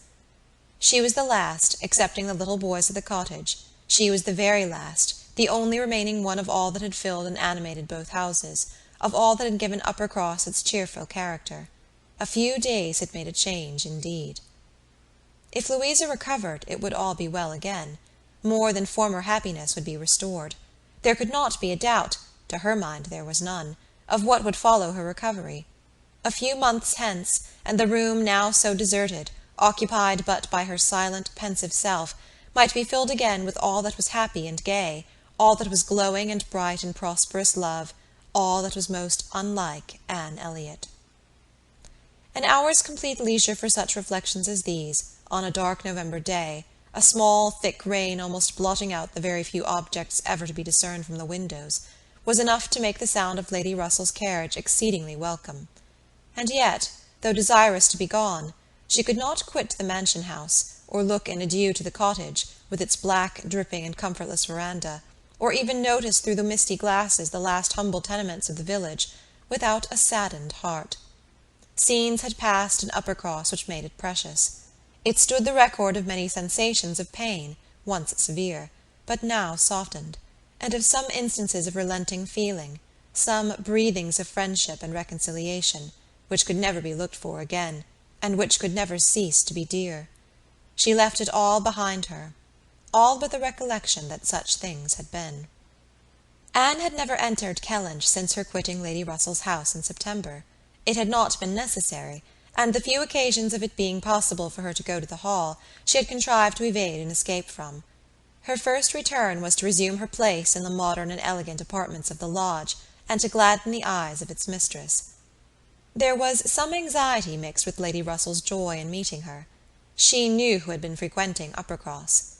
But happily, either Anne was improved in plumpness and looks, or Lady Russell fancied her so, and Anne, in receiving her compliments on the occasion, had the amusement of connecting them with the silent admiration of her cousin, and of hoping that she was to be blessed with a second spring of youth and beauty. When they came to converse, she was soon sensible of some mental change. The subjects of which her heart had been full on leaving Kellynch, and which she had felt slighted, and been compelled to smother among the Musgroves, were now become but of secondary interest. She had lately lost sight even of her father and sister and Bath. Their concerns had been sunk under those of Uppercross, and when Lady Russell reverted to their former hopes and fears, and spoke her satisfaction in the house in Camden Place which had been taken, and her regret that Mrs Clay should still be with them, Anne would have been ashamed to have it known how much more she was thinking of Lyme and Louisa Musgrove and all her acquaintance there, how much more interesting to her was the home and the friendship of the Harvilles and Captain Benwick than her own father's house in Camden Place, or her own sister's intimacy with Mrs Clay. She was actually forced to exert herself to meet Lady Russell with anything like the appearance of equal solicitude, on topics which had by nature the first claim on her. There was a little awkwardness at first in their discourse on another subject. They must speak of the accident at Lyme. Lady Russell had not been arrived 5 minutes the day before, when a full account of the whole had burst on her, but still it must be talked of. She must make inquiries. She must regret the imprudence, lament the result, and Captain Wentworth's name must be mentioned by both. Anne was conscious of not doing it so well as Lady Russell. She could not speak the name, and look straight forward to Lady Russell's eye, till she had adopted the expedient of telling her briefly what she thought of the attachment between him and Louisa. When this was told, his name distressed her no longer. Lady Russell had only to listen composedly, and wish them happy, but internally her heart revelled in angry pleasure, in pleased contempt, that the man who at 23 had seemed to understand somewhat of the value of an Anne Elliott should, 8 years afterwards, be charmed by a Louisa Musgrove. The first 3 or 4 days passed most quietly, with no circumstance to mark them excepting the receipt of a note or two from Lyme, which found their way to Anne, she could not tell how, and brought a rather improving account of Louisa. At the end of that period, Lady Russell's politeness could repose no longer, and the fainter self-threatenings of the past became in a decided tone. "I must call on Mrs Croft. I really must call upon her soon.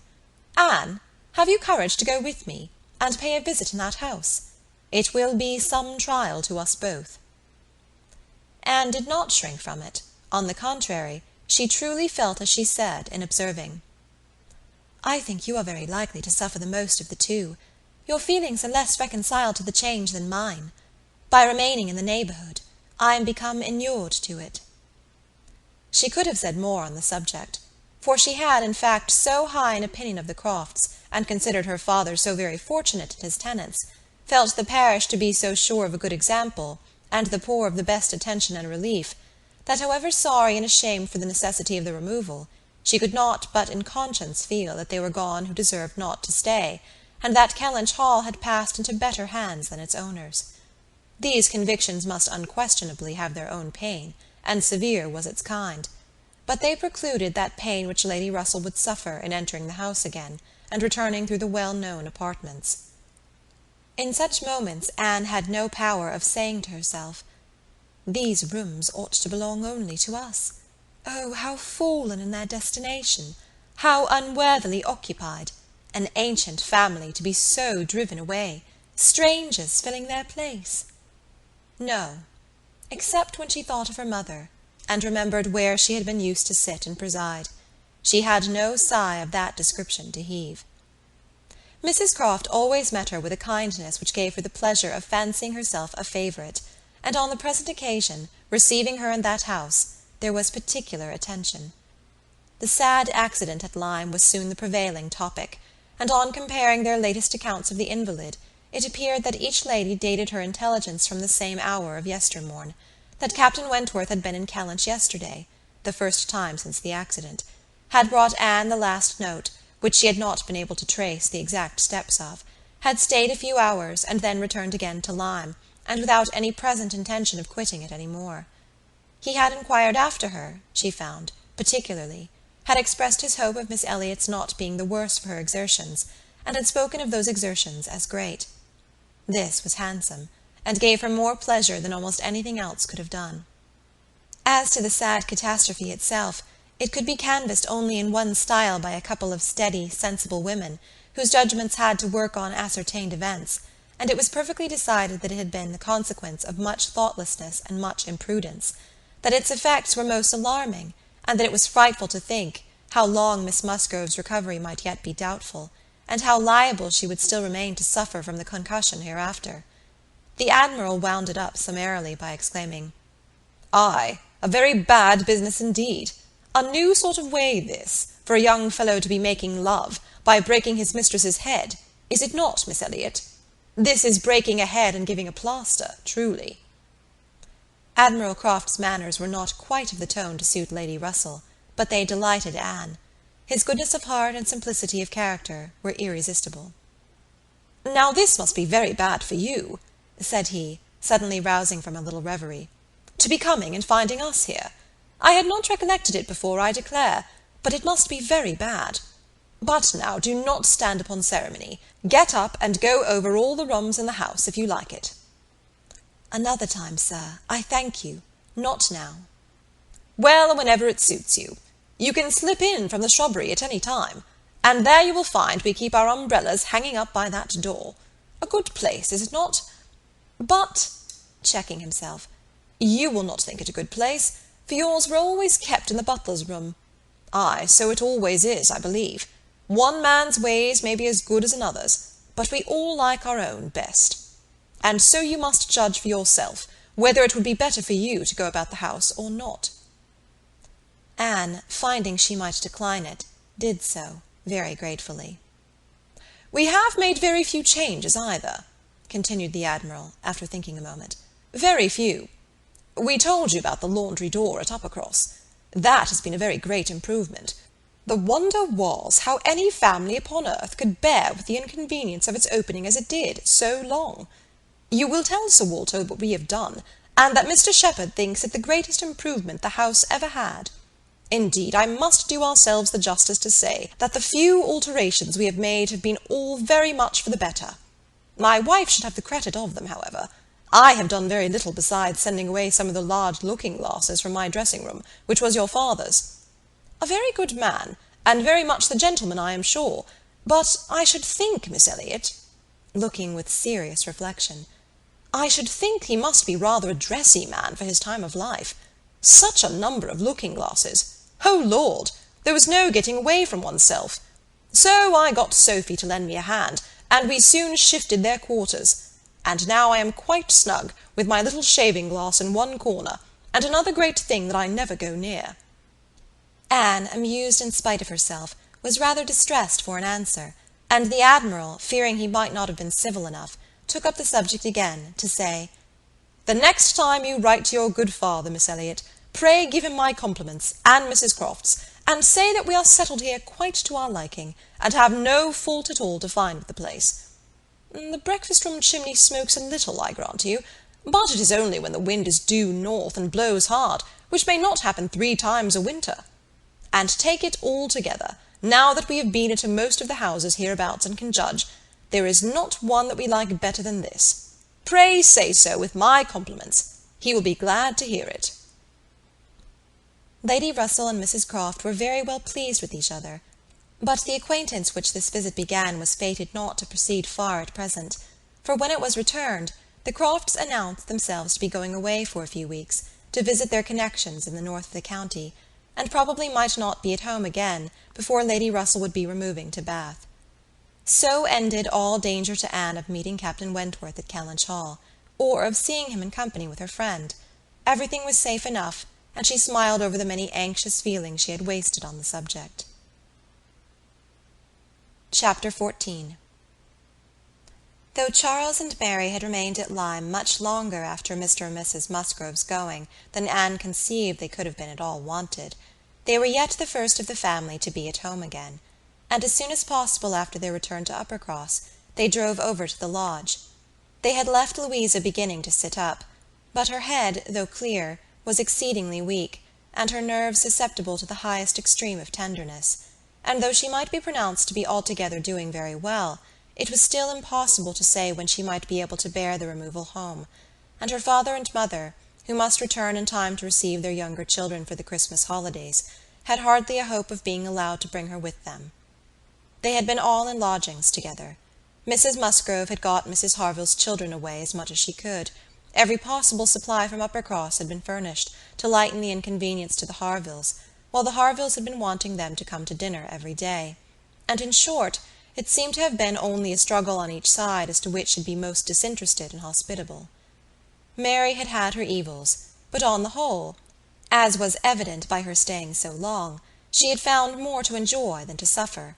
Charles Hayter had been at Lyme oftener than suited her, and when they dined with the Harvilles there had been only a maidservant to wait, and at first Mrs. Harville had always given Mrs. Musgrove precedence. But then she had received so very handsome an apology from her on finding out whose daughter she was, and there had been so much going on every day, there had been so many walks between their lodgings and the Harvilles, and she had got books from the library, and changed them so often, that the balance had certainly been much in favour of Lyme. She had been taken to Charmouth too, and she had bathed, and she had gone to church, and there were a great many more people to look at in the church at Lyme than at Uppercross, and all this, joined to the sense of being so very useful, had made really an agreeable fortnight. Anne inquired after Captain Benwick. Mary's face was clouded directly. Charles laughed. "Oh, Captain Benwick is very well, I believe, but he is a very odd young man. I do not know what he would be at. We asked him to come home with us for a day or two. Charles undertook to give him some shooting, and he seemed quite delighted, and for my part, I thought it was all settled, when behold, on Tuesday night, he made a very awkward sort of excuse. He never shot, and he had been quite misunderstood, and he had promised this, and he had promised that, and the end of it was, I found, that he did not mean to come. I suppose he was afraid of finding it dull. But upon my word, I should have thought we were lively enough at the cottage for such a heartbroken man as Captain Benwick." Charles laughed again and said, "Now, Mary, you know very well how it really was. It was all your doing," turning to Anne. "He fancied that if he went with us, he should find you close by. He fancied everybody to be living in Uppercross, and when he discovered that Lady Russell lived 3 miles off, his heart failed him, and he had not courage to come.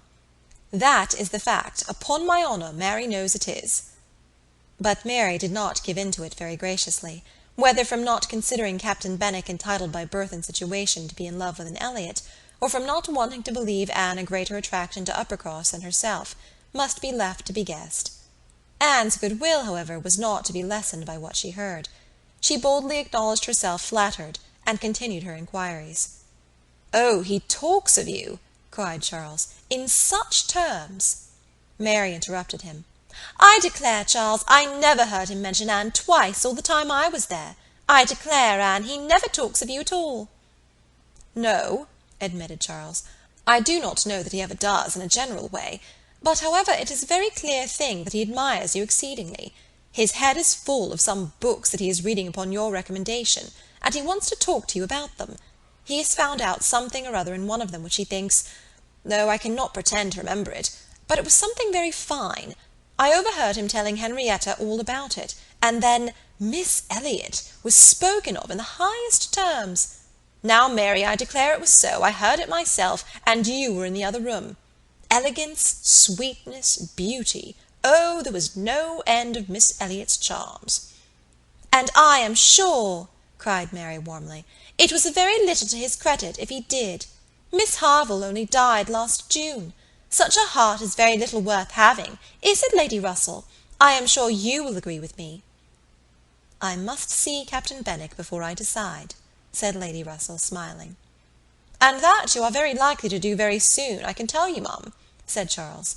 "Though he had not nerves for coming away with us, and setting off again afterwards to pay a formal visit here, he will make his way over to Kellynch one day by himself, you may depend upon it. I told him the distance and the road, and I told him of the churches being so very well worth seeing, for as he has a taste for those sort of things, I thought that would be a good excuse, and he listened with all his understanding and soul. And I am sure from his manner that you will have him calling here soon.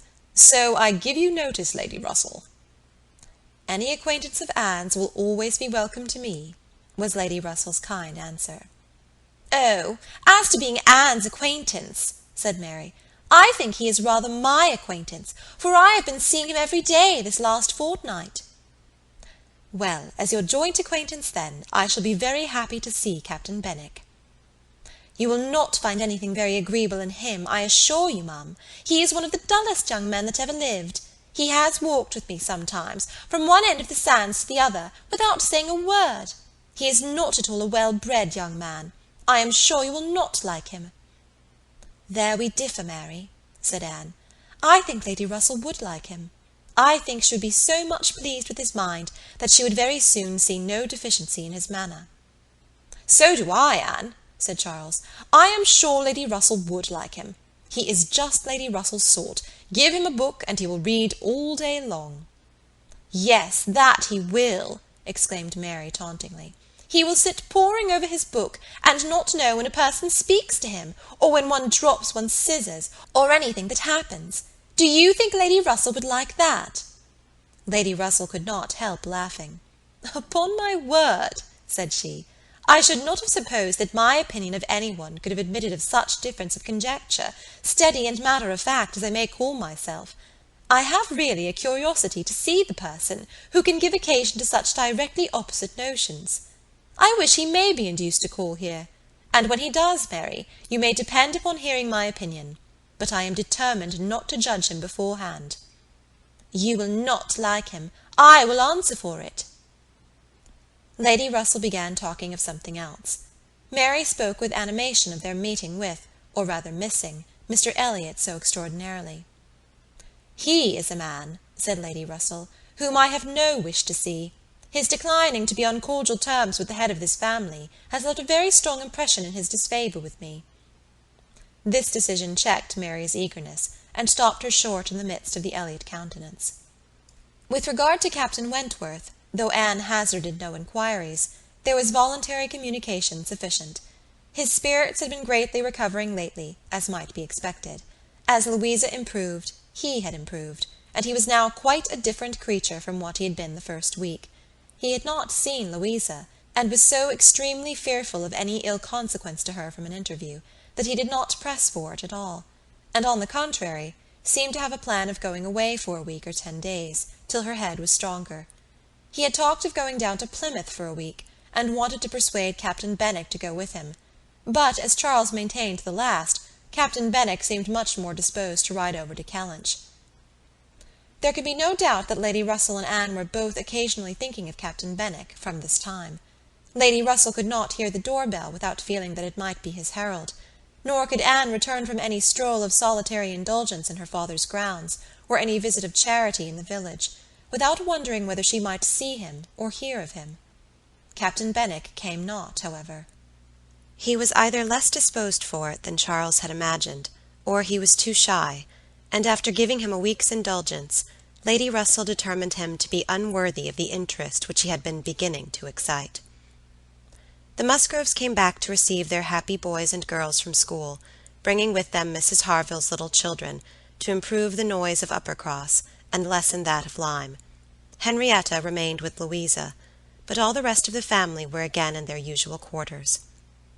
Lady Russell and Anne paid their compliments to them once, when Anne could not but feel that Uppercross was already quite alive again. Though neither Henrietta nor Louisa, nor Charles Hayter, nor Captain Wentworth were there, the room presented as strong a contrast as could be wished to the last state she had seen it in. Immediately surrounding Mrs. Musgrove were the little Harvilles, whom she was sedulously guarding from the tyranny of the 2 children from the cottage, expressly arrived to amuse them. On one side was a table occupied by some chattering girls, cutting up silk and gold paper, and on the other were trestles and trays, bending under the weight of brawn and cold pies, where riotous boys were holding high revel. The whole completed by a roaring Christmas fire, which seemed determined to be heard, in spite of all the noise of the others.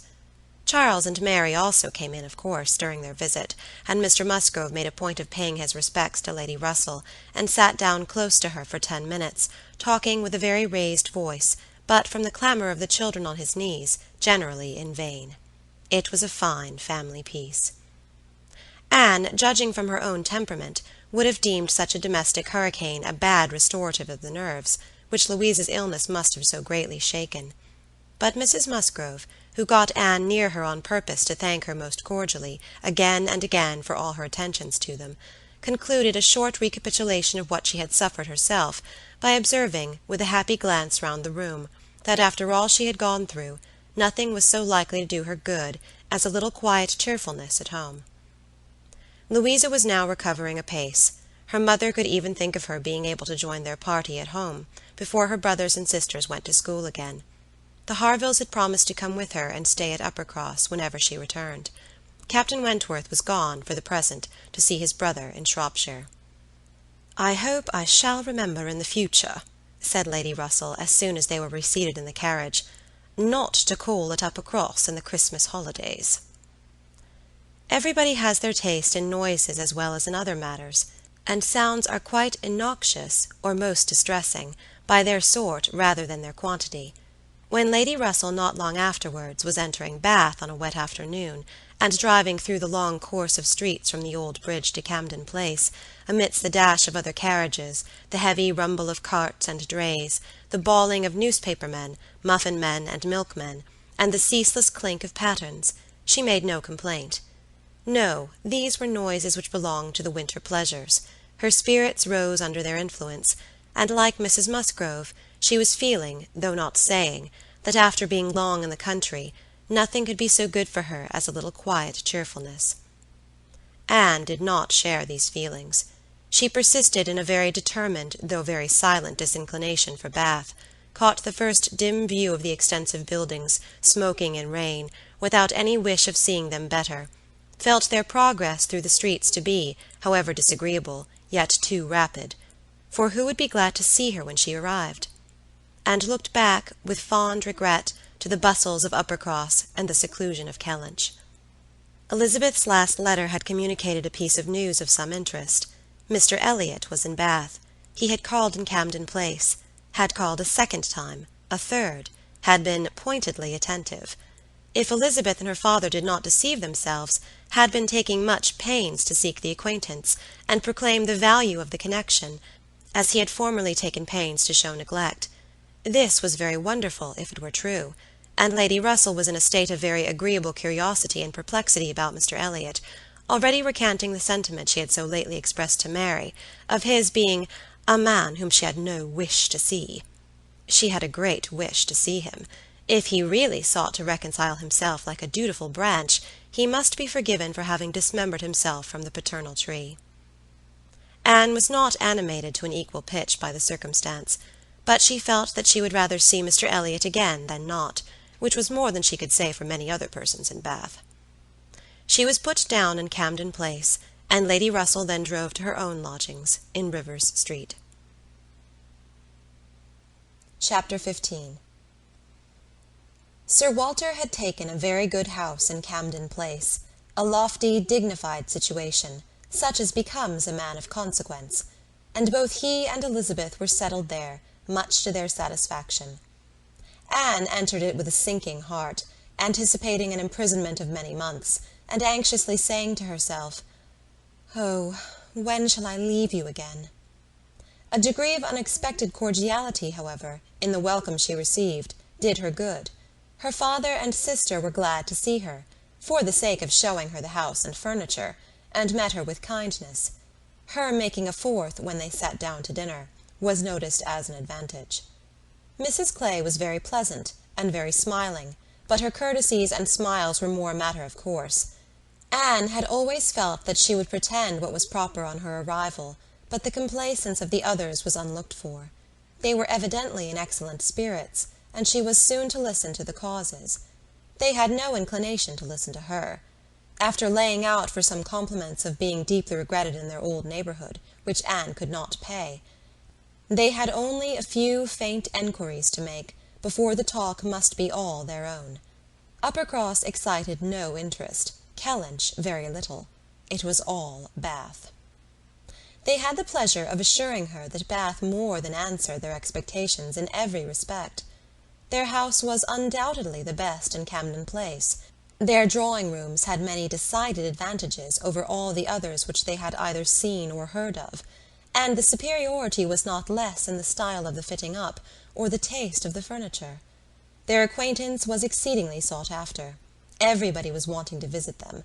They had drawn back from many introductions, and still were perpetually having cards left by people of whom they knew nothing. Here were funds of enjoyment. Could Anne wonder that her father and sister were happy?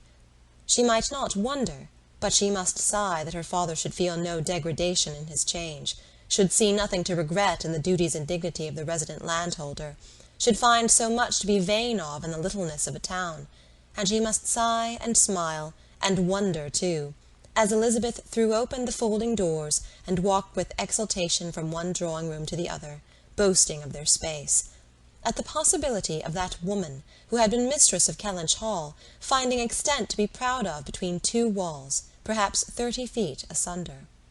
But this was not all which they had to make them happy. They had Mr. Elliott too. Anne had a great deal to hear of Mr. Elliott. He was not only pardoned, they were delighted with him. He had been in Bath about a fortnight. He had passed through Bath in November, in his way to London, when the intelligence of Sir Walter's being settled there had of course reached him, though only 24 hours in the place, but he had not been able to avail himself of it. But he had now been a fortnight in Bath, and his first object on arriving had been to leave his card in Camden Place, following it up by such assiduous endeavours to meet, and when they did meet, by such great openness of conduct, such readiness to apologize for the past, such solicitude to be received as a relation again, that their former good understanding was completely re-established. They had not a fault to find in him. He had explained away all the appearance of neglect on his own side. It had originated in misapprehension entirely. He had never had an idea of throwing himself off. He had feared that he was thrown off, but knew not why, and delicacy had kept him silent. Upon the hint of having spoken disrespectfully or carelessly of the family and the family honours, he was quite indignant. He, who had ever boasted of being an Elliott, and whose feelings, as to connection, were only too strict to suit the unfeudal tone of the present day. He was astonished, indeed, but his character and general conduct must refute it. He could refer Sir Walter to all who knew him, and certainly the pains he had been taking on this, the first opportunity of reconciliation, to be restored to the footing of a relation and heir presumptive, was a strong proof of his opinions on the subject. The circumstances of his marriage, too, were found to admit of much extenuation. This was an article not to be entered on by himself, but a very intimate friend of his, a Colonel Wallis, a highly respectable man, perfectly the gentleman, and not an ill-looking man, Sir Walter added, who was living in very good style in Marlborough Buildings, and had, at his own particular request, been admitted to their acquaintance through Mr. Elliott, had mentioned one or two things relative to the marriage, which made a material difference in the discredit of it. Colonel Wallis had known Mr. Elliott long, had been well acquainted also with his wife, had perfectly understood the whole story. She was certainly not a woman of family, but well educated, accomplished, rich, and excessively in love with his friend. There had been the charm. She had sought him. Without that attraction, not all her money would have tempted Elliott, and Sir Walter was, moreover, assured of her having been a very fine woman. Here was a great deal to soften the business. A very fine woman with a large fortune, in love with him. Sir Walter seemed to admit it as complete apology, and though Elizabeth could not see the circumstance in quite so favourable a light, she allowed it to be a great extenuation. Mr. Elliott had called repeatedly, had dined with them once, evidently delighted by the distinction of being asked, for they gave no dinners in general, delighted in short by every proof of cousinly notice, and placing his whole happiness in being on intimate terms in Camden Place. Anne listened, but without quite understanding it. Allowances, large allowances, she knew, must be made for the ideas of those who spoke. She heard it all under embellishment. All that sounded extravagant or irrational in the progress of the reconciliation might have no origin but in the language of the relators. Still, however, she had the sensation of there being something more than immediately appeared, in Mr. Elliott's wishing, after an interval of so many years, to be well received by them. In a worldly view, he had nothing to gain by being on terms with Sir Walter, nothing to risk by a state of variance. In all probability, he was already the richer of the two, and the Kellynch estate would as surely be his hereafter as the title. A sensible man, and he had looked like a very sensible man, why should it be an object to him? She could only offer one solution. It was, perhaps, for Elizabeth's sake. There might really have been a liking formerly, though convenience and accident had drawn him a different way. And now that he could afford to please himself, he might mean to pay his addresses to her. Elizabeth was certainly very handsome, with well-bred, elegant manners, and her character might never have been penetrated by Mr. Elliott, knowing her but in public, and when very young himself. How her temper and understanding might bear the investigation of his present keener time of life was another concern, and rather a fearful one. Most earnestly did she wish that he might not be too nice, or too observant, if Elizabeth were his object.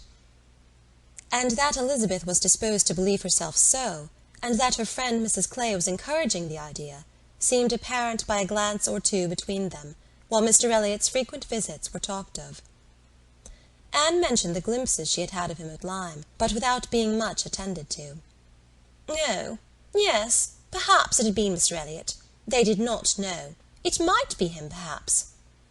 They could not listen to her description of him.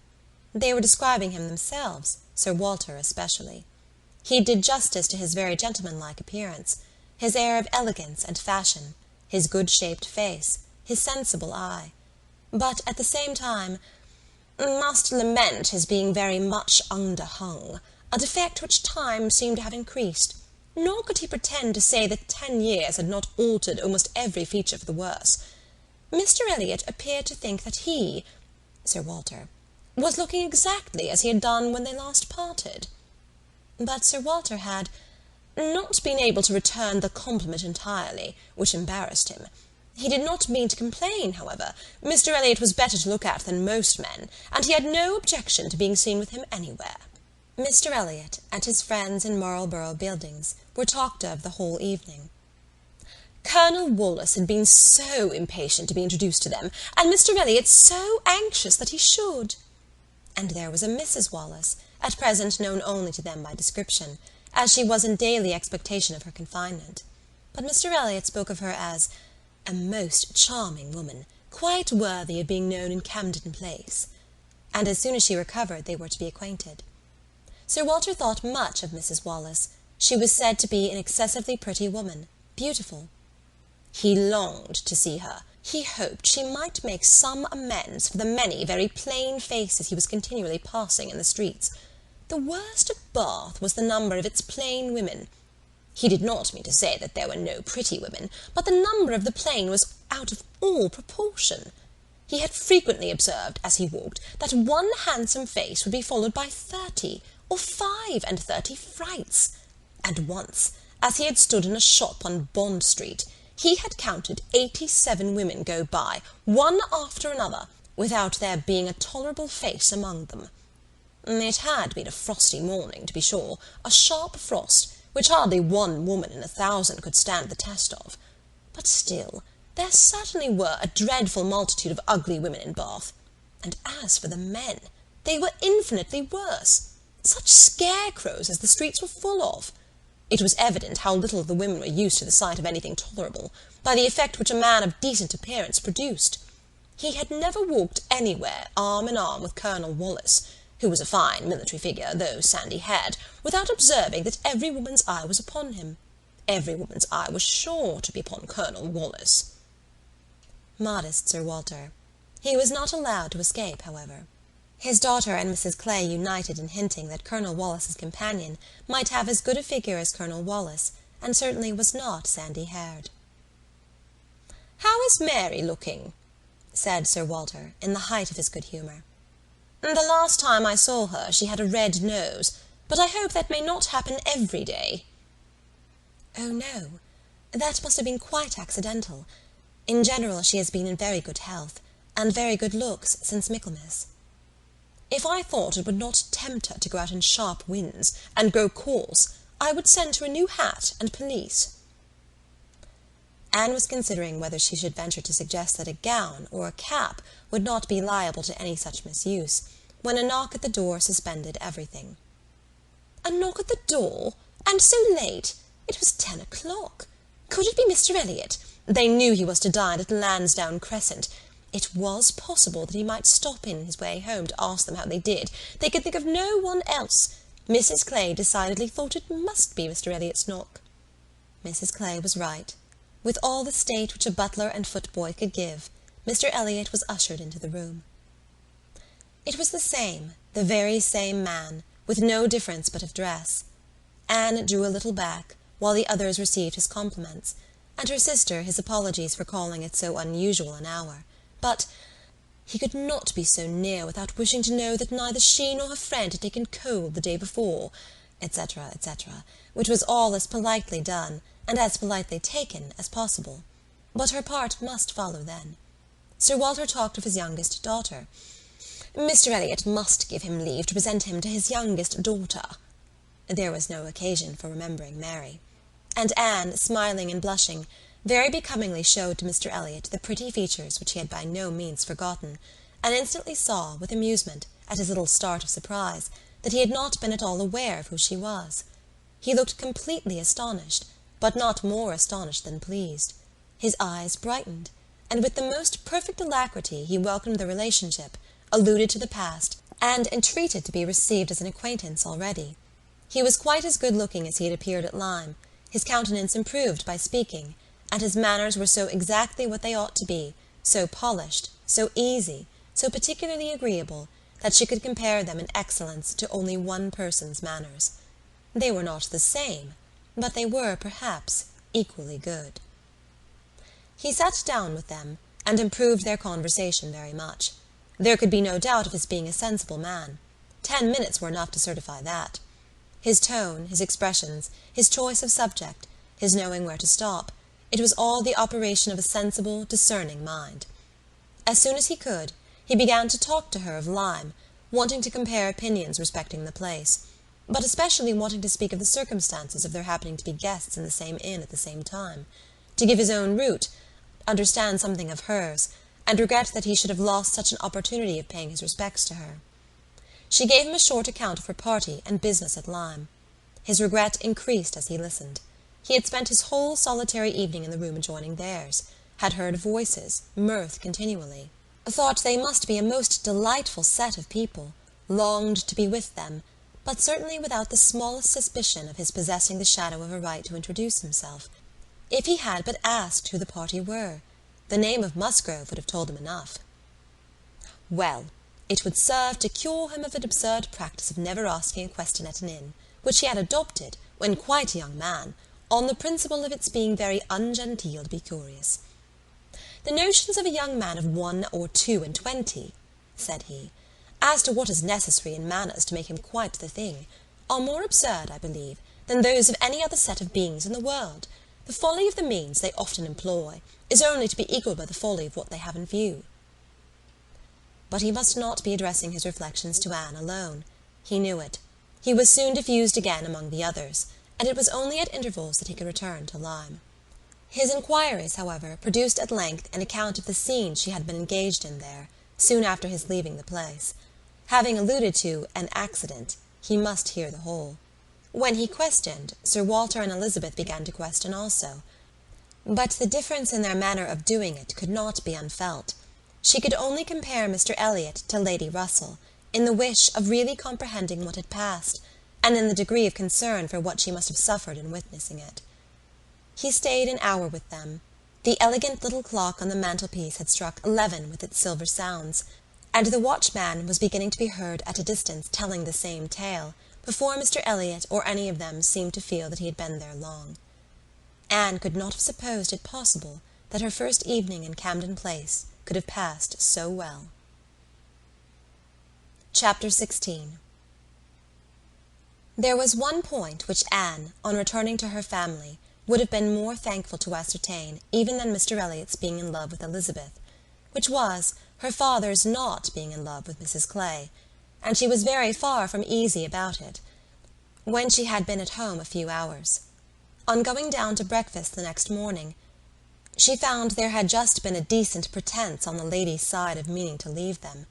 She could imagine Mrs. Clay to have said that, now Miss Anne was come, she could not suppose herself at all wanted. For Elizabeth was replying in a sort of whisper, that must not be any reason indeed. I assure you I feel it none. She is nothing to me, compared with you. And she was in full time to hear her father say, My dear madam, this must not be. As yet you have seen nothing of Bath. You have been here only to be useful. You must not run away from us now. You must stay to be acquainted with Mrs. Wallis, the beautiful Mrs. Wallis. To your fine mind, I well know the sight of beauty is a real gratification." He spoke and looked so much in earnest that Anne was not surprised to see Mrs. Clay stealing a glance at Elizabeth and herself. Her countenance, perhaps, might express some watchfulness, but the praise of the fine mind did not appear to excite a thought in her sister. The lady could not but yield to such joint entreaties, and promised to stay. In the course of the same morning, Anne and her father chancing to be alone together, he began to compliment her on her improved looks. He thought her less thin in her person, in her cheeks, her skin, her complexion greatly improved, clearer, fresher. Had she been using anything in particular? No, nothing. Merely Goland, he supposed. No, nothing at all. Ha! He was surprised at that, and added, "Certainly you cannot do better than to continue as you are. You cannot be better than well. Or I should recommend Goland, the constant use of Goland, during the spring months. Mrs. Clay has been using it at my recommendation, and you see what it has done for her. You see how it has carried away her freckles." If Elizabeth could but have heard this, such personal praise might have struck her, especially as it did not appear to Anne that the freckles were at all lessened. But everything must take its chance. The evil of a marriage would be much diminished, if Elizabeth were also to marry. As for herself, she might always command a home with Lady Russell. Lady Russell's composed mind and polite manners were put to some trial on this point, in her intercourse in Camden Place. The sight of Mrs. Clay in such favour, and of Anne so overlooked, was a perpetual provocation to her there, and vexed her as much as when she was away, as a person in Bath who drinks the water, gets all the new publications, and has a very large acquaintance, has time to be vexed. As Mr. Elliott became known to her, she grew more charitable, or more indifferent, towards the others. His manners were an immediate recommendation, and on conversing with him, she found the solid so fully supporting the superficial that she was at first, as she told Anne, almost ready to exclaim, "Can this be Mr. Elliott?" and could not seriously picture to herself a more agreeable or estimable man. Everything united in him, good understanding, correct opinions, knowledge of the world, and a warm heart. He had strong feelings of family attachment and family honour, without pride or weakness. He lived with the liberality of a man of fortune, without display. He judged for himself in everything essential, without defying public opinion on any point of worldly decorum. He was steady, observant, moderate, candid, never run away with by spirits or by selfishness, which fancied itself strong feeling, and yet with a sensibility to what was amiable and lovely, and a value for all the felicities of domestic life, which characters of fancied enthusiasm and violent agitation seldom really possess. She was sure that he had not been happy in marriage. Colonel Wallis said it, and Lady Russell saw it, but it had been no unhappiness to sour his mind, nor, she began pretty soon to suspect, to prevent his thinking of a second choice. Her satisfaction in Mr. Elliott outweighed all the plague of Mrs. Clay. It was now some years since Anne had begun to learn that she and her excellent friend could sometimes think differently, and it did not surprise her, therefore, that Lady Russell should see nothing suspicious or inconsistent, nothing to require more motives than appeared, in Mr. Elliott's great desire of a reconciliation. In Lady Russell's view, it was perfectly natural that Mr. Elliott, at a mature time of life, should feel it a most desirable object, and what would very generally recommend him among all sensible people to be on good terms with the head of the family, the simplest process in the world of time upon a head naturally clear, and only erring in the heyday of youth. Anne presumed, however, still to smile about it, and at last to mention Elizabeth. Lady Russell listened and looked, and made only this cautious reply, "Elizabeth? Very well. Time will explain."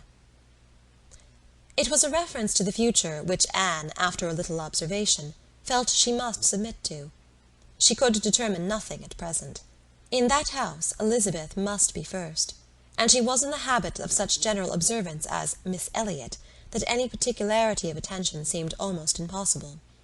Mr. Elliott, too, it must be remembered, had not been a widower 7 months. A little delay on his side might be very excusable. In fact, Anne could never see the crape round his hat without fearing that she was the inexcusable one, in attributing to him such imaginations. For though his marriage had not been very happy, still it had existed so many years that she could not comprehend the very rapid recovery from the awful impression of its being dissolved. However it might end, he was without any question their pleasantest acquaintance in Bath. She saw nobody equal to him, and it was a great indulgence now and then to talk to him about Lyme, which he seemed to have as lively wish to see again, and to see more of, as herself. They went through the particulars of their first meeting a great many times. He gave her to understand that he had looked at her with some earnestness. She knew it well, and she remembered another person's look also. They did not always think alike. His value for rank and connection, she perceived, was greater than hers. It was not merely complaisance.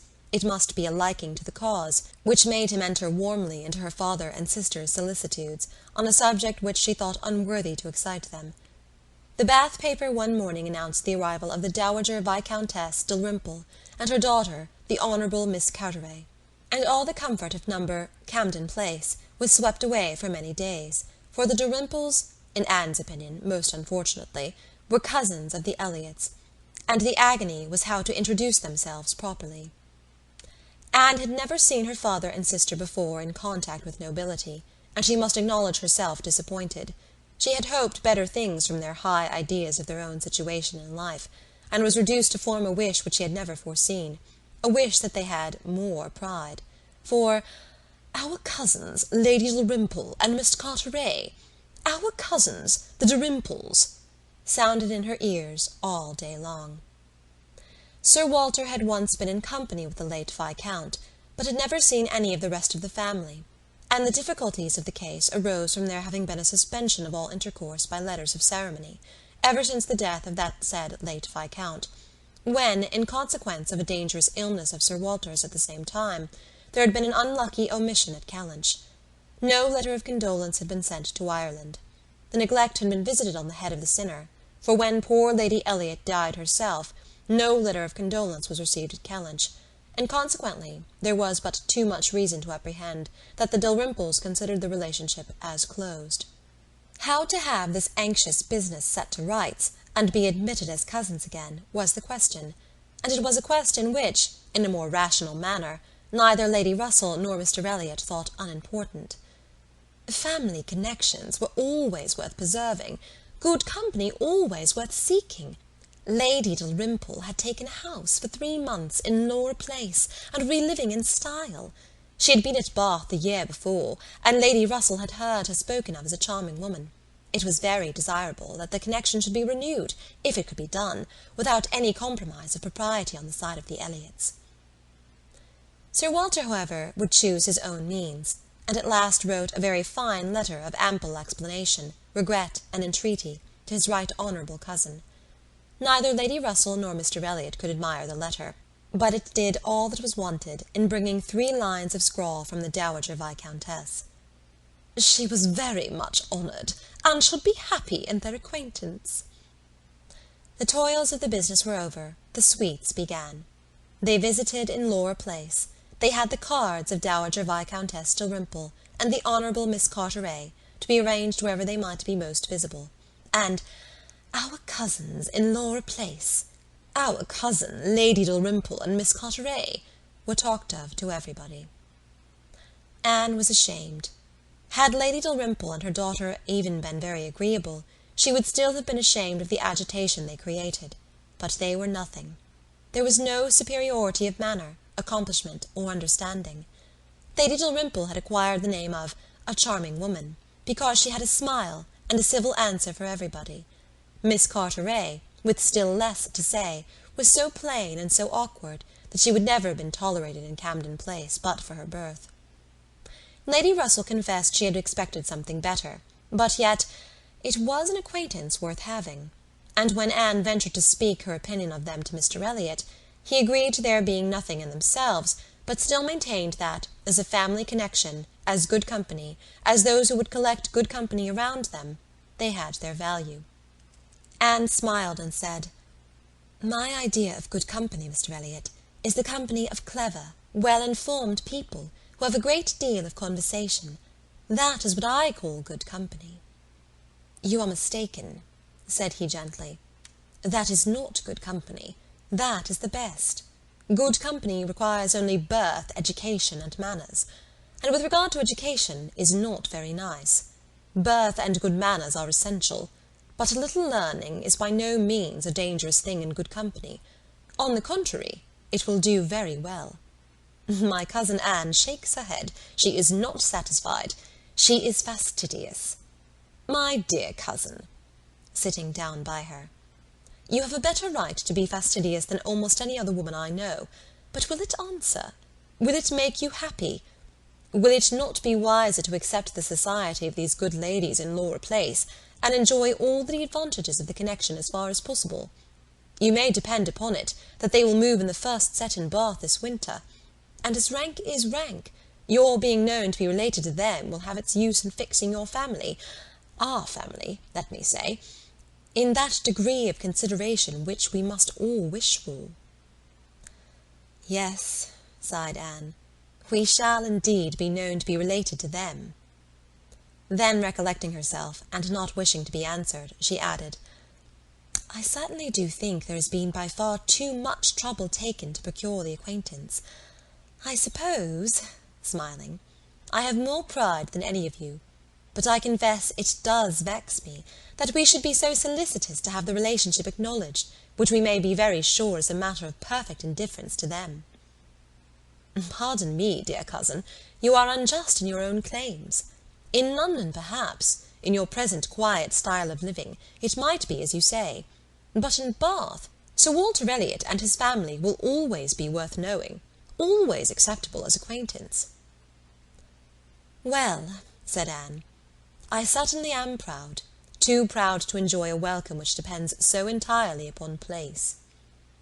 "I love your indignation," said he. "It is very natural. But here you are in Bath, and the object is to be established here with all the credit and dignity which ought to belong to Sir Walter Elliott. You talk of being proud. I am called proud, I know, and I shall not wish to believe myself otherwise, for our pride, if investigated, would have the same object, I have no doubt, though the kind may seem a little different. In one point, I am sure, my dear cousin," he continued, speaking lower, though there was no one else in the room, "in one point, I am sure, we must feel alike. We must feel that every addition to your father's society, among his equals or superiors, may be of use in diverting his thoughts from those who are beneath him." He looked, as he spoke, to the seat which Mrs. Clay had been lately occupying, a sufficient explanation of what he particularly meant, and though Anne could not believe in their having the same sort of pride, she was pleased with him for not liking Mrs. Clay, and her conscience admitted that his wishing to promote her father's getting great acquaintance was more than excusable in the view of defeating her. Chapter 17. While Sir Walter and Elizabeth were assiduously pushing their good fortune in Laura Place, Anne was renewing an acquaintance of a very different description. She had called on her former governess, and had heard from her of there being an old schoolfellow in Bath, who had the two strong claims on her attention of past kindness and present suffering. Miss Hamilton, now Mrs. Smith, had shown her kindness in one of those periods of her life when it had been most valuable. Anne had gone unhappy to school, grieving for the loss of a mother whom she had dearly loved, feeling her separation from home, and suffering as a girl of 14, of strong sensibility and not high spirits, must suffer at such a time. And Miss Hamilton, 3 years older than herself, but still from the want of near relations and a settled home, remaining another year at school, had been useful and good to her in a way which had considerably lessened her misery, and could never be remembered with indifference. Miss Hamilton had left school, had married not long afterwards, was said to have married a man of fortune, and this was all that Anne had known of her, till now that their governess's account brought her situation forward in a more decided but very different form. She was a widow, and poor. Her husband had been extravagant, and at his death, about 2 years before, had left his affairs dreadfully involved. She had had difficulties of every sort to contend with, and in addition to these distresses had been afflicted with a severe rheumatic fever, which, finally settling in her legs, had made her for the present a cripple. She had come to Bath on that account, and was now in lodgings near the hot baths, living in a very humble way, unable even to afford herself the comfort of a servant, and of course almost excluded from society. Their mutual friend answered for the satisfaction which a visit from Miss Elliott would give Mrs. Smith, and Anne therefore lost no time in going. She mentioned nothing of what she had heard, or what she intended, at home. It would excite no proper interest there. She only consulted Lady Russell, who entered thoroughly into her sentiments, and was most happy to convey her as near to Mrs. Smith's lodgings in Westgate Buildings as Anne chose to be taken. The visit was paid, their acquaintance re-established, their interest in each other more than rekindled. The first 10 minutes had its awkwardness and its emotion. 12 years were gone since they had parted, and each presented a somewhat different person from what the other had imagined. 12 years had changed Anne from the blooming, silent, unformed girl of 15 to the elegant little woman of 27, with every beauty except bloom, and with manners as consciously right as they were invariably gentle. And 12 years had transformed the fine-looking, well-grown Miss Hamilton, in all the glow of health and confidence of superiority, into a poor, infirm, helpless widow, receiving the visit of her former protégé as a favour. But all that was uncomfortable in the meeting had soon passed away, and left only the interesting charm of remembering former partialities and talking over old times. Anne found in Mrs. Smith the good sense and agreeable manners which she had almost ventured to depend on, and a disposition to converse and be cheerful beyond her expectation. Neither the dissipations of the past, and she had lived very much in the world, nor the restrictions of the present, neither sickness nor sorrow, seemed to have closed her heart or ruined her spirits. In the course of a second visit she talked with great openness, and Anne's astonishment increased. She could scarcely imagine a more cheerless situation in itself than Mrs. Smith's. She had been very fond of her husband. She had buried him. She had been used to affluence. It was gone. She had no child to connect her with life and happiness again, no relations to assist in the arrangement of perplexed affairs, no health to make all the rest supportable. Her accommodations were limited to a noisy parlour and a dark bedroom behind, with no possibility of moving from one to the other without assistance, which there was only one servant in the house to afford, and she never quitted the house but to be conveyed into the warm bath. Yet in spite of all this, Anne had reason to believe that she had moments only of languor and depression, 2 hours of occupation and enjoyment. How could it be? She watched, observed, reflected, and finally determined that this was not a case of fortitude or of resignation only. A submissive spirit might be patient, a strong understanding would supply resolution, but here was something more. Here was that elasticity of mind, that disposition to be comforted, that power of turning readily from evil to good, and of finding employment which carried her out of herself, which was from nature alone. It was the choicest gift of heaven, and Anne viewed her friend as one of those instances in which, by a merciful appointment, it seems designed to counterbalance almost every other want. There had been a time, Mrs. Smith told her, when her spirits had nearly failed. She could not call herself an invalid now, compared with her state on first reaching Bath. Then she had, indeed, been a pitiable object, for she had caught cold on the journey, and had hardly taken possession of her lodgings before she was again confined to her bed and suffering under severe and constant pain. And all this among strangers, with the absolute necessity of having a regular nurse, and finances at that moment particularly unfit to meet any extraordinary expense. She had weathered it, however, and could truly say that it had done her good. It had increased her comforts by making her feel herself to be in good hands. She had seen too much of the world to expect sudden or disinterested attachment anywhere, but her illness had proved to her that her landlady had a character to preserve, and would not use her ill. And she had been particularly fortunate in her nurse, as a sister of her landlady, a nurse by profession, and who had always a home in that house when unemployed, chanced to be at liberty just in time to attend her. "And she," said Mrs. Smith, "besides nursing me most admirably, has really proved an invaluable acquaintance. As soon as I could use my hands, she taught me to knit, which has been a great amusement, and she put me in the way of making these little thread cases, pin-cushions, and card-racks, which you always find me so busy about, and which supply me with the means of doing a little good to one or two very poor families in this neighbourhood. She had a large acquaintance, of course, professionally, among those who can afford to buy, and she disposes of my merchandise. She always takes the right time for applying. Everybody's heart is open, you know, when they have recently escaped from severe pain, or are recovering the blessing of health, and Nurse Rooke thoroughly understands when to speak. She is a shrewd, intelligent, sensible woman. Hers is a line for seeing human nature, and she has a fund of good sense and observation, which, as a companion, make her infinitely superior to thousands of those who, having only received the best education in the world, know nothing worth attending to.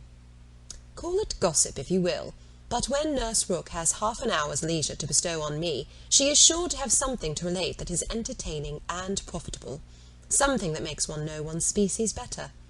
One likes to hear what is going on, to be au fait as to the newest modes of being trifling and silly. To me, who live so much alone, her conversation, I assure you, is a treat. Anne, far from wishing to cavil at the pleasure, replied, I can easily believe it. Women of that class have great opportunities, and if they are intelligent, may be well worth listening to.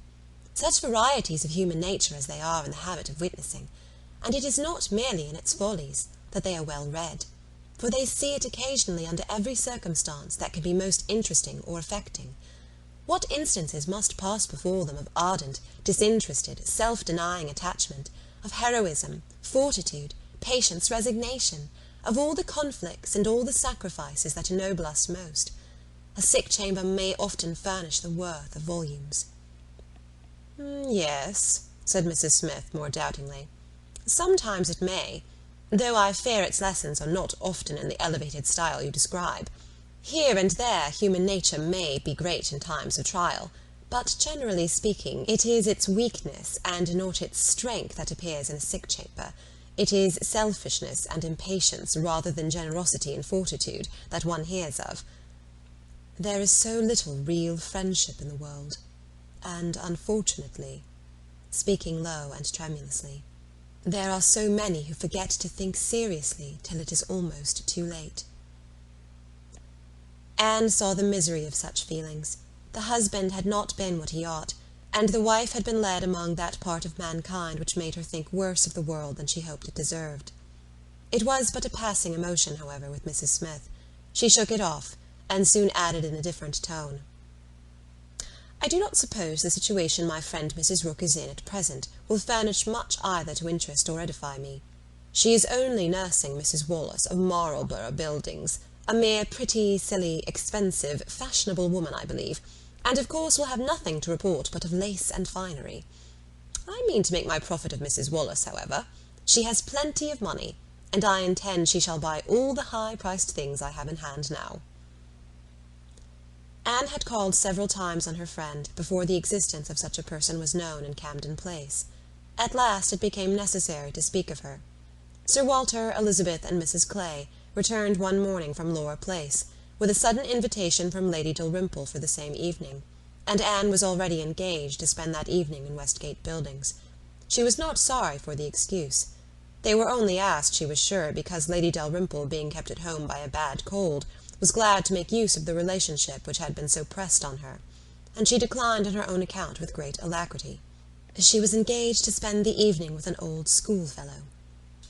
They were not much interested in anything relative to Anne, but still there were questions enough asked, to make it understood what this old schoolfellow was, and Elizabeth was disdainful, and Sir Walter severe.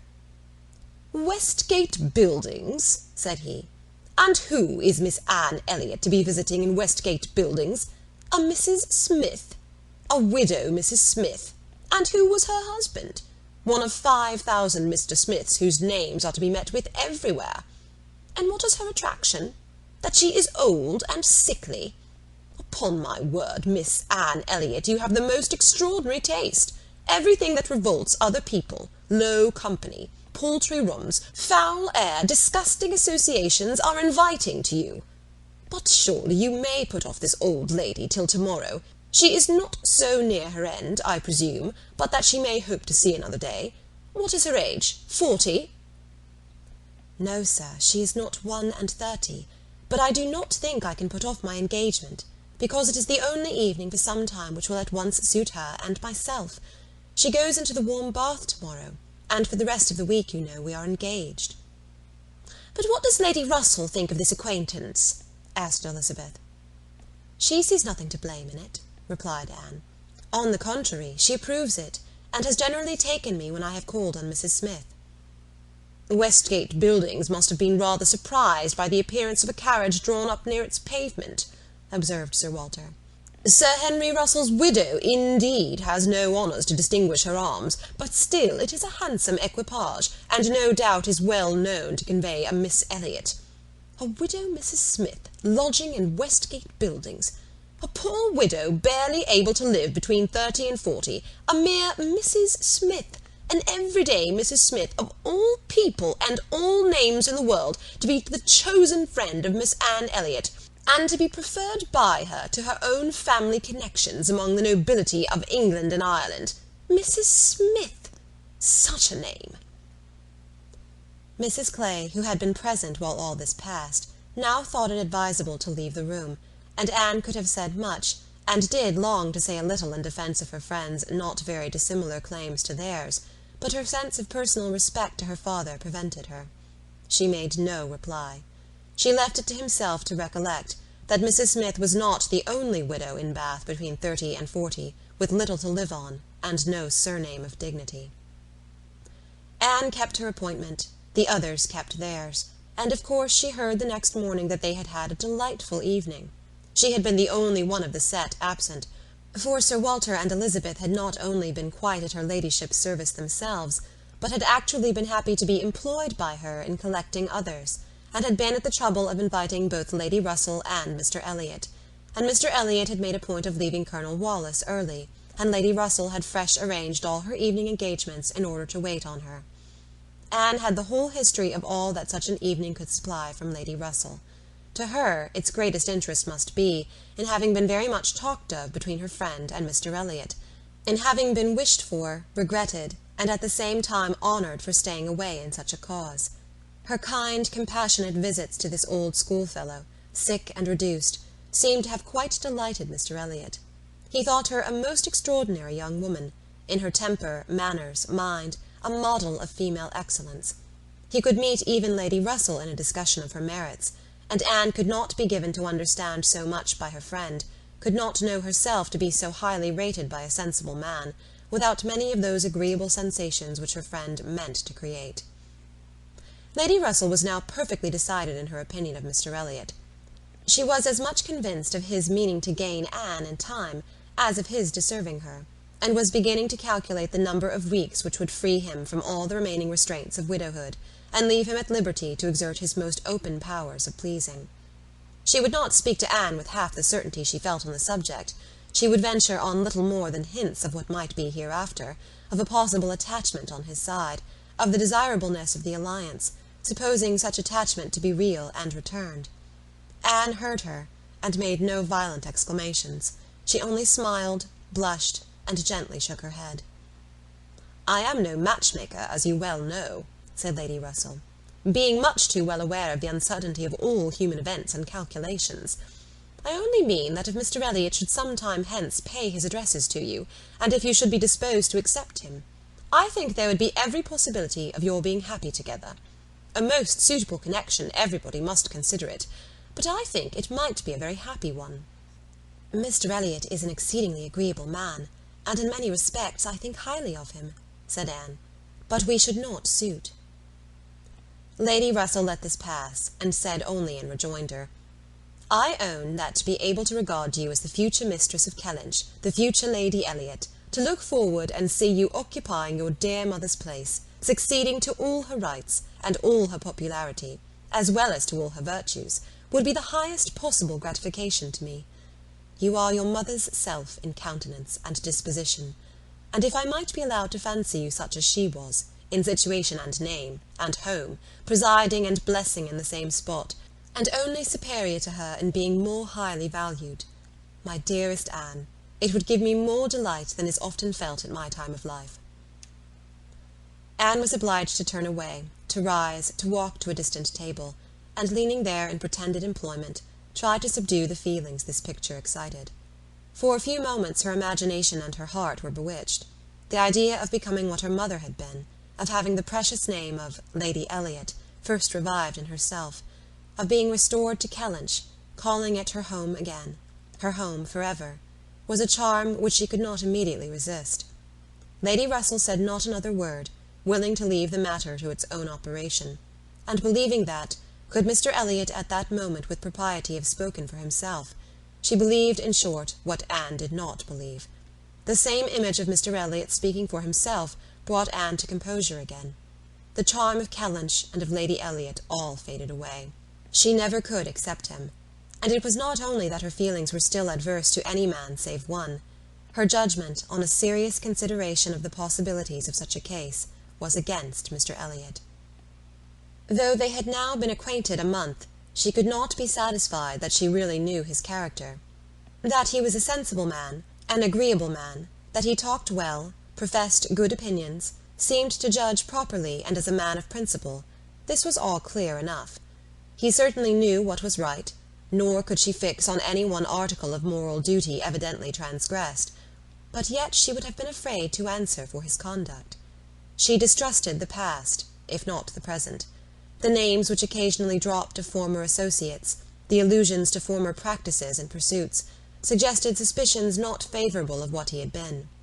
She saw that there had been bad habits, that Sunday travelling had been a common thing, that there had been a period of his life, and probably not a short one, when he had been, at least, careless in all serious matters, and though he might now think very differently, who could answer for the true sentiments of a clever, cautious man, grown old enough to appreciate a fair character? How could it ever be ascertained that his mind was truly cleansed? Mr. Elliott was rational, discreet, polished, but he was not open. There was never any burst of feeling, any warmth of indignation or delight, at the evil or good of others. This, to Anne, was a decided imperfection. Her early impressions were incurable. She prized the frank, the open-hearted, the eager character beyond all others. Warmth and enthusiasm did captivate her still. She felt that she could so much more depend upon the sincerity of those who sometimes looked or said a careless or a hasty thing, than of those whose presence of mind never varied, whose tongue never slipped. Mr. Elliott was too generally agreeable. Various as were the tempers in her father's house, he pleased them all. He endured too well, stood too well with everybody.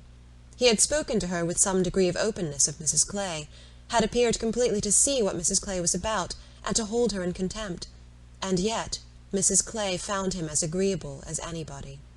Lady Russell saw either less or more than her young friend, for she saw nothing to excite distrust.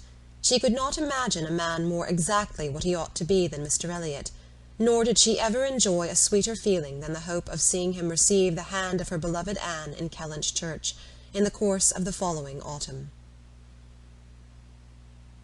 Chapter 18. It was the beginning of February, and Anne, having been a month in Bath, was growing very eager for news from Uppercross and Lyme. She wanted to hear much more than Mary had communicated. It was 3 weeks since she had heard at all.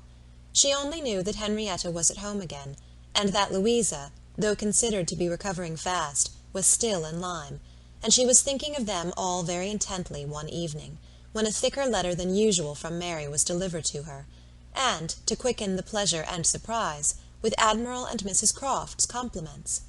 The Crofts must be in Bath, a circumstance to interest her. They were people whom her heart turned to very naturally. "What is this?" cried Sir Walter. "The Crofts have arrived in Bath. The Crofts who rent Kellynch. What have they brought you?" "A letter from Uppercross Cottage, sir." "Oh, those letters are convenient passports. They secure an introduction. I should have visited Admiral Croft, however, at any rate. I know what is due to my tenant." Anne could listen no longer. She could not even have told how the poor Admiral's complexion escaped. Her letter engrossed her. It had been begun several days back. February 1st. My dear Anne, I make no apology for my silence, because I know how little people think of letters in such a place as Bath. You must be a great deal too happy to care for Uppercross, which, as you well know, affords little to write about. We have had a very dull Christmas. Mr. and Mrs. Musgrove have not had one dinner-party all the holidays. I do not reckon the Hayters as anybody. The holidays, however, are over at last. I believe no children ever had such long ones. I am sure I had not. The house was cleared yesterday, except of the little Harvilles. But you will be surprised to hear they have never gone home. Mrs. Harville must be an odd mother to part with them so long. I do not understand it. They are not at all nice children, in my opinion, but Mrs. Musgrove seems to like them quite as well, if not better, than her grandchildren. What dreadful weather we have had! It may not be felt in Bath, with your nice pavements, but in the country it is of some consequence.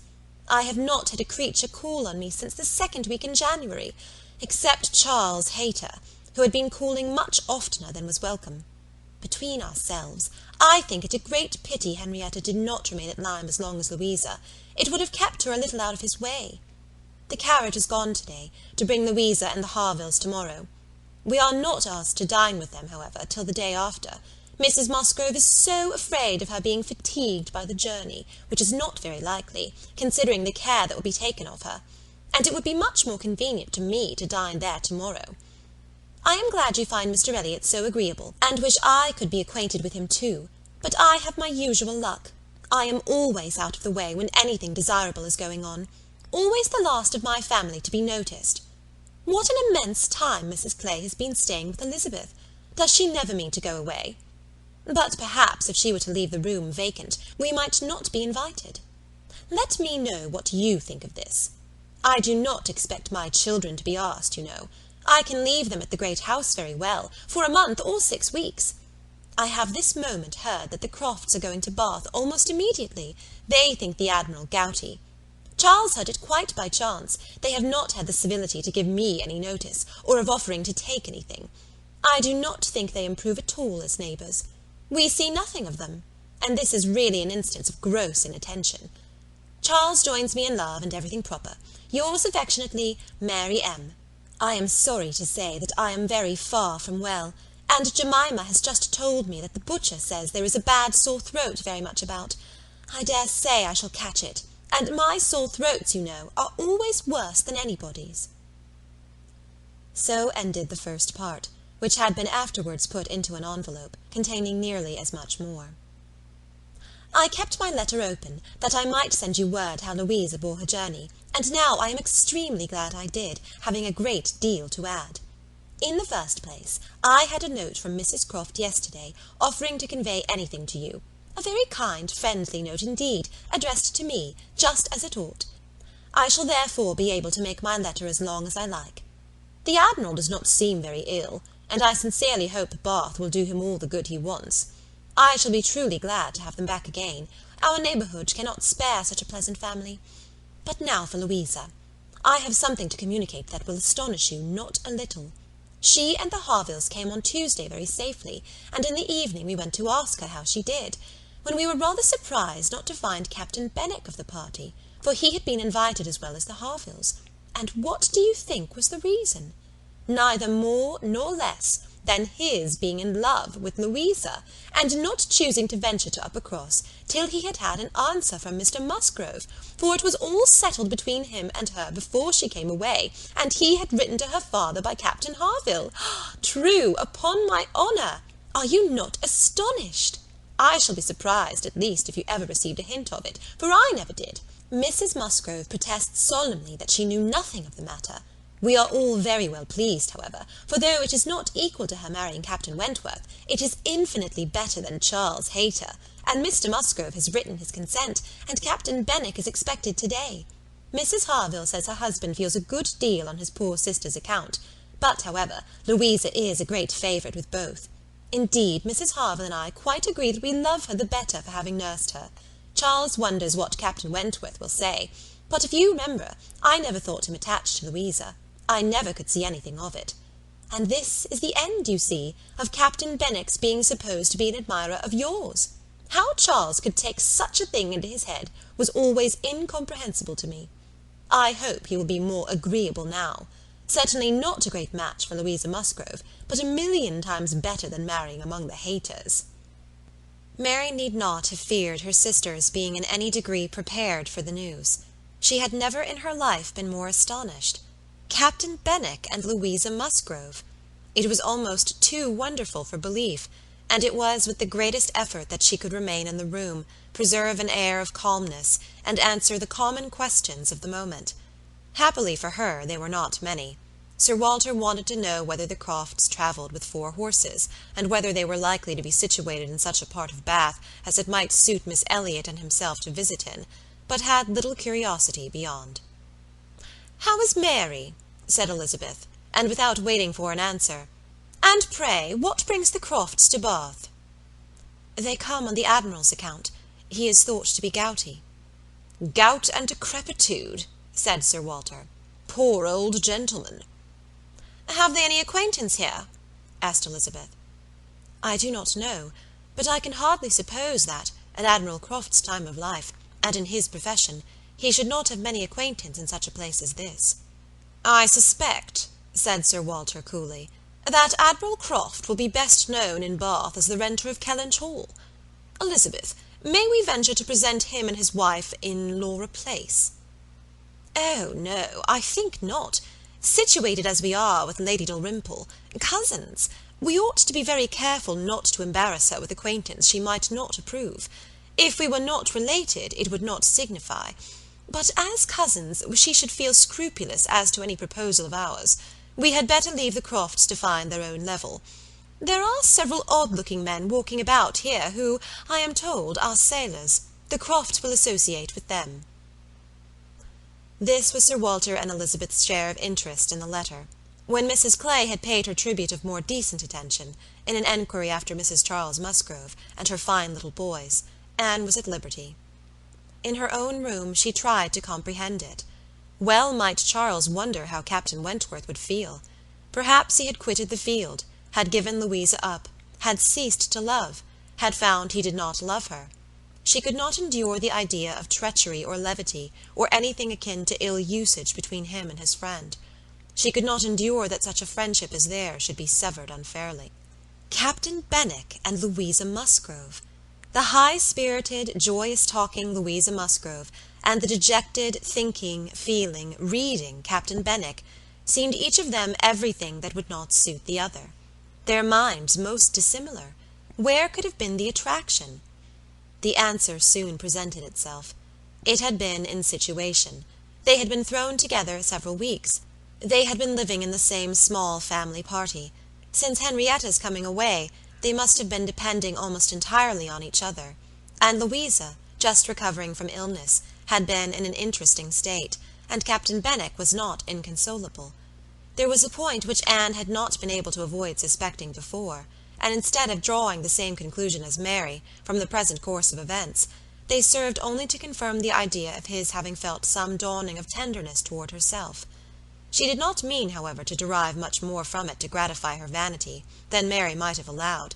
She was persuaded that any tolerably pleasing young woman who had listened and seemed to feel for him would have received the same compliment. He had an affectionate heart. He must love somebody. She saw no reason against their being happy.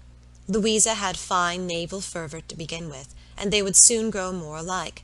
He would gain cheerfulness, and she would learn to be an enthusiast for Scott and Lord Byron.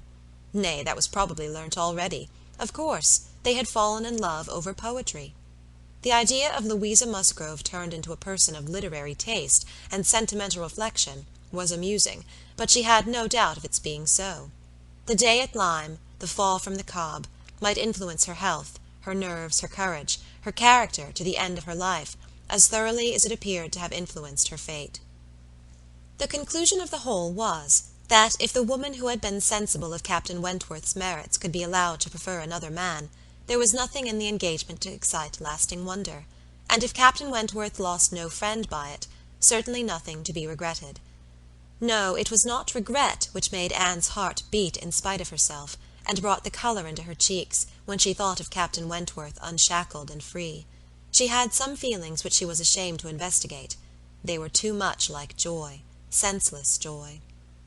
She longed to see the Crofts, but when the meeting took place, it was evident that no rumour of the news had yet reached them. The visit of ceremony was paid and returned, and Louisa Musgrove was mentioned, and Captain Benwick too, without even half a smile. The Crofts had placed themselves in lodgings in Gay Street, perfectly to Sir Walter's satisfaction. He was not at all ashamed of the acquaintance, and did, in fact, think and talk a great deal more about the Admiral than the Admiral ever thought or talked about him. The Crofts knew quite as many people in Bath as they wished for, and considered their intercourse with the Elliots as a mere matter of form, and not in the least likely to afford them any pleasure. They brought with them their country habit of being almost always together. He was ordered to walk to keep off the gout, and Mrs Croft seemed to go shares with him in everything, and to walk for her life to do him good. Anne saw them wherever she went. Lady Russell took her out in her carriage almost every morning, and she never failed to think of them, and never failed to see them.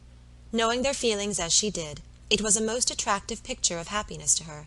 She always watched them as long as she could, delighted to fancy she understood what they might be talking of, as they walked along in happy independence, or equally delighted to see the Admiral's hearty shake of the hand when he encountered an old friend, and observe their eagerness of conversation when occasionally forming into a little knot of the navy, Mrs Croft looking as intelligent and keen as any of the officers around her.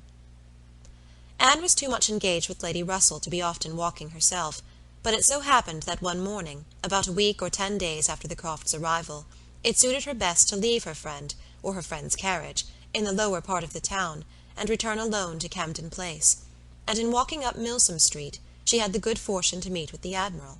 He was standing by himself at a print-shop window, with his hands behind him, in earnest contemplation of some print, and she not only might have passed him unseen, but was obliged to touch as well as address him, before she could catch his notice.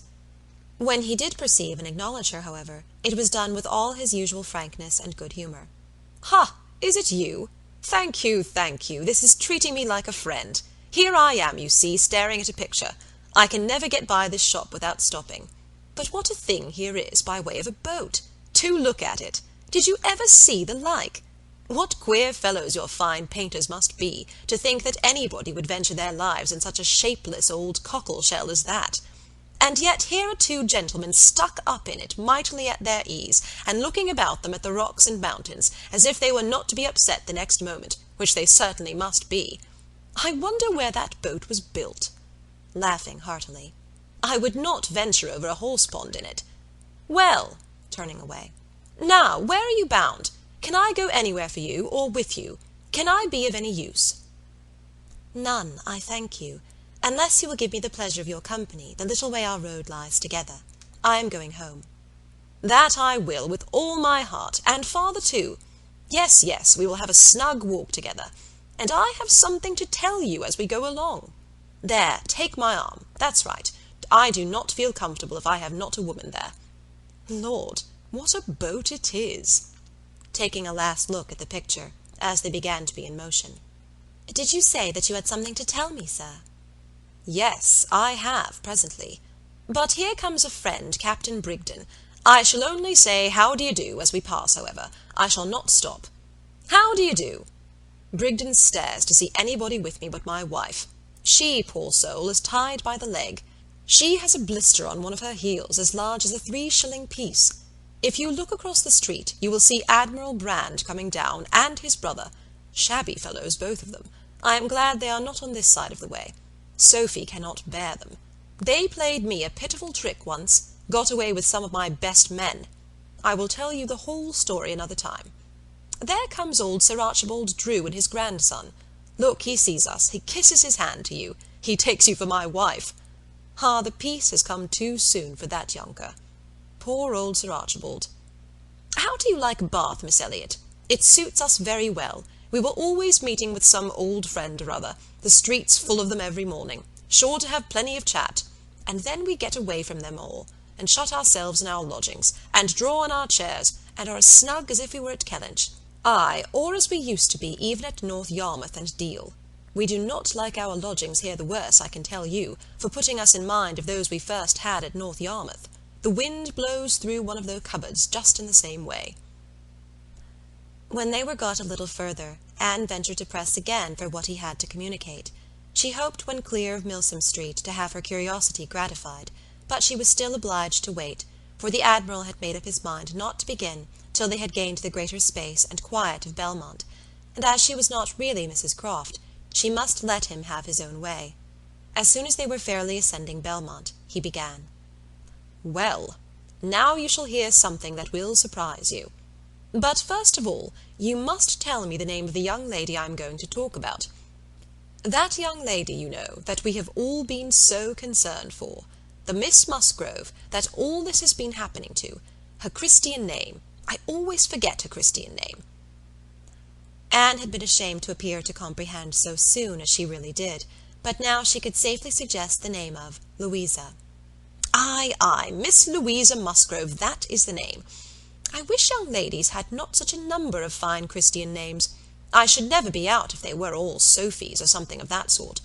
Well, this Miss Louisa, we all thought, you know, was to marry Frederick. He was courting her week after week. The only wonder was what they could be waiting for, till the business at Lyme came. Then, indeed, it was clear enough they must wait till her brain was set to right.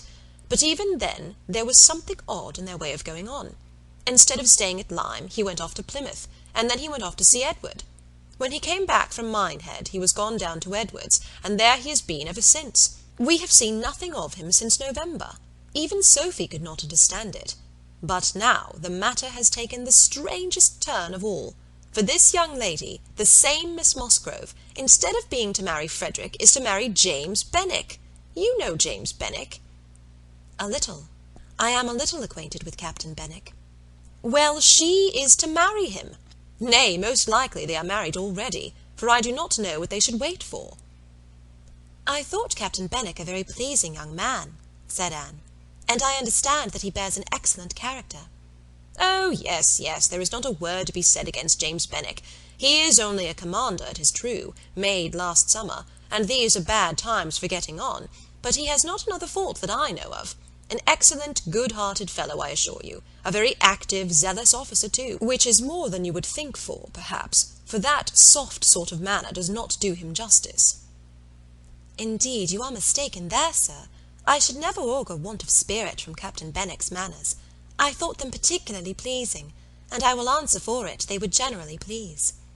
Well, ladies are the best judges, but James Benwick is rather too piano for me, and though very likely it is all our partiality, Sophie and I cannot help thinking Frederick's manners better than his.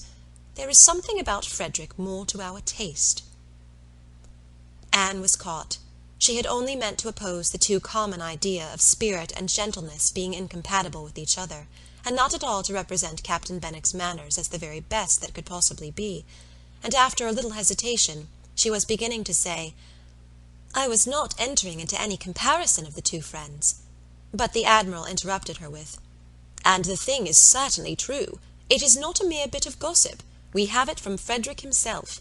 His sister had a letter from him yesterday, in which he tells us of it, and he had just had it in a letter from Harville, written upon the spot from Uppercross. I fancy they are all at Uppercross." This was an opportunity which Anne could not resist. She said, therefore, "I hope, Admiral, I hope there is nothing in the style of Captain Wentworth's letter to make you and Mrs Croft particularly uneasy. It did seem, last autumn, as if there were an attachment between him and Louisa Musgrove, but I hope it may be understood to have worn out on each side equally, and without violence. I hope his letter did not breathe the spirit of an ill-used man." "Not at all, not at all. There is not an oath or a murmur from beginning to end." Anne looked down to hide her smile. No, Frederick is not a man to whine and complain. He has too much spirit for that. If the girl likes another man better, it is very fit she should have him." "Certainly, but what I mean is, that I hope there is nothing in Captain Wentworth's manner of writing to make you suppose he thinks himself ill-used by his friend, which might appear, you know, without its being absolutely said. I should be very sorry that such a friendship as has subsisted between him and Captain Benwick should be destroyed, or even wounded, by a circumstance of this sort." Yes, I understand you, but there is nothing at all of that nature in the letter. He does not give the least fling at Benwick, does not so much as say, "I wonder at it, I have a reason of my own for wondering at it." No, you would not guess from his way of writing that he had ever thought of this Miss What's-her-name for himself. He very handsomely hopes they will be very happy together, and there is nothing very unforgiving in that, I think." Anne did not receive the perfect conviction which the Admiral meant to convey, but it would have been useless to press the enquiry farther. She therefore satisfied herself with commonplace remarks or quiet attention, and the Admiral had it all his own way. "Poor Frederick," said he at last. "Now he must begin all over again with somebody else. I think we must get him to Bath. Sophy must write and beg him to come to Bath. Here are pretty girls enough, I am sure. It would be of no use to go to Uppercross again, for that other Miss Musgrove, I find, is bespoke by her cousin, the young parson. Do not you think, Miss Elliott, we had better try to get him to Bath?" Chapter 19. While Admiral Croft was taking this walk with Anne, and expressing his wish of getting Captain Wentworth to Bath, Captain Wentworth was already on his way thither. Before Mrs. Croft had written, he was arrived, and the very next time Anne walked out, she saw him. Mr. Elliott was attending his two cousins and Mrs. Clay. They were in Milsom Street. It began to rain, not much, but enough to make shelter desirable for women, and quite enough to make it very desirable for Miss Elliott to have the advantage of being conveyed home in Lady Dalrymple's carriage, which was seen waiting at a little distance. She, Anne, and Mrs. Clay, therefore, turned into Mollyns, while Mr. Elliott stepped to Lady Dalrymple to request her assistance. He soon joined them again, successful, of course. Lady Dalrymple would be most happy to take them home, and would call for them in a few minutes. Her ladyship's carriage was a barouche, and did not hold more than 4 with any comfort. Miss Carteret was with her mother, consequently it was not reasonable to expect accommodation for all the 3 Camden Place ladies. There could be no doubt as to Miss Elliott. Whoever suffered inconvenience, she must suffer none, but it occupied a little time to settle the point of civility between the other 2. The rain was a mere trifle, and Anne was most sincere in preferring a walk with Mr. Elliott. But the rain was also a mere trifle to Mrs. Clay. She would hardly allow it even to drop at all, and her boots were so thick, much thicker than Miss Anne's, and in short her civility rendered her quite as anxious to be left to walk with Mr. Elliott as Anne could be, and it was discussed between them with a generosity so polite and so determined that the others were obliged to settle it for them, Miss Elliott maintaining that Mrs. Clay had a little cold already, and Mr. Elliott deciding on appeal that his cousin Anne's boots were rather the thickest. It was fixed accordingly that Mrs. Clay should be of the party in the carriage, and they had just reached this point when Anne, as she sat near the window, descried, most decidedly and distinctly, Captain Wentworth walking down the street. Her start was perceptible only to herself, but she instantly felt that she was the greatest simpleton in the world, the most unaccountable and absurd. For a few minutes she saw nothing before her. It was all confusion. She was lost, and when she had scolded back her senses, she found the others still waiting for the carriage, and Mr. Elliott, always obliging, just setting off for Union Street on a commission of Mrs. Clay's. She now felt a great inclination to go to the outer door. She wanted to see if it rained. Why was she to suspect herself of another motive? Captain Wentworth must be out of sight. She left her seat. She would go. One half of her should not be always so much wiser than the other half, or always suspecting the other of being worse than it was. She would see if it rained. She was sent back, however, in a moment by the entrance of Captain Wentworth himself, among a party of gentlemen and ladies, evidently his acquaintance, and whom he must have joined a little below Milsom Street. He was more obviously struck and confused by the sight of her than she had ever observed before. He looked quite red. For the first time since their renewed acquaintance, she felt that she was betraying the least sensibility of the 2. She had the advantage of him in the preparation of the last few moments. All the overpowering, blinding, bewildering first effects of strong surprise were over with her. Still, however, she had enough to feel. It was agitation, pain, pleasure, a something between delight and misery. He spoke to her, and then turned away. The character of his manner was embarrassment. She could not have called it either cold or friendly, or anything so certainly as embarrassed. After a short interval, however, he came towards her, and spoke again. Mutual inquiries on common subjects passed, neither of them probably much the wiser for what they heard, and Anne continuing fully sensible of his being less at ease than formerly. They had, by dint of being so very much together, got to speak to each other with a considerable portion of apparent indifference and calmness, but he could not do it now. Time had changed him, or Louisa had changed him. There was consciousness of some sort or another. He looked very well, not as if he had been suffering in health or spirits, and he talked of Uppercross, of the Musgroves, nay, even of Louisa, and had even a momentary look of his own arch significance as he named her, but yet it was Captain Wentworth not comfortable, not easy, not able to feign that he was. It did not surprise, but it grieved Anne to observe that Elizabeth would not know him. She saw that he saw Elizabeth, that Elizabeth saw him, that there was complete internal recognition on each side. She was convinced that he was ready to be acknowledged as an acquaintance, expecting it, and she had the pain of seeing her sister turn away with unalterable coldness. Lady Dalrymple's carriage, for which Miss Elliott was growing very impatient, now drew up. The servant came in to announce it. It was beginning to rain again, and altogether there was a delay, and a bustle and a talking, which must make all the little crowd in the shop understand that Lady Dalrymple was calling to convey Miss Elliott. At last Miss Elliott and her friend, unattended but by the servant, for there was no cousin returned, were walking off, and Captain Wentworth, watching them, turned again to Anne, and by manner rather than words was offering his services to her. "I am much obliged to you," was her answer, "but I am not going with them. The carriage would not accommodate so many. I walk. I prefer walking." "But it rains." "Oh, very little. Nothing that I regard." After a moment's pause, he said, "Though I came only yesterday, I have equipped myself properly for Bath already, you see," pointing to a new umbrella. "I wish you would make use of it, if you are determined to walk, though I think it would be more prudent to let me get you a chair." She was very much obliged to him, but declined it all, repeating her conviction that the rain would come to nothing at present, and adding, "I am only waiting for Mr. Elliott. He will be here in a moment, I am sure." She had hardly spoken the words when Mr. Elliott walked in. Captain Wentworth recollected him perfectly. There was no difference between him and the man who had stood on the steps at Lyme, admiring Anne as she passed, except in the air and look and manner of the privileged relation and friend. He came in with eagerness, appeared to see and think only of her, apologized for his stay, was grieved to have kept her waiting, and anxious to get her away without further loss of time, and before the rain increased. And in another moment they walked off together, her arm under his, a gentle and embarrassed glance, and a "Good morning to you," being all that she had time for, as she passed away. As soon as they were out of sight, the ladies of Captain Wentworth's party began talking of them.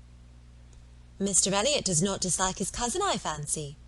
"Oh, no, that is clear enough. One can guess what will happen there. He is always with them. Half lives in the family, I believe. What a very good-looking man."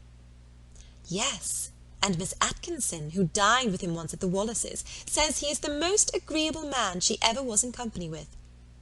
She is pretty, I think, Anne Elliott. Very pretty, when one comes to look at her. It is not the fashion to say so, but I confess I admire her more than her sister." "Oh, so do I." "And so do I. No comparison. But the men are all wild after Miss Elliott. Anne is too delicate for them." Anne would have been particularly obliged to her cousin if he would have walked by her side all the way to Camden Place, without saying a word. She had never found it so difficult to listen to him, though nothing could exceed his solicitude and care, and though his subjects were principally such as were wont to be always interesting. Praise, warm, just, and discriminating, of Lady Russell, and insinuations highly rational against Mrs. Clay. But just now she could think only of Captain Wentworth. She could not understand his present feelings, whether he were really suffering much from disappointment or not, and till that point were settled, she could not be quite herself. She hoped to be wise and reasonable in time, but alas, alas, she must confess to herself that she was not wise yet. Another circumstance very essential for her to know was how long he meant to be in Bath. He had not mentioned it, or she could not recollect it. He might be only passing through. But it was more probable that he should be come to stay. In that case, so liable as everybody was to meet everybody in Bath, Lady Russell would, in all likelihood, see him somewhere. Would she recollect him? How would it all be? She had already been obliged to tell Lady Russell that Louisa Musgrove was to marry Captain Benwick. It had cost her something to encounter Lady Russell's surprise, and now, if she were by chance to be thrown into company with Captain Wentworth, her imperfect knowledge of the matter might add another shade of prejudice against him. The following morning Anne was out with her friend, and for the first hour, in an incessant and fearful sort of watch for him in vain. But at last, in returning down Pulteney Street, she distinguished him on the right-hand pavement, at such a distance as to have him in view of the greater part of the street. There were many other men about him, many groups walking the same way, but there was no mistaking him. She looked instinctively at Lady Russell, but not from any mad idea of her recognizing him so soon as she did herself. No, it was not to be supposed that Lady Russell would perceive him till they were nearly opposite. She looked at her, however, from time to time, anxiously, and when the moment approached which must point him out, though not daring to look again, for her own countenance she knew was unfit to be seen, she was yet perfectly conscious of Lady Russell's eyes being turned exactly in the direction for him, of her being, in short, intently observing him. She could thoroughly comprehend the sort of fascination he must possess over Lady Russell's mind, the difficulty it must be for her to withdraw her eyes, the astonishment she must be feeling that 8 or 9 years should have passed over him, and in foreign climes and in active service too, without robbing him of one personal grace. At last Lady Russell drew back her head. Now, how would she speak of him? "You will wonder," said she, "what has been fixing my eye so long, but I was looking after some window curtains, which Lady Alicia and Mrs. Frankland were telling me of last night. They described the drawing-room window curtains of one of the houses on this side of the way, and this part of the street, as being the handsomest and best hung of any in Bath, but could not recollect the exact number, and I have been trying to find out which it could be. But I confess I can see no curtains hereabouts that answer their description."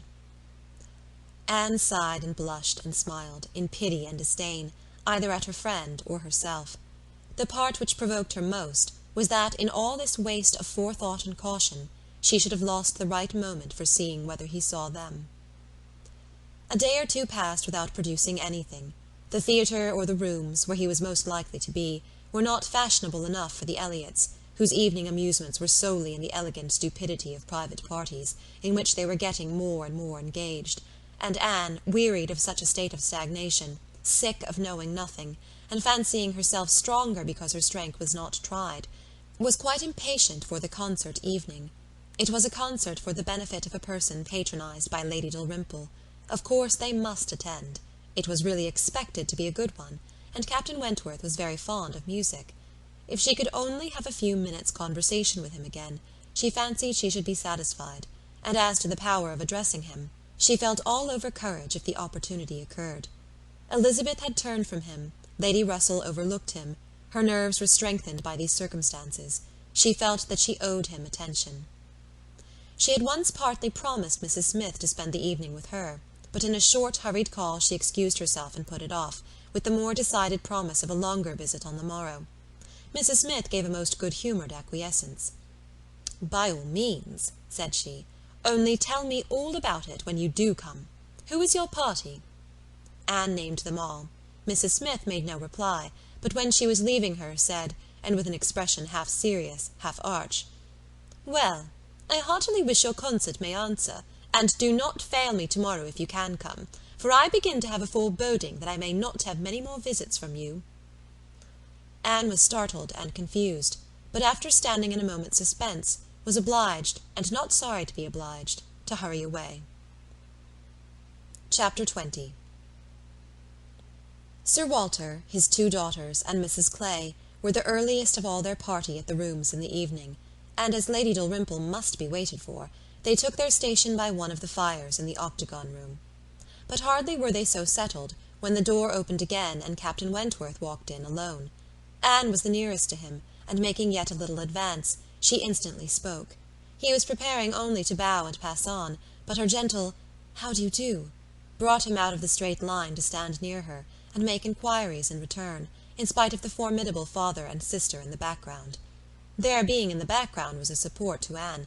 She knew nothing of their looks, and felt equal to everything which she believed right to be done. While they were speaking, a whispering between her father and Elizabeth caught her ear. She could not distinguish, but she must guess the subject, and on Captain Wentworth's making a distant bow, she comprehended that her father had judged so well as to give him that simple acknowledgment of acquaintance, and she was just in time by a side glance to see a slight curtsy from Elizabeth herself. This, though late and reluctant and ungracious, was yet better than nothing, and her spirits improved. After talking, however, of the weather, and Bath, and the concert, their conversation began to flag, and so little was said at last that she was expecting him to go every moment. But he did not. He seemed in no hurry to leave her, and presently, with renewed spirit, with a little smile, a little glow, he said, "I have hardly seen you since our day at Lyme. I am afraid you must have suffered from the shock, and the more from its not overpowering you at the time." She assured him that she had not. "It was a frightful hour," said he, "a frightful day." And he passed his hand across his eyes, as if the remembrance were still too painful, but in a moment, half smiling again, added, "The day has produced some effects, however, has had some consequences which must be considered as the very reverse of frightful. When you had the presence of mind to suggest that Benwick would be the properest person to fetch a surgeon, you could have little idea of his being eventually one of those most concerned in her recovery." "Certainly I could have none. But it appears, I should hope it would be a very happy match. There are on both sides good principles and good temper."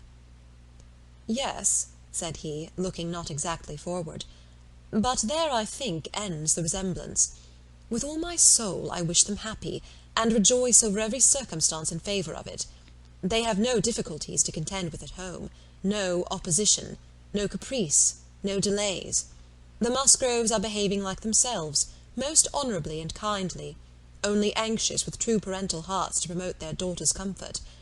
All this is much, very much in favour of their happiness, more than perhaps—" He stopped.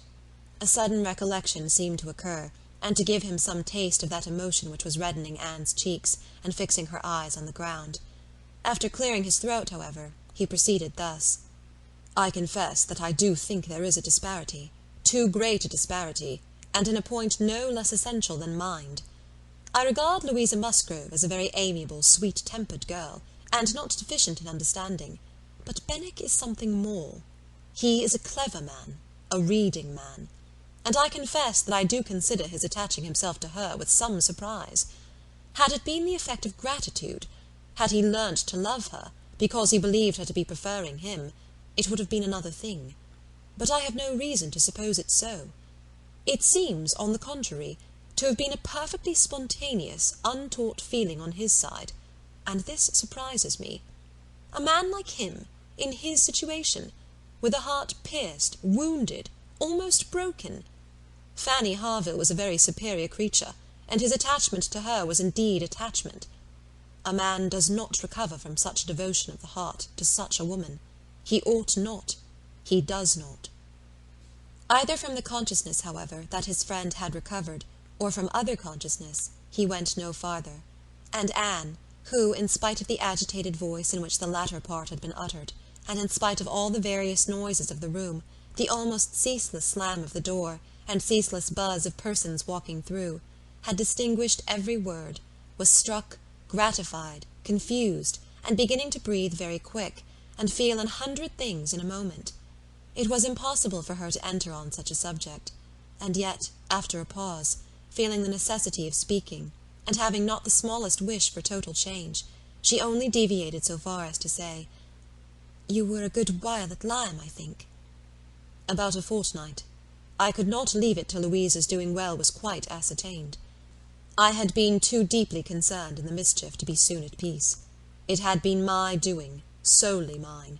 She would not have been obstinate, if I had not been weak. The country round Lyme is very fine. I walked and rode a good deal, and the more I saw, the more I found to admire." "I should very much like to see Lyme again," said Anne. "Indeed! I should not have supposed that you could have found anything in Lyme to inspire such a feeling. The horror and distress you were involved in, the stretch of mind, the wear of spirits. I should have thought your last impressions of Lyme must have been strong disgust." "The last hours were certainly very painful," replied Anne. "But when pain is over, the remembrance of it often becomes a pleasure.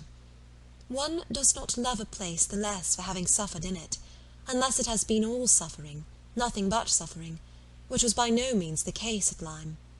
We were only in anxiety and distress during the last 2 hours, and previously there had been a great deal of enjoyment.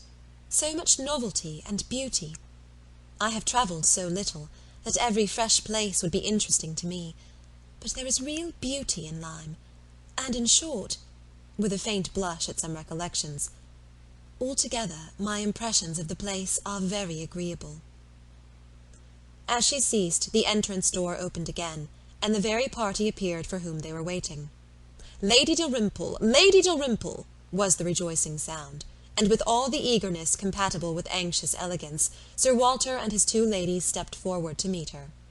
Lady Dalrymple and Miss Carteret, escorted by Mr. Elliott and Colonel Wallis, who had happened to arrive nearly at the same instant, advanced into the room. The others joined them, and it was a group in which Anne found herself also necessarily included. She was divided from Captain Wentworth. Their interesting, almost too interesting conversation must be broken up for a time, but slight was the penance compared with the happiness which brought it on. She had learnt, in the last 10 minutes, more of his feelings towards Louisa, more of all his feelings than she had dared to think of, and she gave herself up to the demands of the party, to the needful civilities of the moment, with exquisite, though agitated sensations. She was in good humour with all.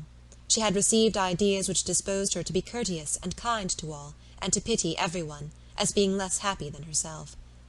The delightful emotions were a little subdued, when, on stepping back from the group, to be joined again by Captain Wentworth, she saw that he was gone.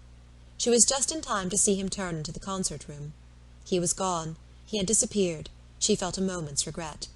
But they should meet again. He would look for her, he would find her out before the evening were over, and at present, perhaps, it was as well to be asunder. She was in need of a little interval for recollection. Upon Lady Russell's appearance soon afterwards, the whole party was collected, and all that remained was to marshal themselves, and proceed into the concert-room, and be of all the consequence in their power, draw as many eyes, excite as many whispers, and disturb as many people as they could. Very, very happy were both Elizabeth and Anne Elliott as they walked in. Elizabeth, arm in arm with Miss Carteret, and looking on the broad back of the Dowager Viscountess Dalrymple before her, had nothing to wish for which did not seem within her reach, and Anne, but it would be an insult to the nature of Anne's felicity to draw any comparison between it and her sisters, the origin of one all selfish vanity, of the other all generous attachment. Anne saw nothing, thought nothing of the brilliancy of the room. Her happiness was from within. Her eyes were bright, and her cheeks glowed, but she knew nothing about it. She was thinking only of the last half-hour, and as they passed to their seats, her mind took a hasty range over it. His choice of subjects, his expressions, and still more his manner and look, had been such as she could see in only one light. His opinion of Louisa Musgrove's inferiority, an opinion which he had seemed solicitous to give, his wonder at Captain Benwick, his feelings as to a first strong attachment, sentences begun which he could not finish, his half-averted eyes and more than half-expressive glance, all declared that he had a heart returning to her at least, that anger, resentment, avoidance were no more, and that they were succeeded, not merely by friendship and regard, but by the tenderness of the past. Yes, some share of the tenderness of the past. She could not contemplate the change as implying less. He must love her. These were thoughts with their attendant visions which occupied and flurried her too much to leave her any power of observation, and she passed along the room without having a glimpse of him, without even trying to discern him.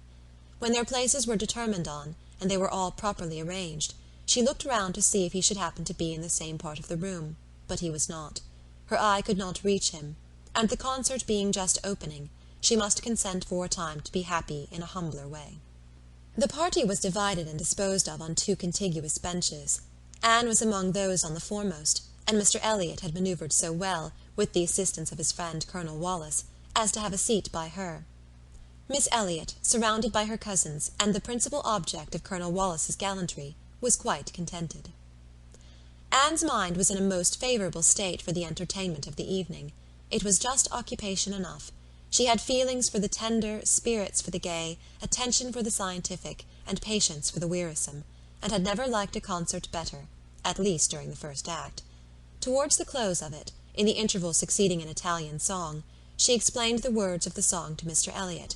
They had a concert bill between them. "This," said she, is nearly the sense, or rather the meaning of the words, for certainly the sense of an Italian love-song must not be talked of, but it is as nearly the meaning as I can give, for I do not pretend to understand the language. I am a very poor Italian scholar." "Yes, yes, I see you are. I see you know nothing of the matter. You have only knowledge enough of the language to translate at sight these inverted, transposed, curtailed Italian lines into clear, comprehensible, elegant English. You need not say anything more of your ignorance. Here is complete proof." "I will not oppose such kind politeness, but I should be sorry to be examined by a real proficient." "I have not had the pleasure of visiting in Camden Place so long," replied he, "without knowing something of Miss Anne Elliott, and I do regard her as one who is too modest for the world in general to be aware of half her accomplishments, and too highly accomplished for modesty to be natural in any other woman." For shame! For shame! This is too much flattery. I forget what we are to have next," turning to the bill. "Perhaps," said Mr. Elliott, speaking low, "I have had a longer acquaintance with your character than you are aware of." "Indeed? How so? You can have been acquainted with it only since I came to Bath, excepting as you might hear me previously spoken of in my own family." "I knew you by report long before you came to Bath. I had heard you described by those who knew you intimately. I have been acquainted with you by character many years. Your person, your disposition, accomplishments, manner, they were all present to me." Mr. Elliott was not disappointed in the interest he hoped to raise. No one can withstand the charm of such a mystery. To have been described long ago to a recent acquaintance, by nameless people, is irresistible, and Anne was all curiosity. She wondered, she questioned him eagerly, but in vain. He delighted in being asked, but he would not tell. No, no, some time or other, perhaps, but not now. He would mention no names now, but such, he could assure her, had been the fact. He had many years ago received such a description of Miss Anne Elliott as had inspired him with the highest idea of her merit, and excited the warmest curiosity to know her.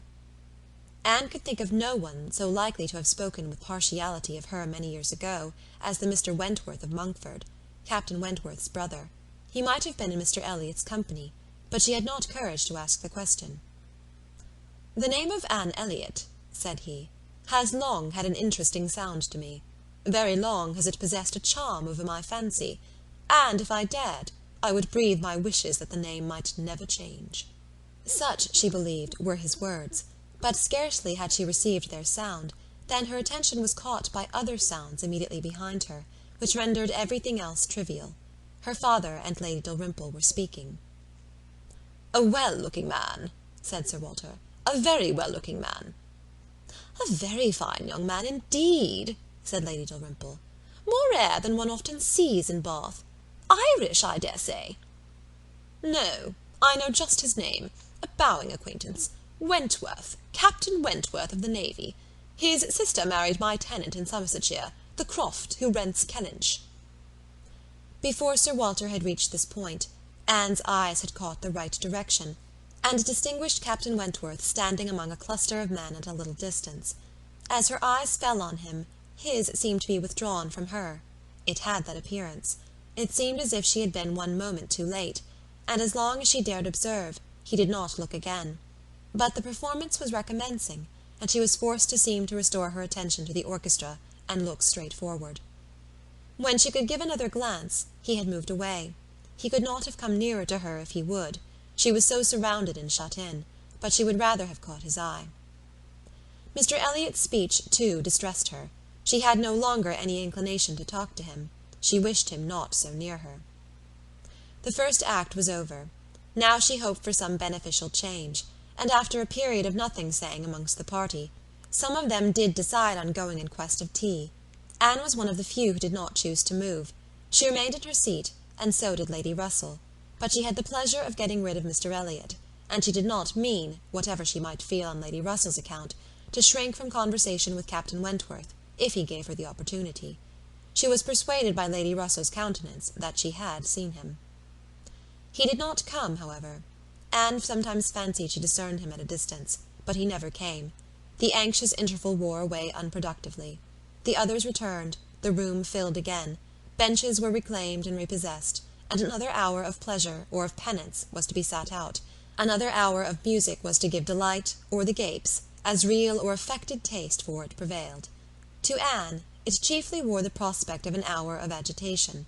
She could not quit that room in peace without seeing Captain Wentworth once more, without the interchange of one friendly look. In resettling themselves there were now many changes, the result of which was favourable for her.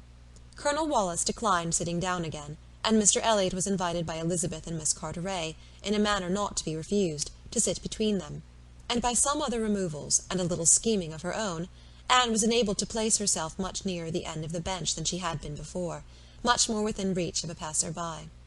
She could not do so without comparing herself with Miss Larolles, the inimitable Miss Larolles, but still she did it, and not with much happier effect, though by what seemed prosperity in the shape of an early abdication in her next neighbours, she found herself at the very end of the bench before the concert closed.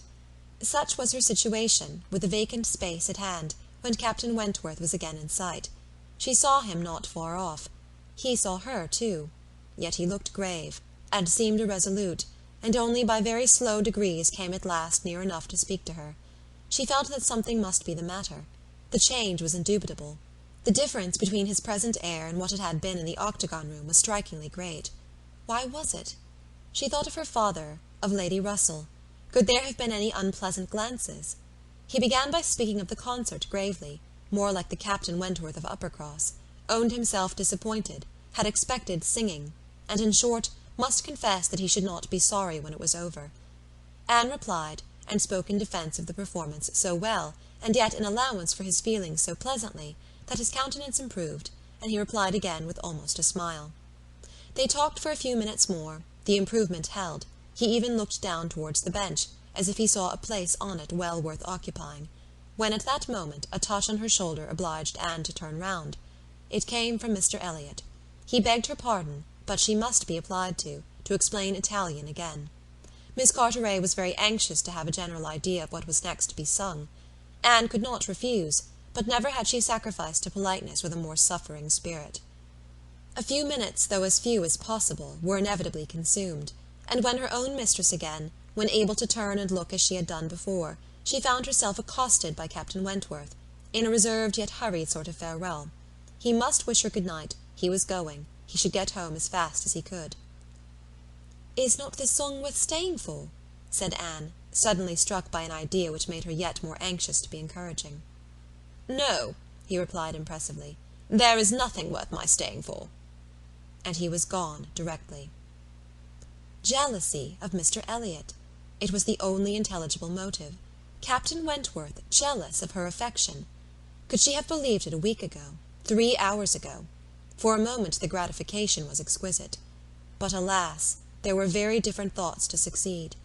How was such jealousy to be quieted? How was the truth to reach him? How, in all the peculiar disadvantages of their respective situations, would he ever learn of her real sentiments? It was misery to think of Mr. Elliott's attentions. Their evil was incalculable. Chapter 21. Anne recollected with pleasure the next morning her promise of going to Mrs. Smith, meaning that it should engage her from home at the time when Mr. Elliott would be most likely to call, for to avoid Mr. Elliott was almost a first object. She felt a great deal of goodwill towards him. In spite of the mischief of his attentions, she owed him gratitude and regard, perhaps compassion. She could not help thinking much of the extraordinary circumstances attending their acquaintance, of the right which he seemed to have to interest her, by everything in situation, by his own sentiments, by his early prepossession. It was altogether very extraordinary, flattering, but painful. There was much to regret. How she might have felt had there been no Captain Wentworth in the case was not worth enquiry, for there was a Captain Wentworth, and be the conclusion of the present suspense good or bad, her affection would be his for ever. Their union, she believed, could not divide her more from other men than their final separation. Prettier musings of high-wrought love and eternal constancy could never have passed along the streets of Bath than Anne was sporting with from Camden Place to Westgate Buildings. It was almost enough to spread purification and perfume all the way. She was sure of a pleasant reception, and her friend seemed this morning particularly obliged to her for coming, seemed hardly to have expected her, though it had been an appointment. An account of the concert was immediately claimed, and Anne's recollections of the concert were quite happy enough to animate her features and make her rejoice to talk of it. All that she could tell she told most gladly, but the all was little for one who had been there, and unsatisfactory for such an inquirer as Mrs. Smith, who had already heard, through the short-cut of a laundress and a waiter, rather more of the general success and produce of the evening than Anne could relate, and who now asked in vain for several particulars of the company. Everybody of any consequence or notoriety in Bath was well known by name to Mrs. Smith. "The little Durands were there, I conclude," said she, "with their mouths open to catch the music, like unfledged sparrows ready to be fed. They never miss a concert." "Yes, I did not see them myself, but I heard Mr. Elliott say they were in the room." "The Ibbotsons, were they there? And the two new beauties, with the tall Irish officer, who is talked of for one of them?" "I do not know. I do not think they were." "Old Lady Mary Maclean? I need not ask after her. She never misses, I know, and you must have seen her. She must have been in your own circle, for as you went with Lady Dalrymple, you were in the seats of grandeur, round the orchestra, of course." "No, that was what I dreaded. It would have been very unpleasant to me in every respect. But happily Lady Dalrymple always chooses to be farther off, and we were exceedingly well placed. That is, for hearing. I must not say for seeing, because I appear to have seen very little." "Oh, you saw enough for your own amusement. I can understand. There is a sort of domestic enjoyment to be known even in a crowd, and this you had. You were a large party in yourselves, and you wanted nothing beyond." "But I ought to have looked about me more," said Anne, conscious while she spoke that there had in fact been no want of looking about, that the object only had been deficient. "No, no, you were better employed. You need not tell me that you had a pleasant evening. I see it in your eye. I perfectly see how the hours passed, that you had always something agreeable to listen to. In the intervals of the concert it was conversation." Anne half smiled and said, "Do you see that in my eye?" "Yes, I do.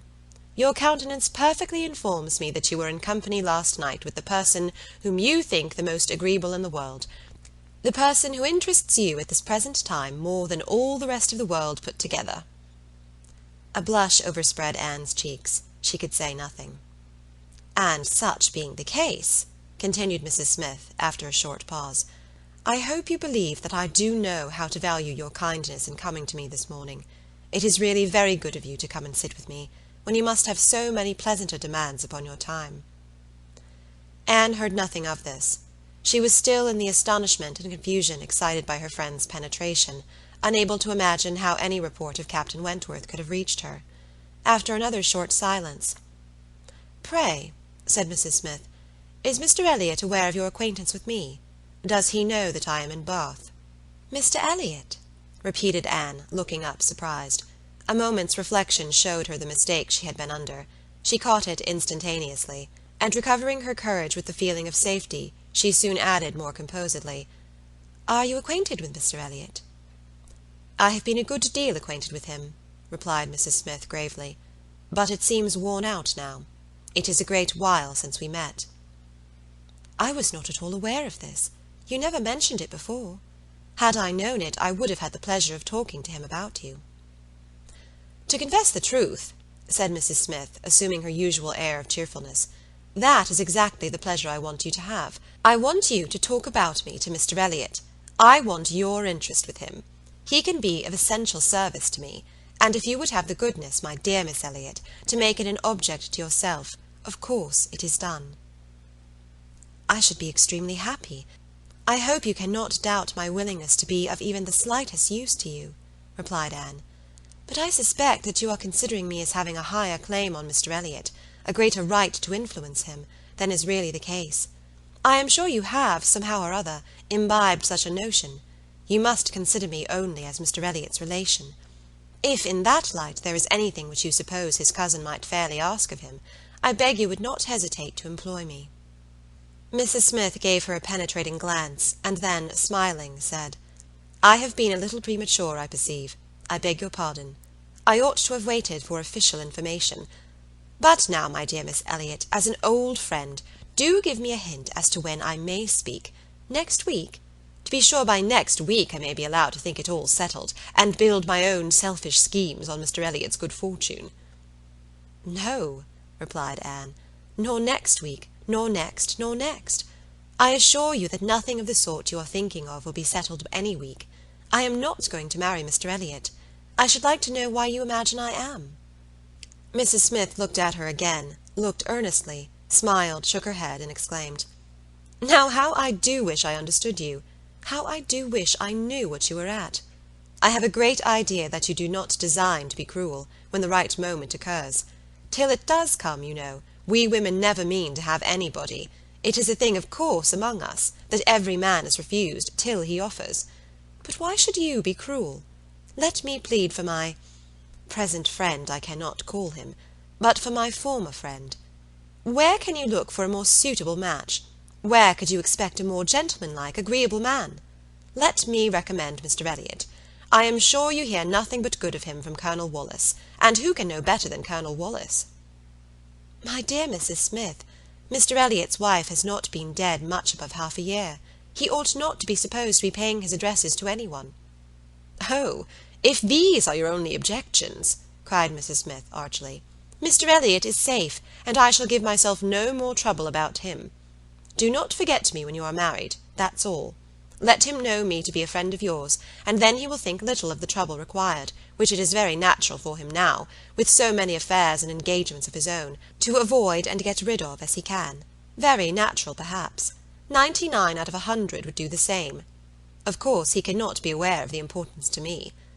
Well, my dear Miss Elliott, I hope and trust you will be very happy. Mr. Elliott has sense to understand the value of such a woman. Your peace will not be shipwrecked as mine has been. You are safe in all worldly matters, and safe in his character. He will not be led astray. He will not be misled by others to his ruin." "No," said Anne, "I can readily believe all that of my cousin. He seems to have a calm, decided temper, not at all open to dangerous impressions. I consider him with great respect. I have no reason, from anything that has fallen within my observation, to do otherwise. But I have not known him long, and he is not a man, I think, to be known intimately soon. Will not this manner of speaking of him, Mrs. Smith, convince you that he is nothing to me? Surely this must be calm enough. And upon my word, he is nothing to me. Should he ever propose to me, which I have very little reason to imagine he has any thought of doing, I shall not accept him. I assure you I shall not. I assure you, Mr. Elliott had not the share which you have been supposing, in whatever pleasure the concert of last night might afford. Not Mr. Elliott. It is not Mr. Elliott that—" She stopped, regretting with a deep blush that she had implied so much, but less would hardly have been sufficient. Mrs. Smith would hardly have believed so soon in Mr. Elliott's failure, but from the perception of there being a somebody else.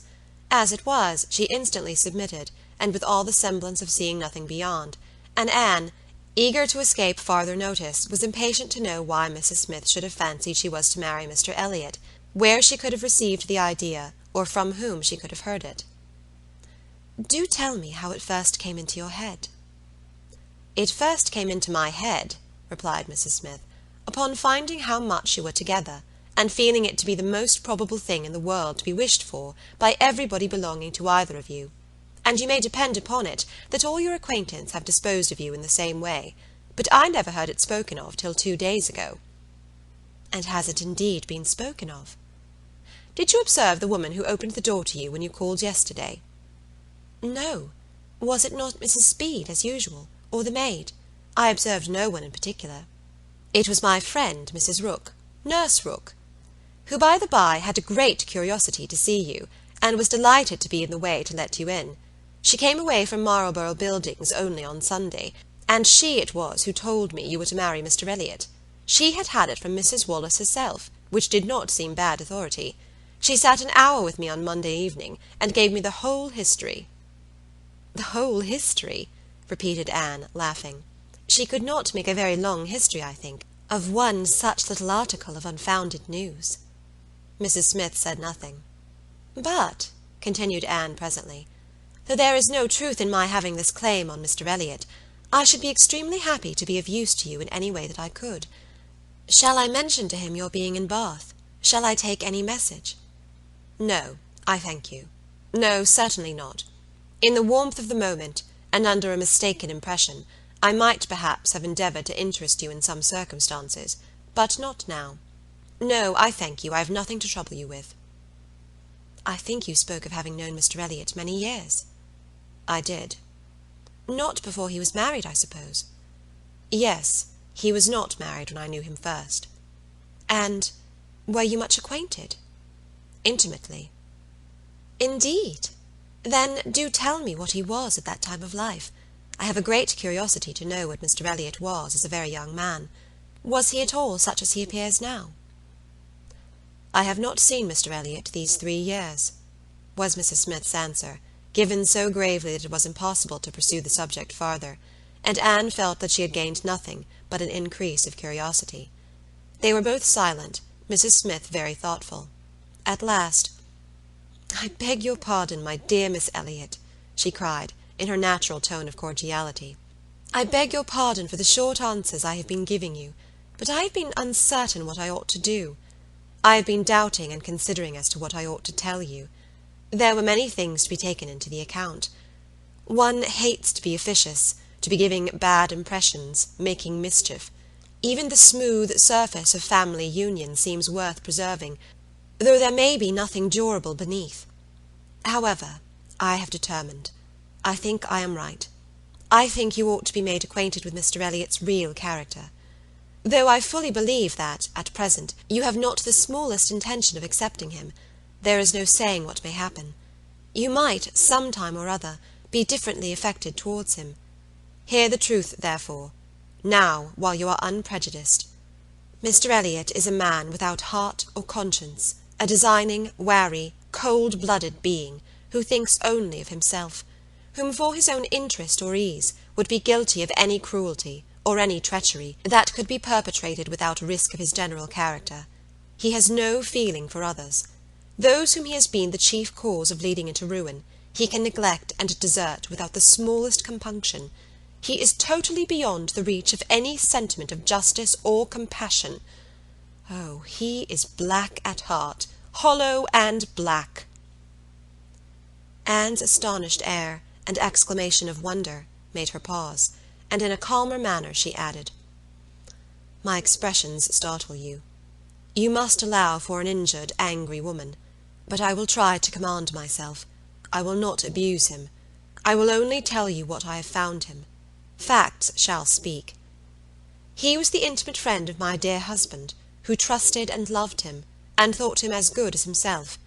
The intimacy had been formed before our marriage. I found them most intimate friends, and I, too, became excessively pleased with Mr. Elliott, and entertained the highest opinion of him. At 19, you know, one does not think very seriously, but Mr. Elliott appeared to me quite as good as others, and much more agreeable than most others, and we were almost always together. We were principally in town, living in very good style.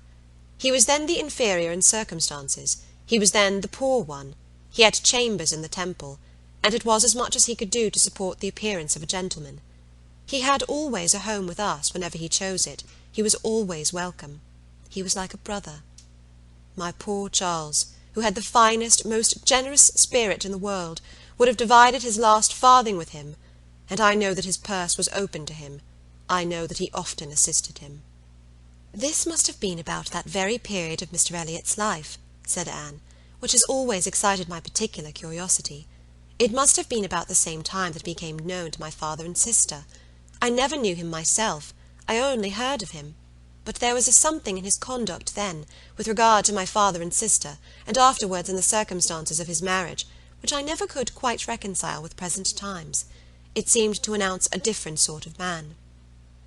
"I know it all, I know it all," cried Mrs. Smith. "He had been introduced to Sir Walter and your sister before I was acquainted with him, but I heard him speak of them for ever. I know he was invited and encouraged, and I know he did not choose to go. I can satisfy you, perhaps, on points which you would little expect, and as to his marriage, I knew all about it at the time. I was privy to all the fors and againsts, I was the friend to whom he confided his hopes and plans, and though I did not know his wife previously, her inferior situation in society, indeed, rendered that impossible, yet I knew her all her life afterwards. or at least till within the last 2 years of her life, and can answer any question you may wish to put." "Nay," said Anne, "I have no particular inquiry to make about her. I have always understood they were not a happy couple. But I should like to know why, at that time of his life, he should slight my father's acquaintance as he did. My father was certainly disposed to take very kind and proper notice of him. Why did Mr. Elliott draw back?"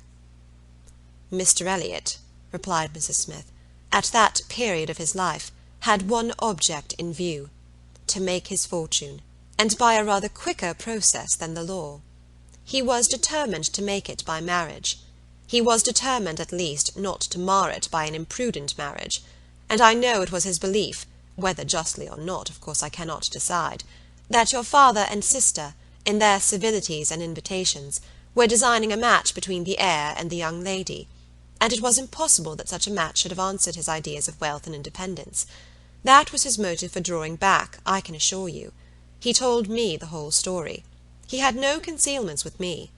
It was curious that, having just left you behind me in Bath, my first and principal acquaintance on marrying should be your cousin, and that, through him, I should be constantly hearing of your father and sister. He described one Miss Elliott, and I thought very affectionately of the other." "Perhaps," cried Anne, struck by a sudden idea, "you sometimes spoke of me to Mr. Elliott." "To be sure I did, very often. I used to boast of my own Anne Elliott, and vouch for your being a very different creature from—" She checked herself just in time. "This accounts for something which Mr. Elliott said last night," cried Anne. "This explains it. I found he had been used to hear of me. I could not comprehend how. What wild imaginations one forms where dear self is concerned! How sure to be mistaken! But I beg your pardon, I have interrupted you. Mr. Elliott married then completely for money. The circumstances probably which first opened your eyes to his character." Mrs. Smith hesitated a little here. "Oh, those things are too common. When one lives in the world, a man or woman's marrying for money is too common to strike one as it ought. I was very young, and associated only with the young, and we were a thoughtless, gay set, without any strict rules of conduct. We lived for enjoyment. I think differently now. Time and sickness and sorrow have given me other notions. But at that period I must own I saw nothing reprehensible in what Mr. Elliott was doing. To do the best for himself passed as a duty." "But was not she a very low woman?" "Yes, which I objected to, but he would not regard. Money, money was all that he wanted. Her father was a grazier, her grandfather had been a butcher, but that was all nothing. She was a fine woman, had had a decent education, was brought forward by some cousins, thrown by chance into Mr. Elliott's company, and fell in love with him. And not a difficulty or a scruple was there on his side with respect to her birth.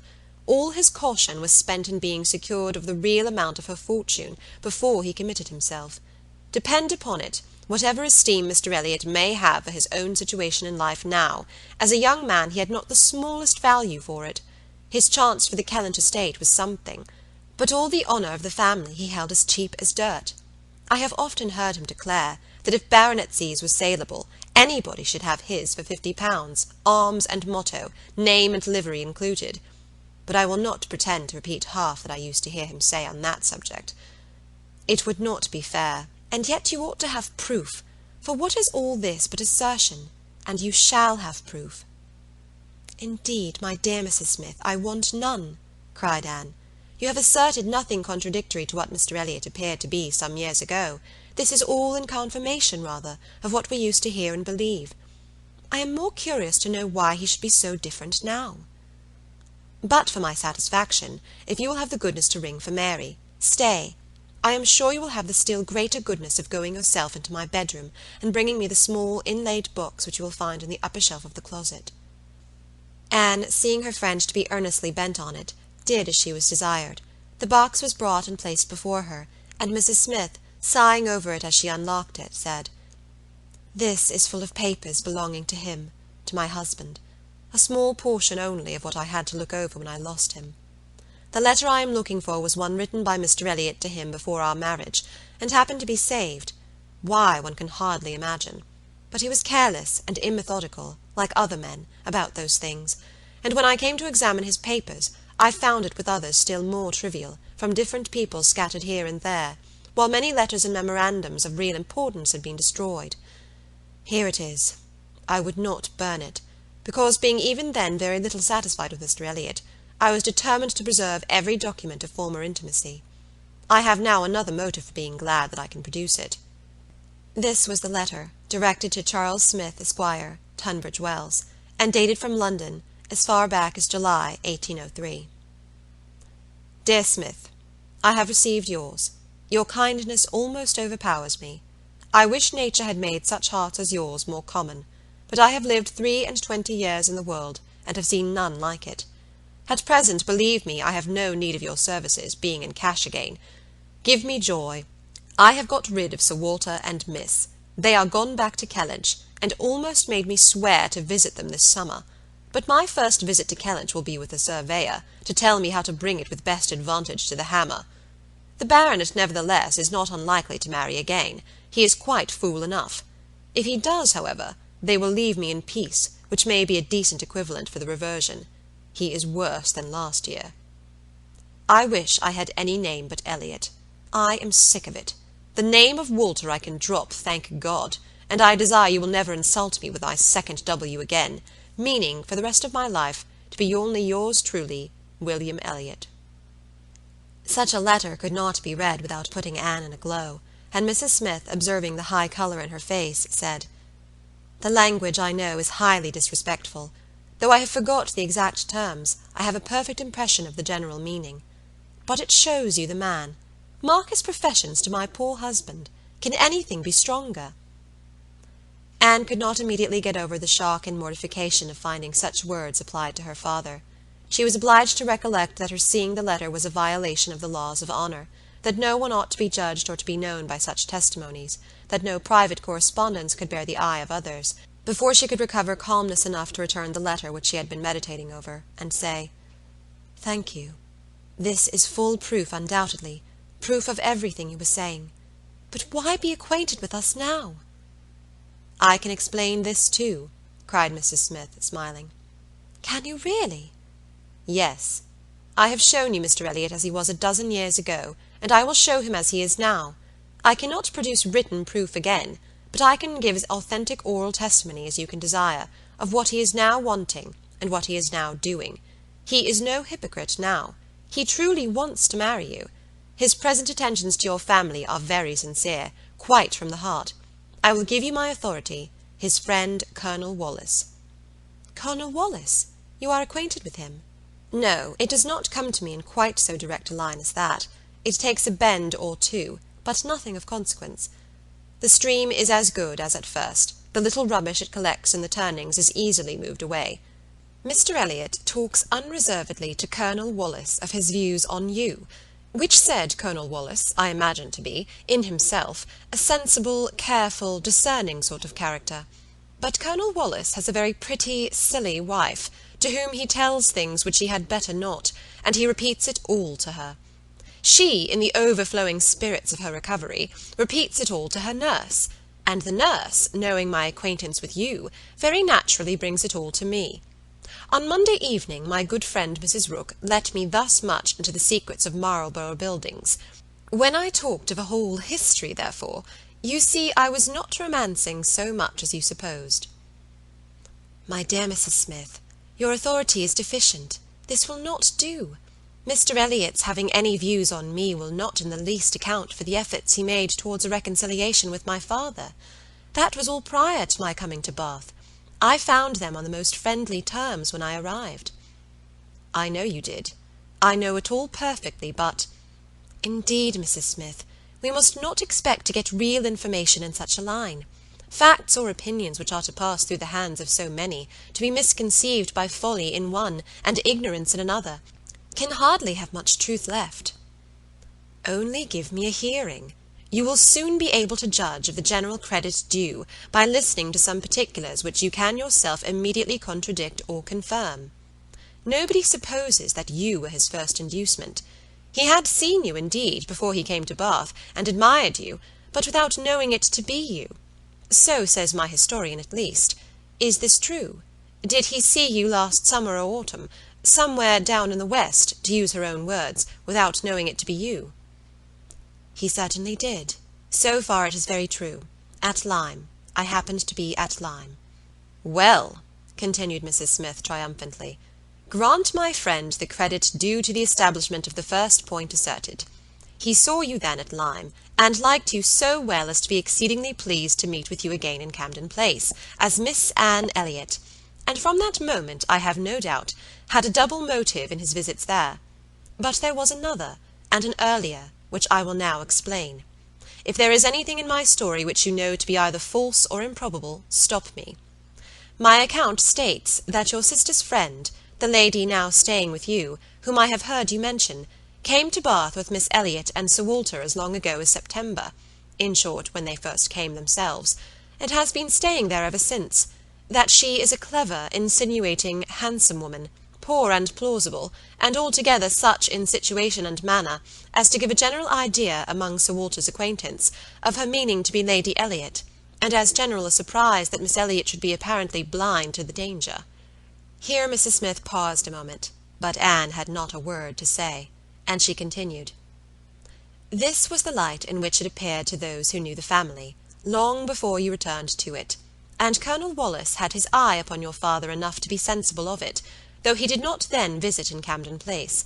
But his regard for Mr. Elliott gave him an interest in watching all that was going on there, and when Mr. Elliott came to Bath for a day or two, as he happened to do a little before Christmas, Colonel Wallis made him acquainted with the appearance of things, and the reports beginning to prevail.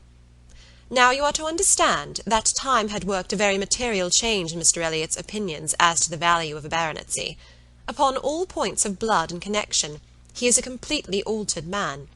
Having long had as much money as he could spend, nothing to wish for on the side of avarice or indulgence, he has been gradually learning to pin his happiness upon the consequence he is heir to. I thought it coming on before our acquaintance ceased, but it is now a confirmed feeling. He cannot bear the idea of not being Sir William. You may guess, therefore, that the news he heard from his friend could not be very agreeable, and you may guess what it produced, the resolution of coming back to Bath as soon as possible, and of fixing himself here for a time, with the view of renewing his former acquaintance, and recovering such a footing in the family as might give him the means of ascertaining the degree of his danger, and of circumventing the lady if he found it material. This was agreed upon between the two friends as the only thing to be done, and Colonel Wallis was to assist in every way that he could. He was to be introduced, and Mrs. Wallis was to be introduced, and everybody was to be introduced. Mr. Elliott came back accordingly, and on application was forgiven, as you know, and readmitted into the family, and there it was his constant object, and his only object, till your arrival added another motive, to watch Sir Elliott and Mrs. Clay. He omitted no opportunity of being with them, threw himself in their way, called at all hours. But I need not be particular on this subject. You can imagine what an artful man would do, and with this guide, perhaps, may recollect what you have seen him do." "Yes," said Anne, "you tell me nothing which does not accord with what I have known, or could imagine. There is always something offensive in the details of cunning. The manoeuvres of selfishness and duplicity must ever be revolting, but I have heard nothing which really surprises me. I know those who would be shocked by such a representation of Mr. Elliott, who would have difficulty in believing it, but I have never been satisfied. I have always wanted some other motive for his conduct than appeared. I should like to know his present opinion as to the probability of the event he has been in dread of, whether he considers the danger to be lessening or not." "Lessening, I understand," replied Mrs. Smith. "He thinks Mrs. Clay afraid of him, aware that he sees through her, and not daring to proceed as she might do in his absence. But since he must be absent some time or other, I do not perceive how he can ever be secure while she holds her present influence. Mrs. Wallis has an amusing idea, as nurse tells me, that it is to be put into the marriage articles when you and Mr. Elliott marry, that your father is not to marry Mrs. Clay. A scheme worthy of Mrs. Wallis's understanding by all accounts, but my sensible nurse Rooke sees the absurdity of it. "Why, to be sure, mum," said she, "it would not prevent his marrying anybody else. And indeed, to own the truth, I do not think nurse, in her heart, is a very strenuous opposer of Sir Walter's making a second match. She must be allowed to be a favourer of matrimony, you know, And, since self will intrude, who can say that she may not have some flying visions of attending the next Lady Elliott, through Mrs. Wallace's recommendation?" "I am very glad to know all this," said Anne, after a little thoughtfulness. "It will be more painful to me in some respects to be in company with him, but I shall know better what to do. My line of conduct will be more direct. Mr. Elliott is evidently a disingenuous, artificial, worldly man, who has never had any better principle to guide him than selfishness." But Mr. Elliott was not done with. Mrs. Smith had been carried away from her first direction, and Anne had forgotten, in the interest of her own family concerns, how much had been originally implied against him, but her attention was now called to the explanation of those first hints, and she listened to a recital which, if it did not perfectly justify the unqualified bitterness of Mrs. Smith, proved him to have been very unfeeling in his conduct towards her, very deficient both in justice and compassion. She learned that, the intimacy between them continuing unimpaired by Mr. Elliott's marriage, they had been as before always together, and Mr. Elliott had led his friend into expenses much beyond his fortune. Mrs. Smith did not want to take blame to herself, and was most tender of throwing any on her husband, but Anne could collect that their income had never been equal to their style of living, and that from the first there had been a great deal of general and joint extravagance. From his wife's account of him she could discern Mr. Smith to have been a man of warm feelings, easy temper, careless habits, and not strong understanding, much more amiable than his friend, and very unlike him, led by him, and probably despised by him. Mr. Elliott, raised by his marriage to great affluence, and disposed to every gratification of pleasure and vanity which could be commanded without involving himself, for with all his self-indulgence he had become a prudent man, and beginning to be rich, just as his friend ought to have found himself to be poor, seemed to have had no concern at all for that friend's probable finances, but, on the contrary, had been prompting and encouraging expenses which could only end in ruin, and the Smiths accordingly had been ruined. The husband had died just in time to be spared the full knowledge of it. They had previously known embarrassment enough to try the friendship of their friends, and prove that Mr. Elliott's had better not be tried. But it was not till his death that the wretched state of his affairs was fully known. With a confidence in Mr. Elliott's regard, more creditable to his feelings than his judgment, Mr. Smith had appointed him the executor of his will, but Mr. Elliott would not act, and the difficulties and distress which this refusal had heaped on her, in addition to the inevitable sufferings of her situation, had been such as could not be related without anguish of spirit, or listened to without corresponding indignation. Anne was shown some letters of his on the occasion, answers to urgent applications from Mrs. Smith, which all breathed the same stern resolution of not engaging in a fruitless trouble, and, under a cold civility, the same hard-hearted indifference to any of the evils it might bring on her. It was a dreadful picture of ingratitude and inhumanity, and Anne felt, at some moments, that no flagrant, open crime could have been worse. She had a great deal to listen to, all the particulars of past sad scenes, all the minutiae of distress upon distress, which in former conversations had been merely hinted at, were dwelt on now with a natural indulgence. Anne could perfectly comprehend the exquisite relief, and was only the more inclined to wonder at the composure of her friend's usual state of mind. There was one circumstance in the history of her grievances of particular irritation. She had good reason to believe that some property of her husband in the West Indies, which had been for many years under a sort of sequestration for the payment of its own encumbrances, might be recoverable by proper measures, and this property, though not large, would be enough to make her comparatively rich. But there was nobody to stir in it. Mr. Elliott would do nothing, and she could do nothing herself, equally disabled from personal exertion by her state of bodily weakness, and from employing others by her want of money. She had no natural connections to assist her even with their counsel, and she could not afford to purchase the assistance of the law. This was a cruel aggravation of actually straitened means. To feel that she ought to be in better circumstances, that a little trouble in the right place might do it, and to fear that delay might be even weakening her claims, was hard to bear. It was on this point that she had hoped to engage Anne's good offices with Mr. Elliott. She had previously, in the anticipation of their marriage, been very apprehensive of losing her friend by it, but on being assured that he could have made no attempt of that nature, since he did not even know her to be in Bath, it immediately occurred that something might be done in her favour by the influence of the woman he loved, and she had been hastily preparing to interest Anne's feelings, as far as the observances due to Mr. Elliott's character would allow, when Anne's refutation of the supposed engagement changed the face of everything. and while it took from her the new-formed hope of succeeding in the object of her first anxiety, left her at least the comfort of telling the whole story her own way. After listening to this full description of Mr. Elliott, Anne could not but express some surprise at Mrs. Smith's having spoken of him so favourably in the beginning of their conversation. She had seemed to recommend and praise him.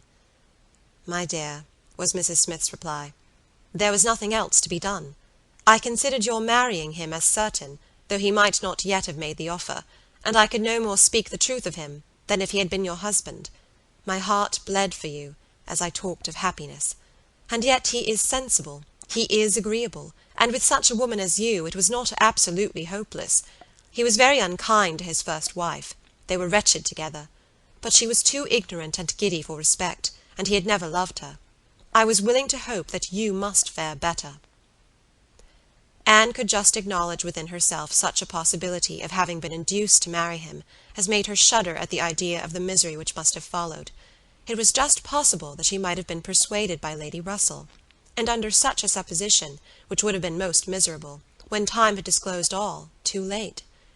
It was very desirable that Lady Russell should be no longer deceived, and one of the concluding arrangements of this important conference, which carried them through the greater part of the morning, was that Anne had full liberty to communicate to her friend everything relative to Mrs. Smith in which his conduct was involved. Chapter 22. Anne went home to think over all that she had heard. In one point, her feelings were relieved by this knowledge of Mr. Elliott. There was no longer anything of tenderness due to him. He stood as opposed to Captain Wentworth, in all his own unwelcome obtrusiveness, and the evil of his attentions last night, the irremediable mischief he might have done, was considered with sensations unqualified, unperplexed. Pity for him was all over. But this was the only point of relief. In every other respect, in looking around her or penetrating forward, she saw more to distrust and to apprehend. She was concerned for the disappointment and pain Lady Russell would be feeling, for the mortification which must be hanging over her father and sister, and had all the distress of foreseeing many evils, without knowing how to avert any one of them. She was most thankful for her own knowledge of him. She had never considered herself as entitled to reward for not slighting an old friend like Mrs. Smith, but here was a reward indeed springing from it. Mrs. Smith had been able to tell her what no one else could have done. Could the knowledge have been extended through her family? But this was a vain idea. She must talk to Lady Russell, tell her, consult with her, wait the event with as much composure as possible, and after all, her greatest want of composure would be in that quarter of the mind which could not be open to Lady Russell, in that flow of anxieties and fears which must be all to herself. She found, on reaching home, that she had, as she intended, escaped seeing Mr. Elliott. They had called and paid them a long morning visit, but hardly had she congratulated herself and felt safe when she heard that he was coming again in the evening. "I had not the smallest intention of asking him," said Elizabeth, with affected carelessness, "but he gave so many hints, so Mrs. Clay says, at least." "Indeed, I do say it. I never saw anybody in my life spell harder for an invitation. Poor man! I was really in pain for him, for your hard-hearted sister, Miss Anne, seems bent on cruelty." "Oh," cried Elizabeth, "I have been rather too much used to the game to be soon overcome by a gentleman's hints.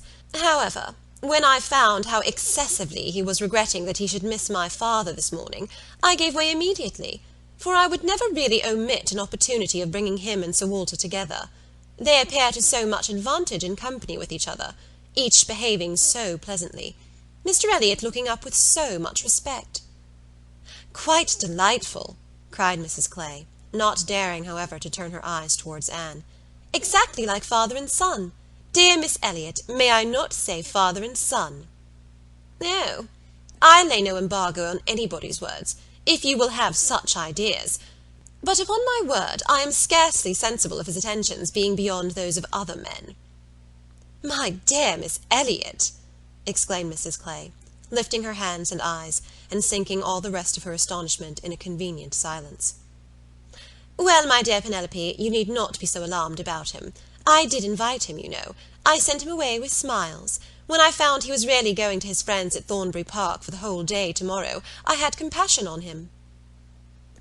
Anne admired the good acting of the friend, in being able to show such pleasure as she did, in the expectation and in the actual arrival of the very person whose presence must really be interfering with her prime object. It was impossible but that Mrs. Clay must hate the sight of Mr. Elliott, and yet she could assume a most obliging, placid look, and appear quite satisfied with the curtailed licence of devoting herself only half as much to Sir Walter as she would have done otherwise. To Anne herself it was most distressing to see Mr. Elliott enter the room, and quite painful to have him approach and speak to her. She had been used before to feel that he could not be always quite sincere, but now she saw insincerity in everything. His attentive deference to her father, contrasted with his former language, was odious, and when she thought of his cruel conduct towards Mrs. Smith, she could hardly bear the sight of his present smiles and mildness, or the sound of his artificial good sentiments.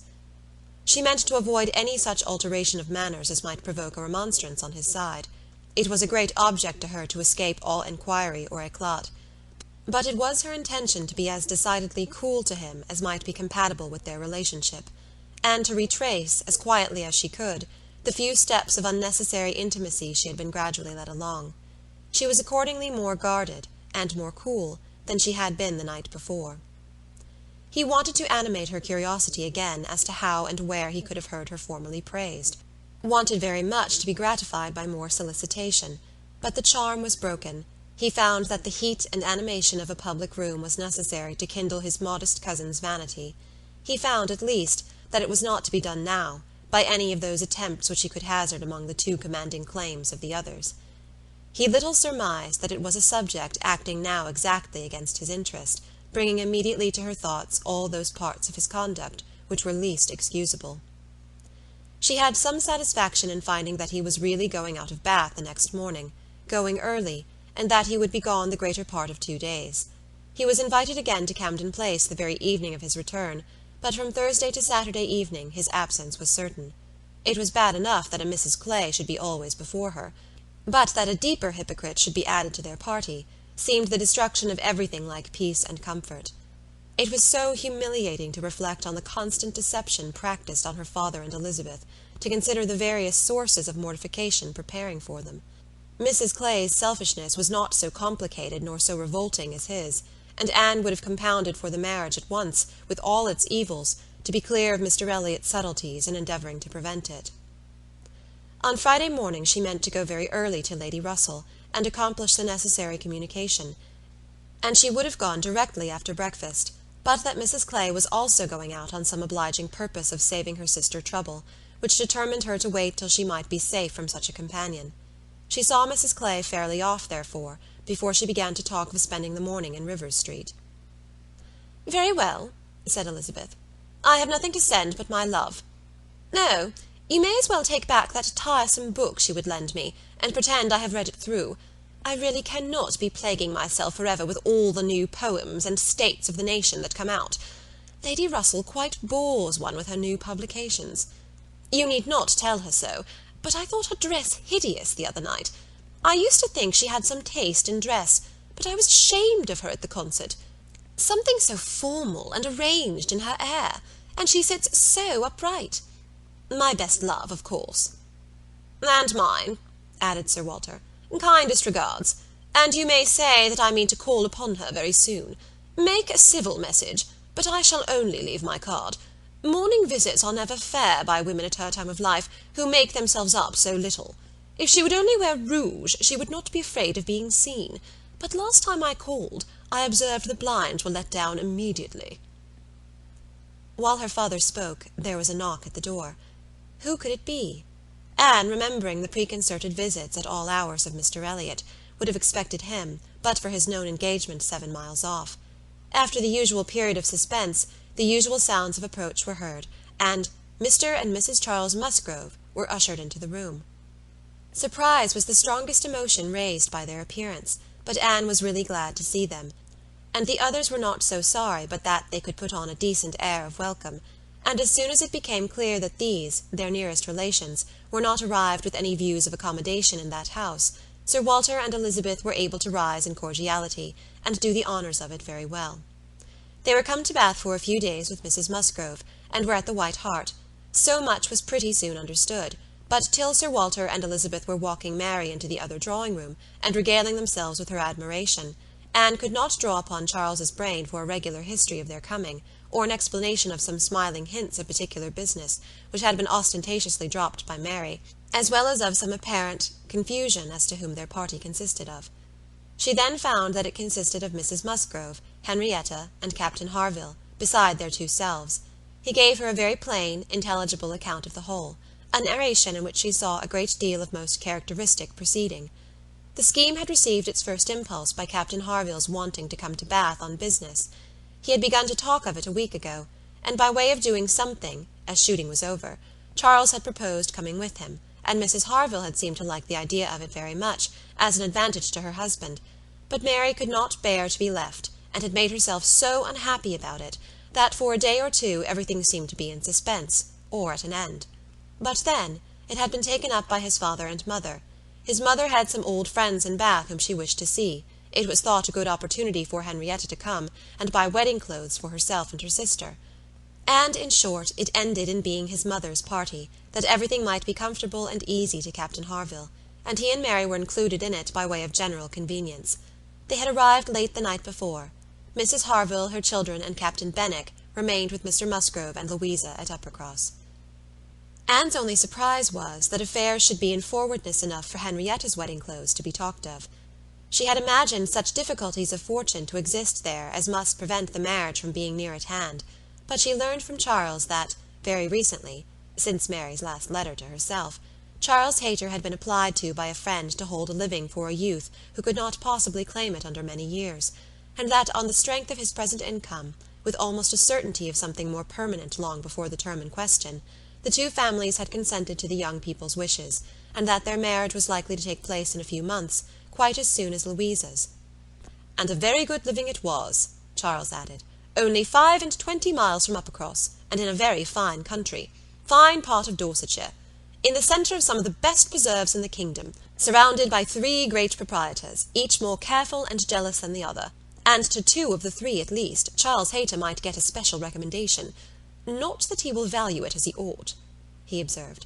"Charles is too cool about sporting. That's the worst of him." "I am extremely glad indeed," cried Anne, "particularly glad that this should happen, and that of 2 sisters, who both deserve equally well, and who have always been such good friends. The pleasant prospect of one should not be dimming those of the other, that they should be so equal in their prosperity and comfort. I hope your father and mother are quite happy with regard to both." "Oh, yes. My father would be well pleased if the gentleman were richer, but he has no other fault to find. Money, you know, coming down with money, 2 daughters at once, it cannot be a very agreeable operation, and it straightens him as to many things. However, I do not mean to say that they have not a right to it. It is very fit that they should have daughters' shares, and I am sure he has always been a very kind, liberal father to me. Mary does not above half like Henrietta's match. She never did, you know. But she does not do him justice, nor think enough about Winthrop. I cannot make her attend to the value of the property. It is a very fair match as times go, and I have liked Charles Hayter all my life, and I shall not leave off now." "Such excellent parents as Mr. and Mrs. Musgrove," exclaimed Anne, "should be happy in their children's marriages. They do everything to confer happiness, I am sure. What a blessing to young people to be in such hands! Your father and mother seem so totally free from all those ambitious feelings which have led to so much misconduct and misery, both in young and old. I hope you think Louisa perfectly recovered now?" He answered rather hesitatingly, "Yes, I believe I do. Very much recovered. But she is altered. There is no running or jumping about, no laughing or dancing. It is quite different. If one happens only to shut the door a little hard, she starts and wriggles like a young dab chick in the water. And Benwick sits at her elbow, reading verses, or whispering to her, all day long." Anne could not help laughing. "That cannot be much to your taste, I know," said she, "but I do believe him to be an excellent young man." "To be sure he is. Nobody doubts it. And I hope you do not think I am so illiberal as to want every man to have the same objects and pleasures as myself. I have a great value for Benwick, and when one can but get him to talk, he has plenty to say. His reading has done him no harm, for he has fought as well as read. He is a brave fellow. I got more acquainted with him last Monday than ever I did before. We had a famous set-to at rat-hunting all the morning in my father's great barns, and he played his part so well that I have liked him the better ever since." Here they were interrupted by the absolute necessity of Charles's following the others to admire mirrors and china. But Anne had heard enough to understand the present state of Uppercross, and to rejoice in its happiness, and though she sighed as she rejoiced, her sigh had none of the ill will of envy in it. She would certainly have risen to their blessings if she could, but she did not want to lessen theirs. The visit passed off altogether in high good humour. Mary was in excellent spirits, enjoying the gaiety and the change, and so well satisfied with the journey in her mother-in-law's carriage with 4 horses, and with her own complete independence of Camden Place, that she was exactly in a temper to admire everything as she ought, and enter most readily into all the superiorities of the house, as they were detailed to her. She had no demands on her father or sister, and her consequence was just enough increased by their handsome drawing-rooms. Elizabeth was, for a short time, suffering a good deal. She felt that Mrs. Musgrove and all her party ought to be asked to dine with them, but she could not bear to have the difference of style, the reduction of servants, which a dinner must betray, witnessed by those who had been always so inferior to the Elliotts of Kellynch. It was a struggle between propriety and vanity, but vanity got the better, and then Elizabeth was happy again. These were her internal persuasions. "Old-fashioned notions, country hospitality. We do not profess to give dinners. Few people in Bath do. Lady Alicia never does. Did not even ask her own sister's family, though they were here a month, and I dare say it would be very inconvenient to Mrs. Musgrove, put her quite out of her way. I am sure she would rather not come. She cannot feel easy with us. I will ask them all for an evening. That will be much better. That will be a novelty and a treat. They have not seen 2 such drawing-rooms before. They will be delighted to come tomorrow evening. It shall be a regular party. Small, but most elegant." And this satisfied Elizabeth, and when the invitation was given to the 2 present, and promised for the absent, Mary was as completely satisfied. She was particularly asked to meet Mr. Elliott, and be introduced to Lady Dalrymple and Miss Carteret, who were fortunately already engaged to come, and she could not have received a more gratifying attention. Miss Elliott was to have the honour of calling on Mrs. Musgrove in the course of the morning, and Anne walked off with Charles and Mary, to go and see her and Henrietta directly. Her plan of sitting with Lady Russell must give way for the present. They all 3 called in Rivers Street for a couple of minutes, but Anne convinced herself that a day's delay of the intended communication could be of no consequence, and hastened forward to the White Hart, to see again the friends and companions of the last autumn, with an eagerness of goodwill which many associations contributed to form.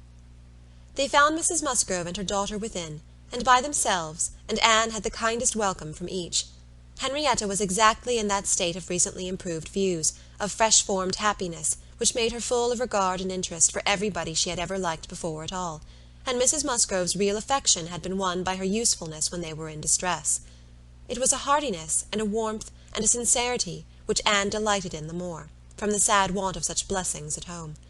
She was entreated to give them as much of her time as possible, invited for every day and all day long, or rather claimed as part of the family, and in return she naturally fell into her wonted ways of attention and assistance, and on Charles's leaving them together, was listening to Mrs. Musgrove's history of Louisa, and to Henrietta's of herself, giving opinions on business, and recommendations to shops, with intervals of every help which Mary required, from altering her ribbon to settling her accounts, from finding her keys and assorting her trinkets, to trying to convince her that she was not ill-used by anybody, which Mary, well amused as she generally was, in her station at a window overlooking the entrance to the pump-room, could not but have her moments of imagining. A morning of thorough confusion was to be expected. A large party in an hotel ensured a quick changing, unsettled scene. 5 minutes brought a note, the next a parcel, and Anne had not been there half an hour when their dining-room, spacious as it was, seemed more than half filled. A party of steady old friends were seated around Mrs. Musgrove, and Charles came back with Captains Harville and Wentworth. The appearance of the latter could not be more than the surprise of the moment. It was impossible for her to have forgotten to feel that his arrival of their common friends must be soon bringing them together again. Their last meeting had been most important in opening his feelings. She had derived from it a delightful conviction, but she feared from his looks that the same unfortunate persuasion, which had hastened him away from the concert-room, still governed. He did not seem to want to be near enough for conversation. She tried to be calm, and leave things to take their course, and tried to dwell much on the argument of rational dependence. Surely, if there be constant attachment on each side, our hearts must understand each other ere long. We are not boy and girl, to be captiously irritable, misled by every moment's inadvertence, and wantonly playing with our own happiness. And yet, a few minutes afterwards, she felt as if their being in company with each other, under their present circumstances, could only be exposing them to inadvertencies and misconstructions of the most mischievous kind. "Anne," cried Mary, still at her window, "there is Mrs. Clay, I am sure, standing under the colonnade, and a gentleman with her. I saw them turn the corner from Bath Street just now. They seemed deep in talk. Who is it? Come and tell me. Good heavens! I recollect. It is Mr. Elliott himself." "No," cried Anne quickly. "It cannot be Mr. Elliott, I assure you. He was to leave Bath at 9 this morning, and does not come back till tomorrow." As she spoke, she felt that Captain Wentworth was looking at her, the consciousness of which vexed and embarrassed her, and made her regret that she had said so much, simple as it was. Mary, resenting that she should be supposed not to know her own cousin, began talking very warmly about the family features, and protesting still more positively that it was Mr. Elliott, calling again upon Anne to come and look for herself, but Anne did not mean to stir, and tried to be cool and unconcerned. Her distress returned, however, on perceiving smiles and intelligent glances pass between 2 or 3 of the lady visitors, as if they believed themselves quite in the secret. It was evident that the report concerning her had spread, and a short pause succeeded, which seemed to ensure that it would now spread farther. "Do come, Anne," cried Mary. "Come and look yourself. You will be too late if you do not make haste. They are parting. They are shaking hands. He is turning away. Not know Mr. Elliott, indeed! You seem to have forgot all about Lyme." To pacify Mary, and perhaps screen her own embarrassment, Anne did move quietly to the window. She was just in time to ascertain that it really was Mr. Elliott, which she had never believed, before he disappeared on one side, as Mrs. Clay walked quickly off on the other, and checking the surprise which she could not but feel at such an appearance of friendly conference between 2 persons of totally opposite interest, she calmly said, "Yes, it is Mr. Elliott, certainly. He has changed his hour of going, I suppose. That is all. Or I may be mistaken. I might not attend." And walked back to her chair, recomposed, and with the comfortable hope of having acquitted herself well. The visitors took their leave, and Charles, having civilly seen them off, and then made a face at them, and abused them for coming, began with, "Well, mother, I have done something for you that you will like. I have been to the theatre, and secured a box for tomorrow night. An't I a good boy? I know you love a play, and there is room for us all. It holds 9. I have engaged Captain Wentworth. Anne will not be sorry to join us, I am sure. We all like a play. Have not I done well, mother?" Mrs. Musgrove was good-humouredly beginning to express her perfect readiness for the play, if Henrietta and all the others liked it, when Mary eagerly interrupted her by exclaiming, "Good heavens, Charles! How can you think of such a thing? Take a box for tomorrow night! Have you forgot that we are engaged in Camden Place tomorrow night, and that we were most particularly asked to meet Lady Dalrymple and her daughter, and Mr. Elliott, and all the principal family connections, on purpose to be introduced to them? How can you be so forgetful?" "Phoo!" replied Charles. "What's an evening party? Never worth remembering. Your father might have asked us to dinner, I think, if he had wanted to see us. You may do as you like, but I shall go to the play." "Oh, Charles, I declare it will be too abominable if you do, when you promised to go." "No, I did not promise. I only smirked and bowed, and said the word happy. There was no promise."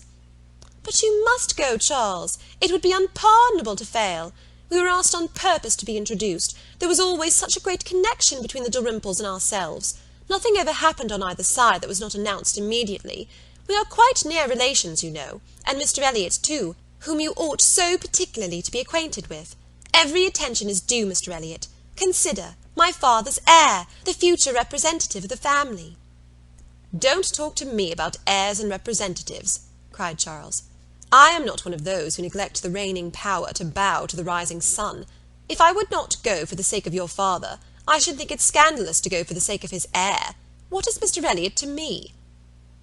The careless expression was life to Anne, who saw that Captain Wentworth was all attention, looking and listening with his whole soul, and that the last words brought his inquiring eyes from Charles to herself.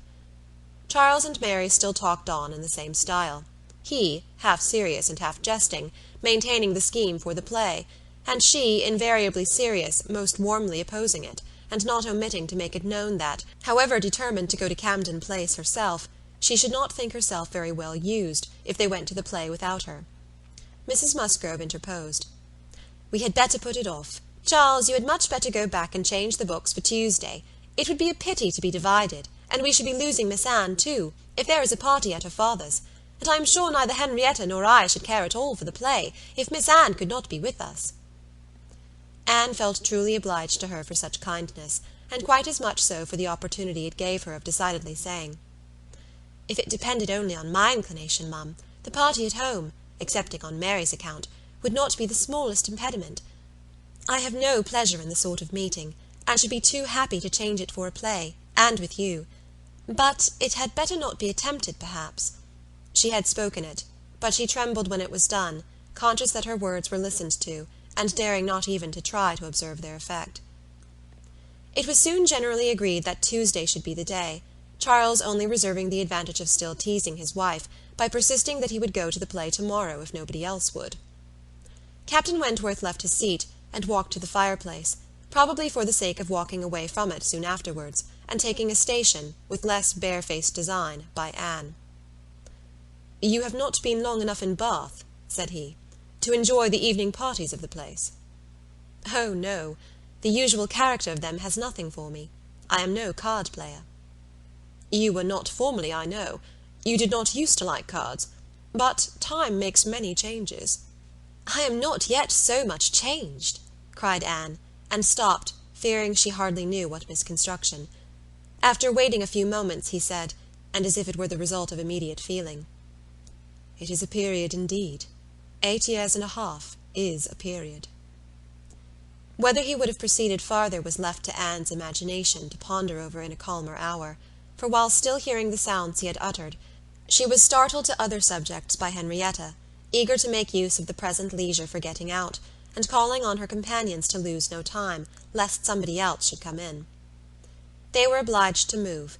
Anne talked of being perfectly ready, and tried to look it, but she felt that could Henrietta have known the regret and reluctance of her heart in quitting that chair, in preparing to quit the room, she would have found, in all her own sensations for her cousin, in the very security of his affection, wherewith to pity her. Their preparations, however, were stopped short. Alarming sounds were heard, other visitors approached, and the door was thrown open for Sir Walter and Miss Elliott, whose entrance seemed to give a general chill. Anne felt an instant oppression, and wherever she looked saw symptoms of the same. The comfort, the freedom, the gaiety of the room was over, hushed into cold composure, determined silence, or insipid talk, to meet the heartless elegance of her father and sister. How mortifying to feel that it was so. Her jealous eye was satisfied in one particular. Captain Wentworth was acknowledged again by each, by Elizabeth more graciously than before. She even addressed him once, and looked at him more than once. Elizabeth was, in fact, revolving a great measure. The sequel explained it. After the waste of a few minutes in saying the proper nothings, she began to give the invitation which was to comprise all the remaining dues of the Musgroves. "Tomorrow evening, to meet a few friends. No formal party." It was all said very gracefully, and the cards with which she had provided herself, the "Miss Elliott at home," were laid on the table, with a courteous, comprehensive smile to all, and one smile and one card more decidedly for Captain Wentworth. The truth was that Elizabeth had been long enough in Bath to understand the importance of a man of such an air and appearance as his. The past was nothing. The present was that Captain Wentworth would move about well in her drawing-room. The card was pointedly given, and Sir Walter and Elizabeth rose and disappeared. The interruption had been short, though severe, and ease and animation returned to most of those they left as the door shut them out, but not to Anne.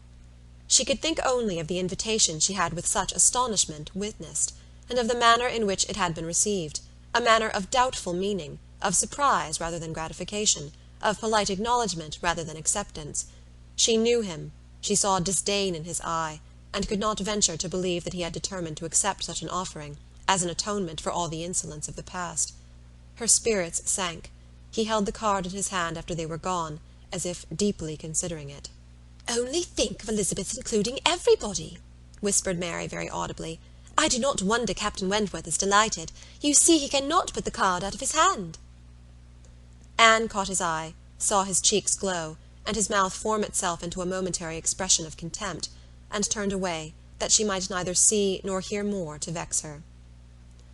The party separated. The gentlemen had their own pursuits, the ladies proceeded on their business, and they met no more while Anne belonged to them. She was earnestly begged to return and dine, and give them all the rest of the day, but her spirits had been so long exerted that at present she felt unequal to more, and fit only for home, where she might be sure of being as silent as she chose.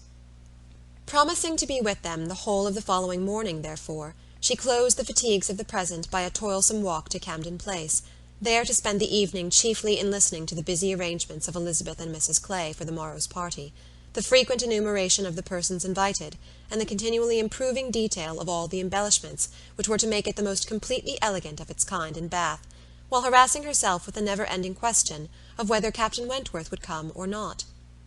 They were reckoning him as certain, but with her it was a gnawing solicitude never appeased for 5 minutes together.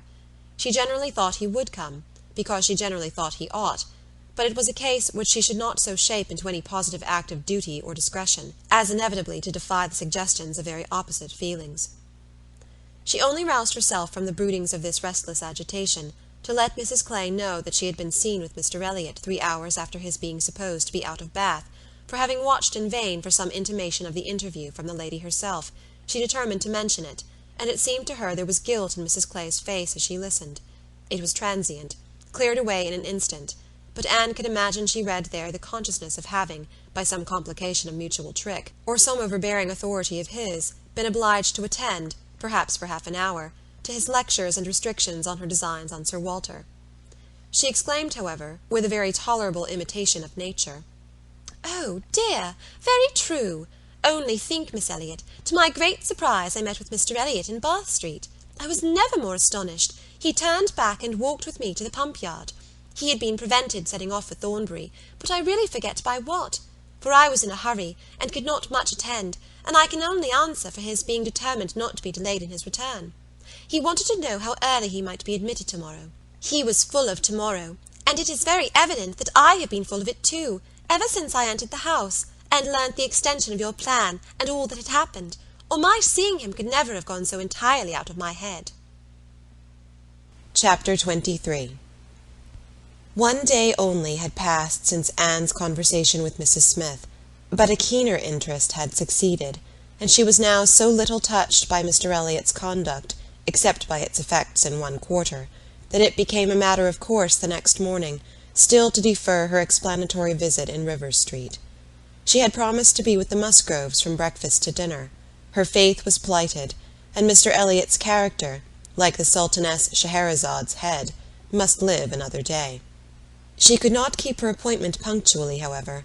The weather was unfavourable, and she had grieved over the rain on her friend's account, and felt it very much on her own, before she was able to attempt the walk. When she reached the White Hart, and made her way to the proper apartment, she found herself neither arriving quite in time, nor the first to arrive. The party before her were Mrs. Musgrove talking to Mrs. Croft, and Captain Harville to Captain Wentworth, and she immediately heard that Mary and Henrietta, too impatient to wait, had gone out the moment it had cleared, but would be back again soon, and that the strictest injunctions had been left with Mrs. Musgrove to keep her there till they returned. She had only to submit, sit down, be outwardly composed, and feel herself plunged at once in all the agitations which she had merely laid her account of tasting a little before the morning closed. There was no delay, no waste of time. She was deep in the happiness of such misery, or the misery of such happiness, instantly. 2 minutes after her entering the room, Captain Wentworth said, "We will write the letter we were talking of, Harville, now, if you will give me materials." Materials were at hand, on a separate table. He went to it, and nearly turning his back to them all, was engrossed by writing. Mrs. Musgrove was giving Mrs. Croft the history of her eldest daughter's engagement, and just in that inconvenient tone of voice which was perfectly audible while it pretended to be a whisper. Anne felt that she did not belong to the conversation, and yet, as Captain Harville seemed thoughtful and not disposed to talk, she could not avoid hearing many undesirable particulars, such as How Mr. Musgrove and my brother Hayter had met again and again to talk it over, what my brother Hayter had said one day, and what Mr. Musgrove had proposed the next, and what had occurred to my sister Hayter, and what the young people had wished, and what I said at first I never could consent to, but was afterwards persuaded to think might do very well. And a great deal in the same style of open-hearted communication, minutiae which, even with every advantage of taste and delicacy, which good Mrs. Musgrove could not give, could be properly interesting only to the principals. Mrs. Croft was attending with great good humour, and whenever she spoke at all, it was very sensibly. Anne hoped the gentlemen might each be too much self-occupied to hear.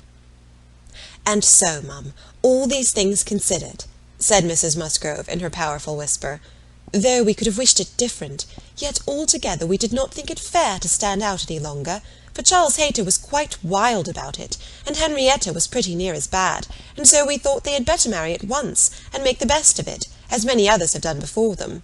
At any rate, said I, it will be better than a long engagement."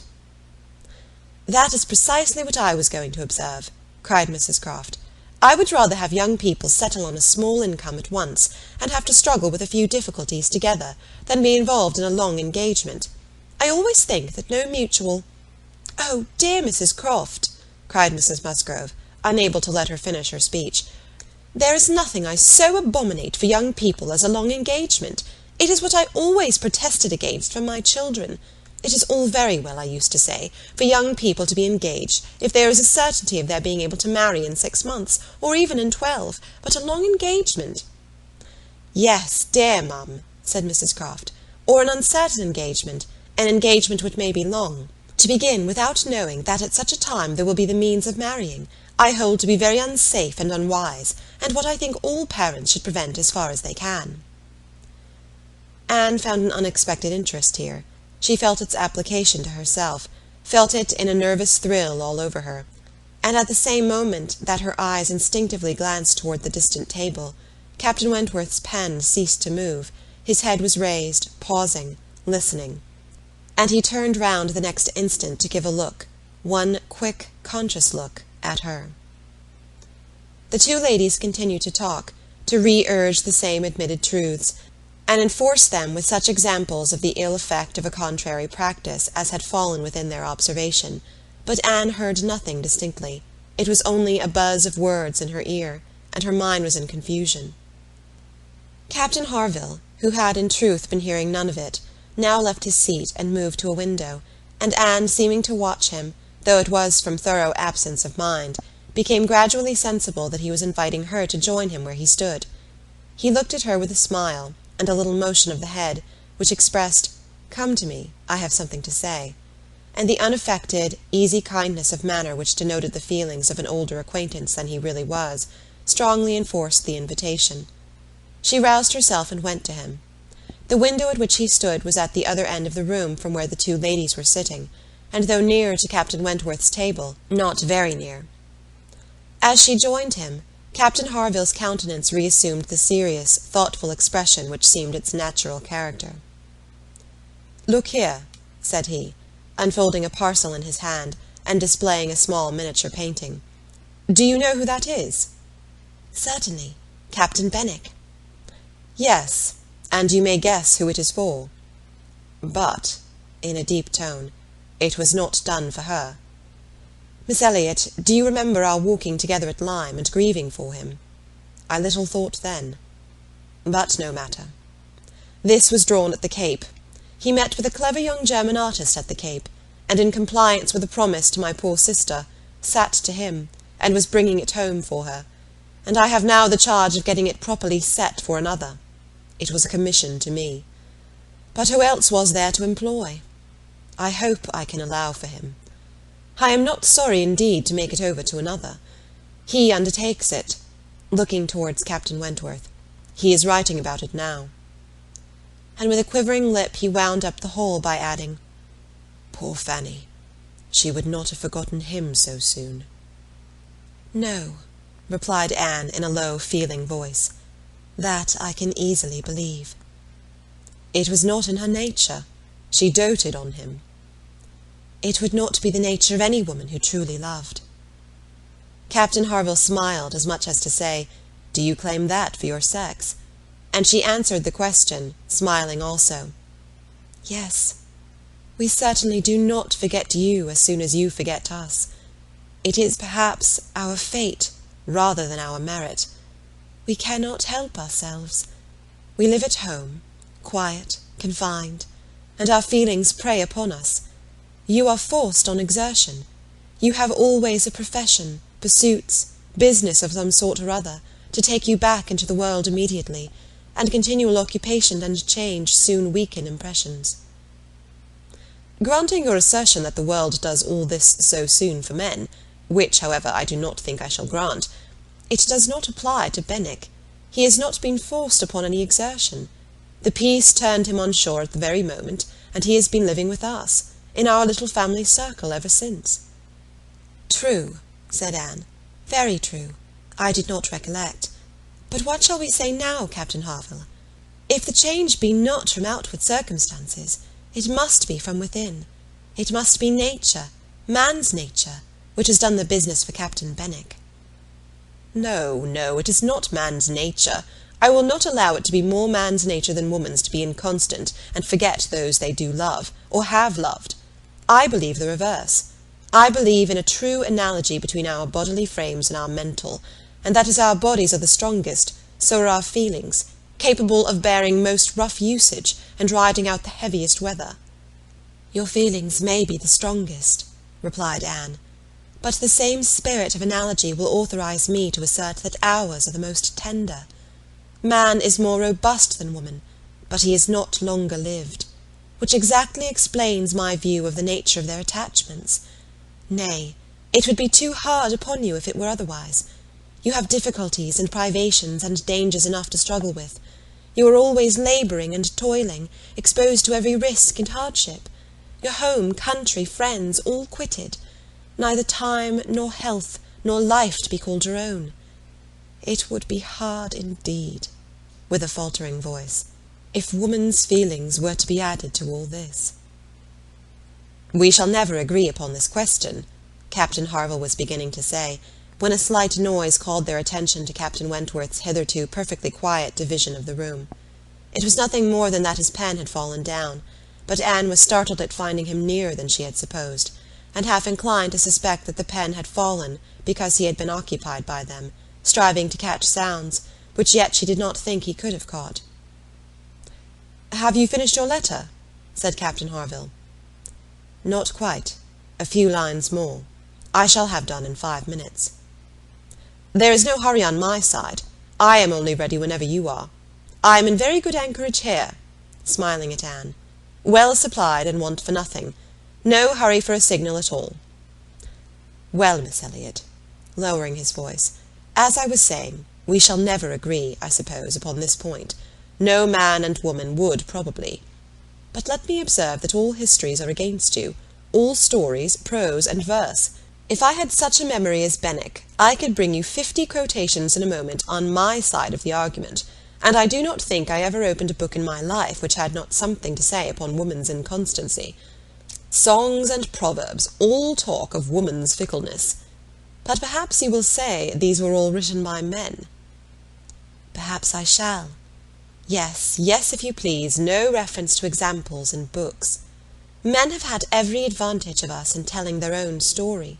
Education has been theirs in so much higher a degree. The pen has been in their hands. I will not allow books to prove anything." "But how shall we prove anything?" "We never shall. We never can expect to prove anything upon such a point. It is a difference of opinion which does not admit of proof. We each begin, probably, with a little bias towards our own sex, and upon that bias build every circumstance in favour of it, which has occurred within our own circle, many of which circumstances, perhaps those very cases which strike us the most, may be precisely such as cannot be brought forward without betraying a confidence, or in some respect saying what should not be said." "Ah," cried Captain Harville, in a tone of strong feeling, "if I could but make you comprehend what a man suffers when he takes a last look at his wife and children, and watches the boat that he has sent them off in, as long as it is in sight, and then turns away and says, 'God knows whether we ever meet again.' And then, if I could convey to you the glow of his soul when he does see them again, when coming back after a 12-months' absence, perhaps, and obliged to put into another port, he calculates how soon it be possible to get them there, pretending to deceive himself and saying, they cannot be here till such a day, but all the while hoping for them 12 hours sooner, and seeing them arrive at last, as if heaven had given them wings, by many hours sooner still. If I could explain to you all this, and all that a man can bear and do, and glories to do, for the sake of these treasures of his existence. I speak, you know, only of such men as have hearts," pressing his own with emotion. "Oh," cried Anne eagerly, "I hope I do justice to all that is felt by you, and by those who resemble you. God forbid that I should undervalue the warm and faithful feelings of any of my fellow creatures. I should deserve utter contempt if I dared to suppose that true attachment and constancy were known only by women. No, I believe you capable of everything great and good in your married lives. I believe you equal to every important exertion, to every domestic forbearance, so long as, if I may be allowed the expression, so long as you have an object. I mean while the woman you love lives, and lives for you. All the privilege I claim for my own sex, it is not a very enviable one, you need not covet it, is that of loving longest, when existence or when hope is gone." She could not immediately have uttered another sentence. Her heart was too full, her breath too much oppressed. "You are a good soul," cried Captain Harville, putting his hand on her arm quite affectionately. "There is no quarrelling with you. And when I think of Benwick, my tongue is tied." Their attention was called towards the others. Mrs. Croft was taking leave. "Here, Frederick, you and I part company, I believe," said she. "I am going home, and you have an engagement with your friend. Tonight we may have the pleasure of all meeting again at your party," turning to Anne. "We had your sister's card yesterday, and I understood Frederick had a card too, though I did not see it. And you are disengaged, Frederick, are you not, as well as ourselves?" Captain Wentworth was folding up a letter in great haste, and either could not or would not answer fully. "Yes," said he, "very true. Here we separate, but Harville and I shall soon be after you. That is, Harville, if you are ready. I am in half a minute. I know you will not be sorry to be off. I shall be at your service in half a minute." Mrs. Croft left them, and Captain Wentworth, having sealed his letter with great rapidity, was indeed ready, and had even a hurried, agitated air, which showed impatience to be gone. Anne knew not how to understand it. She had the kindest "Good morning, God bless you," from Captain Harville, but from him not a word, nor a look. He had passed out of the room without a look. She had only time, however, to move closer to the table where he had been writing, when footsteps were heard returning. The door opened. It was himself. He begged their pardon, but he had forgotten his gloves, and instantly crossing the room to the writing-table, he drew out a letter from under the scattered paper, placed it before Anne, with eyes of glowing entreaty fixed on her for a time, and hastily collecting his gloves, was again out of the room, almost before Mrs. Musgrove was aware of his being in it, the work of an instant. The revolution which one instant had made in Anne was almost beyond expression. The letter, with a direction hardly legible, to Miss A.E., was evidently the one which he had been folding so hastily. While supposed to be writing only to Captain Benwick, he had been also addressing her. On the contents of that letter depended all which this world could do for her. Anything was possible. Anything might be defied rather than suspense. Mrs. Musgrove had little arrangements of her own at her own table. To their protection she must trust, and sinking into the chair which he had occupied, succeeding to the very spot where he had leaned and written, her eyes devoured the following words.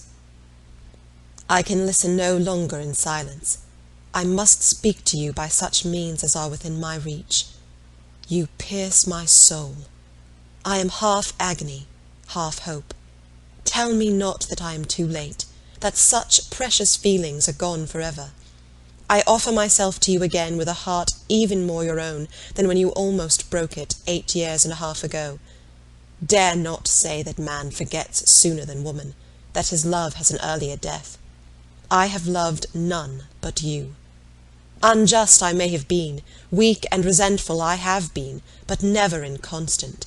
You alone have brought me to Bath. For you alone I think and plan. Have you not seen this? Can you fail to have understood my wishes? I had not waited even these 10 days, could I have read your feelings, as I think you must have penetrated mine. I can hardly write. I am every instant hearing something which overpowers me. You sink your voice, but I can distinguish the tones of that voice when they would be lost on others. Too good, too excellent creature, you do us justice indeed. You do believe that there is true attachment and constancy among men. Believe it to be most fervent, most undeviating, in F.W. I must go, uncertain of my fate, but I shall return hither, or follow your party as soon as possible. A word, a look, will be enough to decide whether I enter your father's house this evening, or never. Such a letter was not to be soon recovered from. Half an hour's solitude and reflection might have tranquillized her, but the 10 minutes only which now passed before she was interrupted, with all the restraints of her situation, could do nothing towards tranquillity. Every moment rather brought fresh agitation. It was overpowering happiness. And before she was beyond the first stage of full sensation, Charles, Mary, and Henrietta all came in. The absolute necessity of seeming like herself produced then an immediate struggle, but after a while she could do no more. She began not to understand a word they said, and was obliged to plead indisposition and excuse herself. They could then see that she looked very ill, were shocked and concerned, and would not stir without her for the world. This was dreadful. Would they only have gone away and left her in the quiet possession of that room, it would have been her cure. But to have them all standing or waiting around her was distracting, and in desperation she said she would go home. "By all means, my dear," cried Mrs. Musgrove, "go home directly, and take care of yourself, that you may be fit for the evening. I wish Sarah was here to doctor you, but I am no doctor myself. Charles, ring and order a chair. She must not walk." But the chair would never do. Worse than all, to lose the possibility of speaking 2 words to Captain Wentworth in the course of her quiet, solitary progress up the town, and she felt almost certain of meeting him, could not be borne. The chair was earnestly protested against, and Mrs. Musgrove, who thought only of one sort of illness, having assured herself with some anxiety that there had been no fall in the case, that Anne had not at any time lately slipped down and got a blow on her head, that she was perfectly convinced of having had no fall, could part with her cheerfully, and depend on finding her better at night. Anxious to omit no possible precaution, Anne struggled and said, "I am afraid, ma'am, that it is not perfectly understood. Pray be so good as to mention to the other gentlemen that we hope to see your whole party this evening. I am afraid there had been some mistake, and I wish you particularly to assure Captain Harville and Captain Wentworth that we hope to see them both." "Oh, my dear, it is quite understood. I give you my word. Captain Harville has no thought but of going." "Do you think so? But I am afraid, and I should be so very sorry. Will you promise me to mention it, when you see them again? You will see them both this morning, I dare say. Do promise me." "To be sure I will, if you wish it. Charles, if you see Captain Harville anywhere, remember to give Miss Anne's message. But indeed, my dear, you need not be uneasy. Captain Harville holds himself quite engaged, I'll answer for it, and Captain Wentworth the same, I dare say." Anne could do no more, but her heart prophesied some mischance to damp the perfection of her felicity. It could not be very lasting, however. Even if he did not come to Camden Place himself, it would be in her power to send an intelligible sentence by Captain Harville. Another momentary vexation occurred. Charles, in his real concern and good nature, would go home with her. There was no preventing him. This was almost cruel, but she could not be long ungrateful. He was sacrificing an engagement at a gunsmith's to be of use to her, and she set off with him, with no feeling but gratitude apparent. They were on Union Street, when a quicker step behind, a something of familiar sound, gave her 2 moments' preparation for the sight of Captain Wentworth. He joined them, but, as if irresolute whether to join or pass on, he said nothing, only looked. Anne could command herself enough to receive that look, and not repulsively. The cheeks which had been pale now glowed, and the movements which had hesitated were decided. He walked by her side.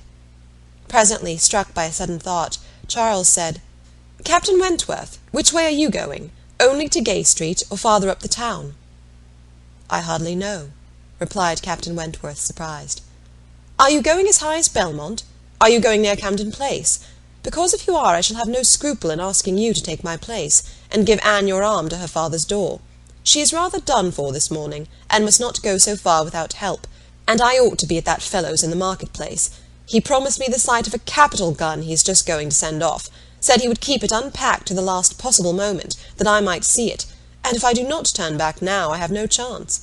By his description, a good deal like the second-size double-barrel of mine, which you shot with one day round Winthrop." There could not be an objection. There could be only the most proper alacrity, a most obliging compliance for public view, and smiles reined in and spirits dancing in private rapture. In half a minute Charles was at the bottom of Union Street again, and the other two proceeding together, and soon words enough had passed between them to decide their direction towards the comparatively quiet and retired gravel walk, where the power of conversation would make the present hour a blessing indeed, and prepare it for all the immortality which the happiest recollections of their own future lives could bestow. There they exchanged again those feelings and those promises which had once before seemed to secure everything, but which had been followed by so many, many years of division and estrangement. There they returned again into the past, more exquisitely happy, perhaps, in their reunion, than when it had been first projected, more tender, more tried, more fixed in a knowledge of each other's character, truth, and attachment, more equal to act, more justified in acting. And there, as they slowly paced the gradual ascent, heedless of every group around them, seeing neither sauntering politicians, bustling housekeepers, flirting girls, nor nursery-maids and children, they could indulge in those retrospections and acknowledgments, and especially in those explanations of what had directly preceded the present moment, which were so poignant and so ceaseless in interest. All the little variations of the last week were gone through, and of yesterday and today there could scarcely be an end. She had not mistaken him. Jealousy of Mr. Elliott had been the retarding weight, the doubt, the torment. That had begun to operate in the very hour of first meeting her in Bath. That had returned, after a short suspension, to ruin the concert, and that had influenced him in everything he had said and done, or omitted to say and do, in the last 24 hours. It had been gradually yielding to the better hopes which her looks, or words, or actions occasionally encouraged. It had been vanquished at last by those sentiments and those tones which had reached him while she talked with Captain Harville, and under the irresistible governance of which he had seized a sheet of paper and poured out his feelings. Of what he had then written, nothing was to be retracted or qualified. He persisted in having loved none but her. She had never been supplanted. He never even believed himself to see her equal. Thus much indeed he was obliged to acknowledge, that he had been constant unconsciously, nay, unintentionally, that he had meant to forget her, and believed it to be done. He had imagined himself indifferent, when he had only been angry, and he had been unjust to her merits, because he had been a sufferer from them. Her character was now fixed on his mind as perfection itself, maintaining the loveliest medium of fortitude and gentleness, but he was obliged to acknowledge that only at Uppercross had he learnt to do her justice, and only at Lyme had he begun to understand himself. At Lyme he had received lessons of more than one sort. The passing admiration of Mr. Elliott had at least roused him, and the scenes on the Cobb and at Captain Harville's had fixed her superiority.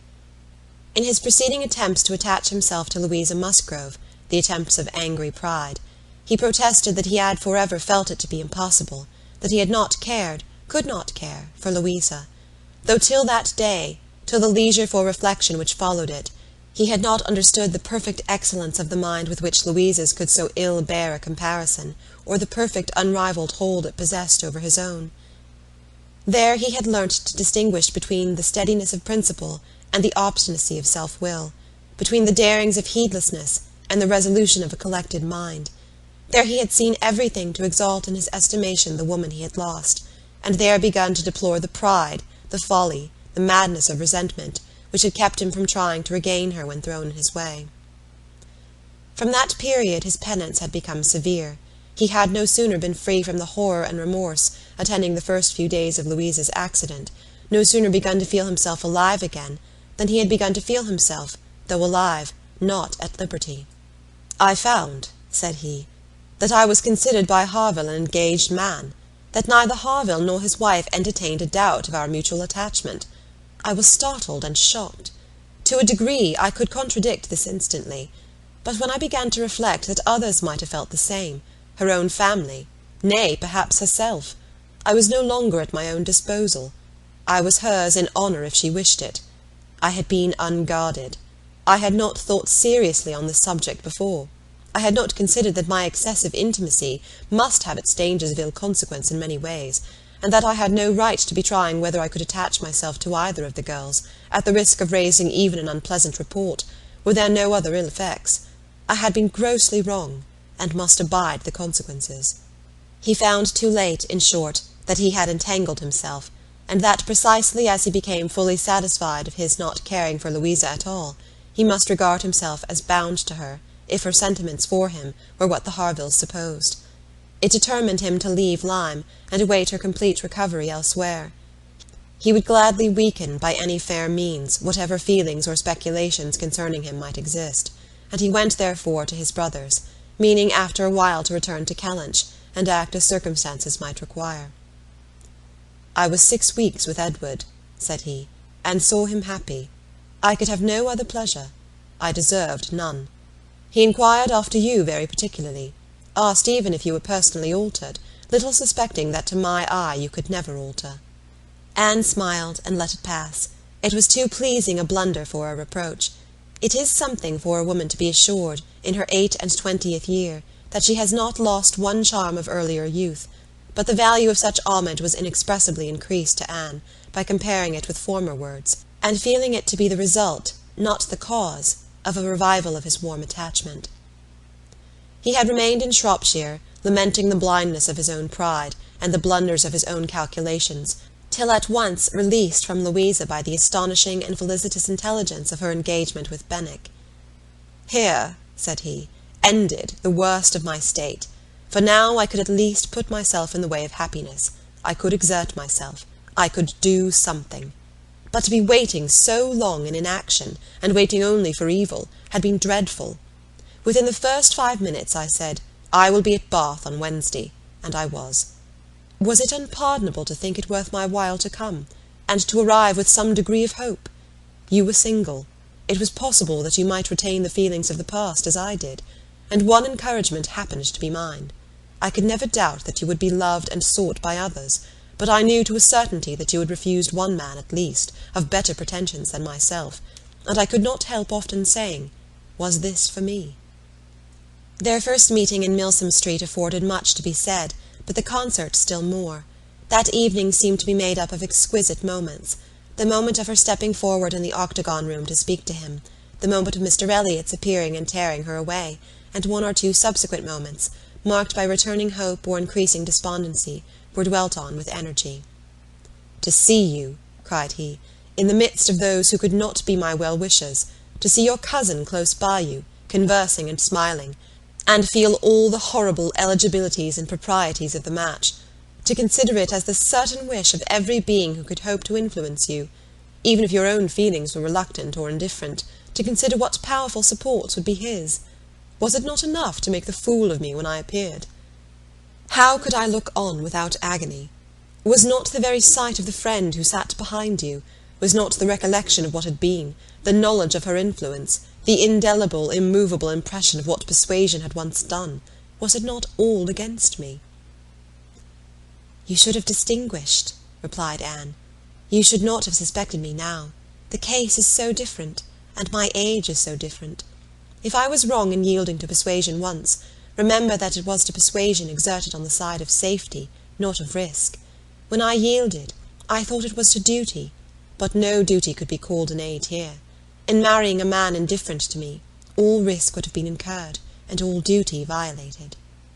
"Perhaps I ought to have reasoned thus," he replied, "but I could not. I could not derive benefit from the late knowledge I had acquired of your character. I could not bring it into play. It was overwhelmed, buried, lost in those earlier feelings which I had been smarting under year after year. I could think of you only as one who had yielded, who had given me up, who had been influenced by anyone rather than by me. I saw you as the very person who had guided you in that year of misery. I had no reason to believe her of less authority now. The force of habit was to be added. "I should have thought," said Anne, "that my manner to yourself might have spared you much or all of this." "No, no. Your manner might be only the ease which your engagement to another man would give.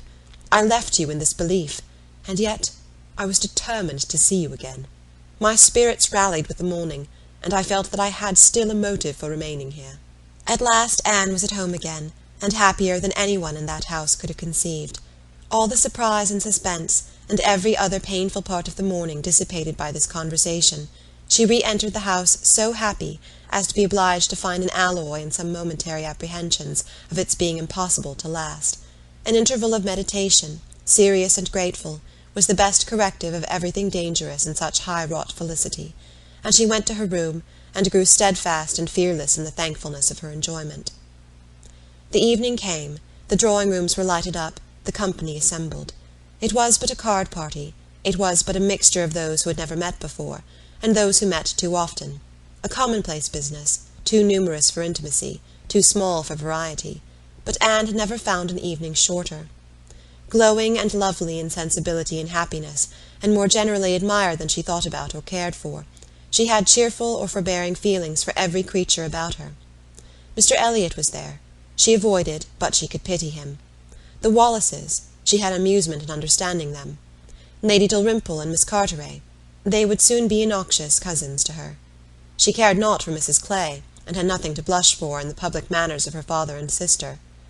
With the Musgroves there was the happy chat of perfect ease, with Captain Harville, the kind-hearted intercourse of brother and sister, with Lady Russell, attempts at conversation, which a delicious consciousness cut short, with Admiral and Mrs. Croft, everything of peculiar cordiality and fervent interest, which the same consciousness sought to conceal, and with Captain Wentworth, some moments of communications continually occurring, and always the hope of more, and always the knowledge of his being there. It was in one of these short meetings, each apparently occupied in admiring a fine display of greenhouse plants, that she said, "I have been thinking over the past, and trying impartially to judge of the right and wrong, I mean with regard to myself, and I must believe that I was right, much as I suffered from it, that I was perfectly right in being guided by the friend whom you will love better than you do now. To me she was in the place of a parent. Do not mistake me, however. I am not saying that she did not err in her advice. It was perhaps one of those cases in which advice is good or bad only as the event decides, and for myself, I certainly never should, in any circumstance of tolerable similarity, give such advice. But I mean that I was right in submitting to her, and that if I had done otherwise, I should have suffered more in continuing the engagement than I did even in giving it up, because I should have suffered in my conscience. I have now, as far as such a sentiment is allowable in human nature, nothing to reproach myself with, and if I mistake not, a strong sense of duty is no bad part of a woman's portion." He looked at her, looked at Lady Russell, and looking again at her, replied, as if in cool deliberation, "Not yet, but there are hopes of her being forgiven in time. I trust to being in charity with her soon. But I too have been thinking over the past, and a question has suggested itself, whether there may not have been one person more my enemy even than that lady. My own self. Tell me if, when I returned to England in the year 8, with a few £1,000, and was posted into the Laconia, if I had then written to you, would you have answered my letter? Would you, in short, have renewed the engagement then?" "Would I?" was all her answer, but the accent was decisive enough. "Good God!" he cried, "you would! It is not that I did not think of it, or desire it, as what could alone crown all my other success, but I was proud, too proud to ask again. I did not understand you. I shut my eyes, and would not understand you, or do you justice. This is a recollection which ought to make me forgive every one sooner than myself. 6 years of separation and suffering might have been spared. It is a sort of pain, too, which is new to me. I have been used to the gratification of believing myself to earn every blessing that I enjoyed.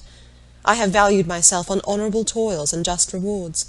Like other great men under reverses," he added with a smile, "I must endeavour to subdue my mind to my fortune. I must learn to brook being happier than I deserve." Chapter 24. Who can be in doubt of what followed? When any two young people take it into their heads to marry, they are pretty sure by perseverance to carry their point, be they ever so poor, or ever so imprudent, or ever so little likely to be necessary to each other's ultimate comfort. This may be bad morality to conclude with, but I believe it to be truth. And if such parties succeed, how should a Captain Wentworth and an Anne Elliott, with the advantage of maturity of mind, consciousness of right, and one independent fortune between them, fail of bearing down every opposition? They might, in fact, have borne down a great deal more than they met with, for there was little to distress them beyond the want of graciousness and warmth. Sir Walter made no objection, and Elizabeth did nothing worse than look cold and unconcerned. Captain Wentworth, with £25,000, and as high in his profession as merit and activity could place him, was no longer nobody. He was now esteemed quite worthy to address the daughter of a foolish, spendthrift baronet, who had not principle or sense enough to maintain himself in the situation in which Providence had placed him, and who could give his daughter at present but a small part of the share of £10,000, which must be hers hereafter. Sir Walter, indeed, though he had no affection for Anne, and no vanity flattered, to make him really happy on the occasion, was very far from thinking it a bad match for her. On the contrary, when he saw more of Captain Wentworth, saw him repeatedly by daylight, and eyed him well, he was very much struck by his personal claims, and felt that his superiority of appearance might not be unfairly balanced against her superiority of rank. And all this, assisted by his well-sounding name, enabled Sir Walter at last to prepare his pen, with a very good grace, for the insertion of the marriage in the volume of honour. The only one among them whose opposition of feeling could excite any serious anxiety was Lady Russell. Anne knew that Lady Russell must be suffering some pain in understanding and relinquishing Mr. Elliott, and be making some struggles to become truly acquainted with and do justice to Captain Wentworth. This, however, was what Lady Russell had now to do.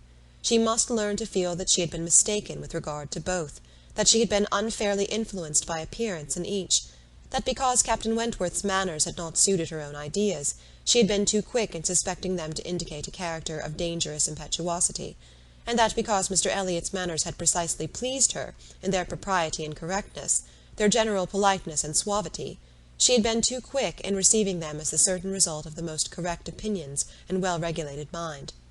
There was nothing less for Lady Russell to do than to admit that she had been pretty completely wrong, and to take up a new set of opinions and of hopes. There is a quickness of perception in some, a nicety in the discernment of character, a natural penetration, in short, which no experience in others can equal, and Lady Russell had been less gifted in this part of understanding than her young friend. But she was a very good woman, and if her second object was to be sensible and well-judging, her first was to see Anne happy. She loved Anne better than she loved her own abilities, and when the awkwardness of the beginning was over, found little hardship in attaching herself as a mother to the man who was securing the happiness of her other child. Of all the family, Mary was probably the one most immediately gratified by the circumstance. It was creditable to have a sister married, and she might flatter herself with having been greatly instrumental to the connection, by keeping Anne with her in the autumn. And as her own sister must be better than her husband's sisters, it was very agreeable that Captain Wentworth should be a richer man than either Captain Benwick or Charles Hayter. She had something to suffer, perhaps, when they came into contact again, in seeing Anne restored to the rights of seniority, and the mistress of a very pretty landulette, but she had a future to look forward to of powerful consolation.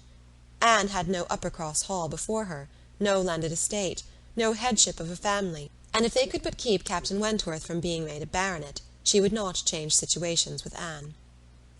It would be well for the eldest sister if she were equally satisfied with her situation, for a change is not very probable there.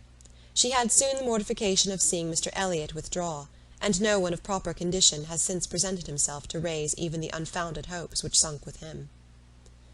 The news of his cousin Anne's engagement burst on Mr. Elliott most unexpectedly. It deranged his best plan of domestic happiness, his best hope of keeping Sir Walter single by the watchfulness which a son-in-law's rights would have given. But, though discomfited and disappointed, he could still do something for his own interest and his own enjoyment. He soon quitted Bath, and on Mrs. Clay's quitting it soon afterwards, and being next heard of as established under his protection in London, it was evident how double a game he had been playing, and how determined he was to save himself from being cut out by one artful woman at least. Mrs. Clay's affections had overpowered her interest, and she had sacrificed, for the young man's sake, the possibility of scheming longer for Sir Walter. She has abilities, however, as well as affections, and it is now a doubtful point whether his cunning, or hers, may finally carry the day, whether, after preventing her from being the wife of Sir Walter, he may not be wheedled and caressed at last into making her the wife of Sir William. It cannot be doubted that Sir Walter and Elizabeth were shocked and mortified by the loss of their companion, and the discovery of their deception in her. They had their great cousins, to be sure, to resort to for comfort, but they must long feel that to flatter and follow others, without being flattered and followed in turn, is but a state of half enjoyment. Anne, satisfied at a very early period of Lady Russell's meaning to love Captain Wentworth as she ought, had no other alloy to the happiness of her prospects than what arose from the consciousness of having no relations to bestow on him which a man of sense could value. There she felt her own inferiority very keenly. The disproportion in their fortune was nothing; it did not give her a moment's regret; but to have no family to receive and estimate him properly, nothing of respectability, of harmony, of goodwill to offer in return for all the worth and all the prompt welcome which met her in his brothers and sisters, was a source of as lively pain as her mind could well be sensible of under circumstances of otherwise strong felicity. She had but two friends in the world to add to his list, Lady Russell and Mrs. Smith. To these, however, he was very well disposed to attach himself. Lady Russell, in spite of all her former transgressions, he could now value from his heart. While he was not obliged to say that he believed her to have been right in originally dividing them, he was ready to say almost everything else in her favour. And as for Mrs. Smith, she had claims of various kinds to recommend her quickly and permanently. Her recent good offices by Anne had been enough in themselves, and their marriage, instead of depriving her of one friend, secured her two. She was their earliest visitor in their settled life, and Captain Wentworth, by putting her in the way of recovering her husband's property in the West Indies, by writing for her, acting for her, and seeing her through all the petty difficulties of the case with the activity and exertion of a fearless man and a determined friend, fully requited the services which she had rendered, or ever meant to render, to his wife. Mrs. Smith's enjoyments were not spoiled by this improvement of income, with some improvement of health, and the acquisition of such friends to be often with, for her cheerfulness and mental alacrity did not fail her, and while these prime supplies of good remained, she might have bid defiance even to greater accessions of worldly prosperity. She might have been absolutely rich and perfectly healthy, and yet be happy. Her spring of felicity was in the glow of her spirits, as her friend Anne's was in the warmth of her heart. Anne was tenderness itself, and she had the full worth of it in Captain Wentworth's affection. His profession was all that could ever make her friends wish that tenderness less, the dread of a future war all that could dim her sunshine. She gloried in being a sailor's wife, but she must pay the tax of quick alarm for belonging to that profession, which is, if possible, more distinguished in its domestic virtues than in its national importance. End of Persuasion, by Jane Austen.